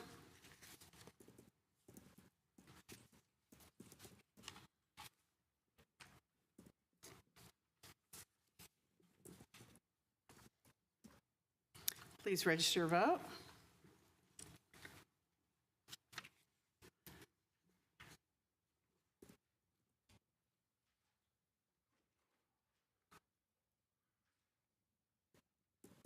And that passes unanimously. Okay, thank you very much. All right, I'm going back to the consent calendar. The first is item 3F, pulled by Vice Mayor Cox. Vice Mayor Cox? Do I start this? or Yeah, Steph? so why you pulled this? So I want to apologize to Gaurav first, because I know you had to stay because of this. So, and the staff did a fantastic job answering my questions. I looked at this specifically because it was a large ticket item, and in my one-on-one with the city manager, he said, check it out. So I'm blaming other people for pulling this note. But one of the things I just wanted to note publicly, and it was a question that was answered, Arini is a large contract that is supporting public safety as well with the GIS system. And because that would be used at Levi Stadium, what I had wanted to know and want to go on record is just knowing that these services are eligible in some ways for Stadium Authority reimbursement under Measure J. And I think it would be good then to recognize how those costs are tracked and make comments on that, or have staff make comments on that for the tracking method, yeah. City Manager? Sure. We are ready and prepared to do that, and I will turn it over to Garv, our IT director. Very good. You're still here. Welcome. Mayor, Council. Yes, to your point, Vice Mayor Cox, Arini's services do support events at the stadium in the name of a specifically common operational picture, which brings together different feeds for public safety and emergency response. So anytime, just cut through the question, any time spent on stadium activities is tracked and charged to an authorized stadium-specific budget in the way all stadium event-related third-party invoices are managed. Coding specific to stadium events is input into the city's financial system, and these costs are included in bills that are sent to the stadium manager for reimbursement. And I had Ken's help, who framed that question and answer for me, so thank you, Ken. And I hope that answers the question. And noted in the written response that we received this fiscal year a reimbursement of $900,000 for some of these costs. Would you like to make a motion to approve that action, Vice Mayor? Yes, so moved. I'd like to approve item 3F of the consent calendar. Right, we have a motion by Vice Mayor Cox, a second by Councilmember Gonzalez. Is there any member of the public that would like to speak? Seeing none, when you're ready, Assistant City Clerk, please register your vote.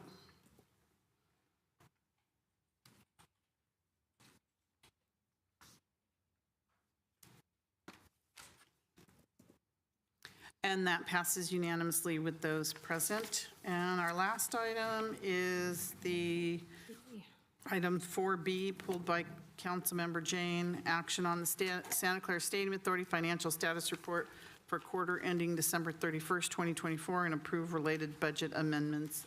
Councilmember Jane, you pulled this item. Yeah, I'm looking at Table 10, and this is actually Slide 3 of this presentation. We could probably go to Slide 3 unless you want. No, can we just hear what your Okay. concerns are? Yes, So- or your questions? The thing is that there's the amended budget, and then there's a year-to-date actuals. So the year-to-date actuals show total operating revenues of 50 million, but expenses of 17.9 million, and then the amount that we're spending on debt is 17.1 million. My question is, this is only the third quarter, and we're doing budget amendments. And when I look at these expenses here, I see that the budgeted expenses are 44 million, but here we're only at 17 million. So there's a lot of items here that were budgeted, like performance rent paid to the city, that don't show up here. So why are we doing all of these budget amendments until we close out the whole year? That was kind of my primary question. But I just wanted to highlight that the numbers look really good. I mean, revenues are 50 million, but expenses are only 17 million, so there's quite a bit of profit there.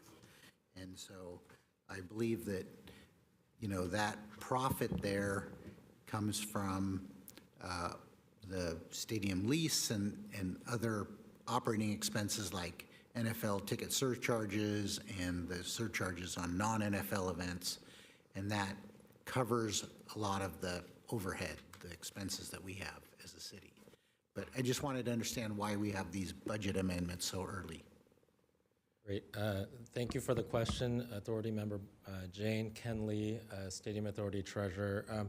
So I want to take a step back. The report before you does two things. One is it's to provide the board with a point-in-time status update. So through December 31st of last year, third quarter, as you mentioned, a point in time of our revenues, our expenses, how we compare to our full-year budget. And so as you noted on this slide, as of the end of December, we've received significantly more revenues, 50 million versus our expenses. I do want to note that there are continued activities in the fourth quarter, payments of, for example, the performance rent was made in January, the bulk of it after the finalization of the 2024 settlement agreement at the end of last year. And so the fourth quarter report will show full activity. And with regards to the budget amendments, we're here before you because in about 6 days or so, our Stadium Authority fiscal year closes. There are a lot of transactions that need to happen before the end of that fiscal year. We want to bring these budget amendments before you so that we have the authority to legally do some of those transfers. For example, our excess revenues, as I've reported out a couple of weeks ago in our stadium budget. From the estimates of the original budget for the Stadium Authority, which was about a year ago, these budget amendments are needed based on actual activities through almost the end of the fiscal year so that we can legally make those transfers and do that. So the difference between the timing of the status report of 3 quarters of events and also the actions before you on the budget as we close out this budget in 6 days to legally reflect our projections for the full year of activity. But for our regular city budget, after we close out our year, then we do some budget amendments. So it's kind of different in my mind. Yeah, so at the end of this Stadium Authority year, if there are any, for example, true-ups necessary, for example, fund balance based on how we end the year, we will bring forward additional budget amendments based on year-end activity. What we do on the city side as well is in that June, the last meeting in June or so, we do bring a monthly financial report with significant number of budget amendments to ensure that those appropriations where we're tracking over, that we have the legal authority to spend and correct those appropriations prior to the close of the fiscal year, because we want to make sure that appropriation authority is provided to the organization to do so. So this is that budget actions in this report are reflective of Stadium Authority, but actions prior to the close of the fiscal year. In a similar manner in the city side, we bring those forward at the end of June. Okay, I'm sorry to belabor this, but there is a number in here under ending fund balance where you have unrestricted. The budgeted amount was 13.9 million, but the actual to date was 30.2 million. So that's a difference of 16.3 million. What is that unrestricted fund balance? Yeah, so great question. So table 10 is in the report. You're looking at that. And so again, I want to point out that $30 million, that's a point in time. So when you consider that we received $50 million and expended roughly 35, that's roughly a $15-16 million to the good. That's a point in time. So in the fourth quarter, as you can also on that same page, you can see a lot of payments haven't been made, the performance rent. So our projection at the end of the year is closer to our budget, which reflects a full year of activity. There's timing variances. So on this report, I do want to reflect, hey, that $16 million of additional dollars, that's a point in time. We do, in fact, know that we're going to expend a lot of those in the fourth quarter. Okay, so my final question is, in the budget adjustments, it's actually page 16 of the report. It says the stadium manager projects 9.3 million of net revenue from non-NFL events will be collected, 3.3 million more than the current budget. Therefore, a budget amendment of 3.3 million is needed to reflect the increase in revenue. So you're projecting this net revenue, but you don't have it in hand, right? So how can you do a budget amendment of 3.3 million? Correct. So we, based on activity and what we know, almost at the end of the fiscal year, $9.3 million in revenue. What we will do is, because we account for this on a modified accrual basis, we're going to accrue those revenues and accrue some of those expenses because they're tied to the fiscal year that's closing out in about a week. And so the accruals kind of accounting system is something we do on both the city side and here on the Stadium Authority side. So we will recognize those revenues in this fiscal year. And if I can, through the mayor, Ken does a great job putting it in financial terms. If I can put it in a little layman terms, near the end of the fiscal year, any budget amendments that are foreseeable, we want to bring before you. Certainly after the fiscal year closes, there may be true-ups or things that, for revenue that we didn't know that it was coming in, that's what we take after the fiscal year. And so we know, even though the fiscal year hasn't fully closed, that there will be additional revenue, and so we've made an estimate of that, and we're asking for that to occur now, because we can reasonably foresee that there will be a change in the budget. Okay, and the last question I just was trying to understand. This says, I'll just read item 12. Public safety PSC over threshold. Due to the 2024 settlement agreement, the public safety cost threshold for fiscal year 24-25 will equal $360,000 per game. Based on projected actual NFL public safety costs, it is estimated that the public safety costs over threshold will be $2.3 million, which will be paid with the discretionary fund, so there are no impacts to performance-based rent paid to the city. So that means that and that's why the performance rent was so high, right? I believe the performance-based rent was budgeted at $9.3 million, but the event net revenue was projected to be higher than budgeted, resulting in an increase to performance-based rent owed to the city of $1.6 million. Therefore, so that means the performance-based rent was $1.6 million higher than budget. And that none of that performance rent went to pay the excess public safety costs. Yeah, so let me walk the public through this, and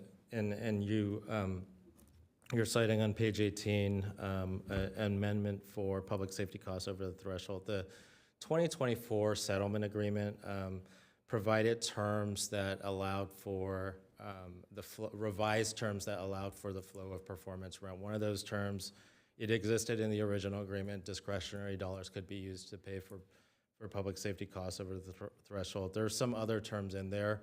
Financially speaking, for the Stadium Authority, it's advantageous to use discretionary dollars to pay for that, to allow for that performance rent to continue to flow. And so that's what this action does. In our original budget that was approved about a year ago, the settlement agreement was still under negotiations. Now that that's been approved, this action allows the appropriation so that those dollars could then be transferred to reimburse those costs. Okay, those are all my questions. Okay, I'm going to ask, is there anybody else have any questions on this? Any member of the public like to speak on this? Councilmember Jane, do you have a motion? Motion to approve. Motion to approve and Second. approve the budget and the budget amendments recommendation. And we have a second. Councilmember Park? Yeah, so I do have a question. I understand that we're going to have true-ups, and in the case that we have deficits, definitely we need to get that up. But even now, when we have surplus, usually we guard against surpluses by having something that says expected expenses. So we know that even though we have money now and a charge has not been incurred, we know that charge is coming. Do you understand what I'm saying? Which is, we know that we have to pay something, but in this case, it doesn't sound like we would know what we would have to pay. I mean, does that make sense? Meaning that we have revenue, but we know that there will be some expenses that have not been charged yet, and therefore the revenue that we have now is not going to be the net total revenue. Right? I mean, there's this concept, especially when we're coming to materials, usually hardware. Is there a way to track future expected expenses, or is that not relevant here? Is that a question, City Manager, maybe you can answer?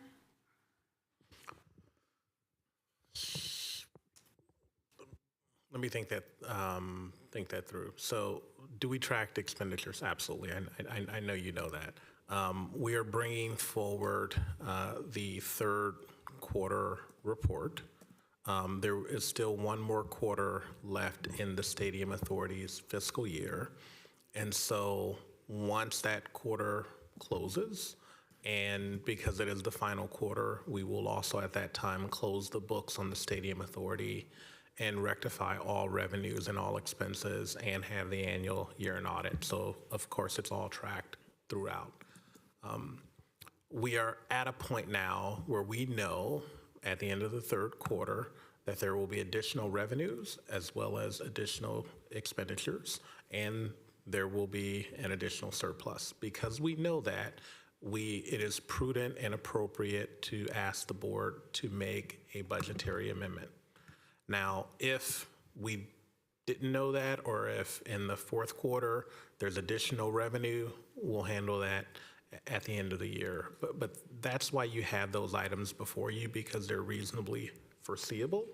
And we know that because we're tracking cost and revenue, which is why the finance director and treasurer was able to provide you that projection on what we think revenues and expenditures will be. Understood. I guess my question is, though, like unexpected revenue or expected revenues that we don't know about, that is not as dangerous as unexpected expenses. And what I'm saying is that, at least in hardware, if you know that there's going to be expense, you list down what you think reasonable expenses would be. But they might not occur, but they seem reasonable. I mean, like a maintenance cost or something else. And you put those down because for purposes of budgeting, you have to understand that any surpluses that you have aren't full surpluses. You can't just spend them or count them as positives, because you know that there may be an expense coming down the line that will negate that. It's not as important that we track unexpected revenue, because unexpected revenue is actually a good thing. But when we know that we have expected expenses or we have predicted expenses, we usually track that so that we know what our current revenues, if they're high, would tend to be. Like, I don't know if that's But I do know that, at least in hardware, we think about this all the time. Ken? And Board Member Park, that is exactly why we're bringing this list of budget amendments before you 6 days before the close of the fiscal year. We know that there's a list of expenditures that aren't in the budget today because, you know, that budget was developed about a year ago. And so, for example, on the $9.3 million of non-NFL net revenue, we know that there's a formula where some of that then gets paid for performance rent. It's important for us to recognize that revenue now because there are expenditure projections from that revenue that we have to book and accrue before the end of the fiscal year. So the actions, you know, there's roughly 30 budget amendments in the report before you. Those are based on what we know for how we're going to close out the year in the next week, and our professional duty to bring that before you before we close the book so that we have the legal authority to make those expenditures. Understood, and I think that what you're doing is you're doing what you know is real, what you can actually put on books. But I guess my question is more, if we have, you know, possible expenses, we know that we're tracking the revenue, we're taking credit for this revenue right now, but just as a comparison, FYI, it's not a real number, but it's something that could be that's a reasonable and possible expense. We would put next to it an amount that says this is why, if this were, for example, a fund that we would be spending from, this is why you can't spend all of this money because there are these potential other costs coming. And I don't know if we actually track those. Is there anything like that that we can actually track? One more answer, City Manager. I'm going to close this out. We do have operating reserves, so if there is an unanticipated expense, we can tap operating reserves. I do think I understand. It's expected expenses that we haven't done yet. Right. Yeah. The expected expenses are actually in Table 10. They're listed here like performance rent of $9.8 million. I'm sorry, Councilmember Park. I think we've answered. I think there's a disconnect between the question you're asking and staff receiving that. Yeah. What I'll do is I will work offline with you on this because I do think there's a disconnect because it's not this question, but. Thank you. City Clerk, when you're ready. We have a motion and a second. Please register your vote.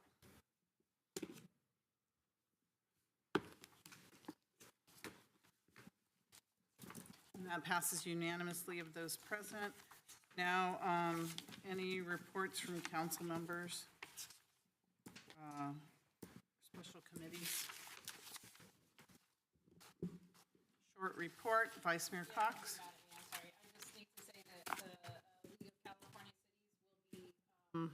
Building a request list for funding in support of Super Bowl and World Cup. So hopefully that is something that we agree to participate in as Santa Clara, and that should be coming forward soon. Very good. Seeing no one, Councilmember Jane. Yes, I have two things to report. The first is that on March 19th, I went on a geothermal tour to the geysers with some SVP staff and got a really nice tour and a presentation on how to enhance the output of the geothermal field with some new modeling that they have. And then from March 13th to 15th, the Civic Well Policymakers Conference was held. It happened to be in Yosemite, which it is every year, which is nice. And I just wanted to say that there's about 100 policymakers, only electeds, that come to this event. And really the overwhelming consensus was that wildfire is our biggest risk in California. And, this is, of course, after the LA fires. So I'm going to just report a little bit about what I heard. They had keynote speech was by Betty Yee. They also had a former President Pro Tem of the California State Senate, Tony Atkins was there. But there was Heidi Hall, a supervisor of the County of Nevada. She said that there was a fire agency in her county that actually got their insurance canceled. She said that she, on her own house, she did a lot of mitigation on her house, and she still got dropped by the insurance company. So home hardening can cost thousands of dollars. Insurance companies are investing, they're actually investing in industries. Insurance companies have a lot of money banked, and they're investing in the companies that are actually creating the climate crisis, which is creating the fire. So there's actually a movement to try to get them to divest of fossil fuel interests. But there was a guy, Eric DeCook. He has pathways to, presentation pathways to fire-adapted resilient communities, and we really need to get contractors and professionals trained. They have this model of ember zones for how far embers can fly. There was a UC Berkeley professor, Dave Jones, who was actually the former California Insurance Commissioner, and he said global insurance weather-related catastrophes increasing every year, and now they're $154 billion globally. And he said, we are marching towards an uninsurable future. Insurance in California is a one-year contract, and they have no obligations to reinsure you after that. Florida has deregulated its insurance industry. The rates are 4 times the rest of the country, and nobody is writing new policies. So there's going to be a huge insurance crisis. That was pretty much the key takeaway from this conference. There were a bunch of SMUD people there, and SMUD says that their electricity costs are 54% less than PG&E, and they have a commitment of being zero carbon by 2030. So something to aspire to. Thank you. Thank you. City Manager, Executive Director report. No additional report. Thank you. May I have a motion to adjourn? Second. Motion, Councilmember Gonzalez, second by Councilmember Hardy to adjourn. Please register your vote when it comes up.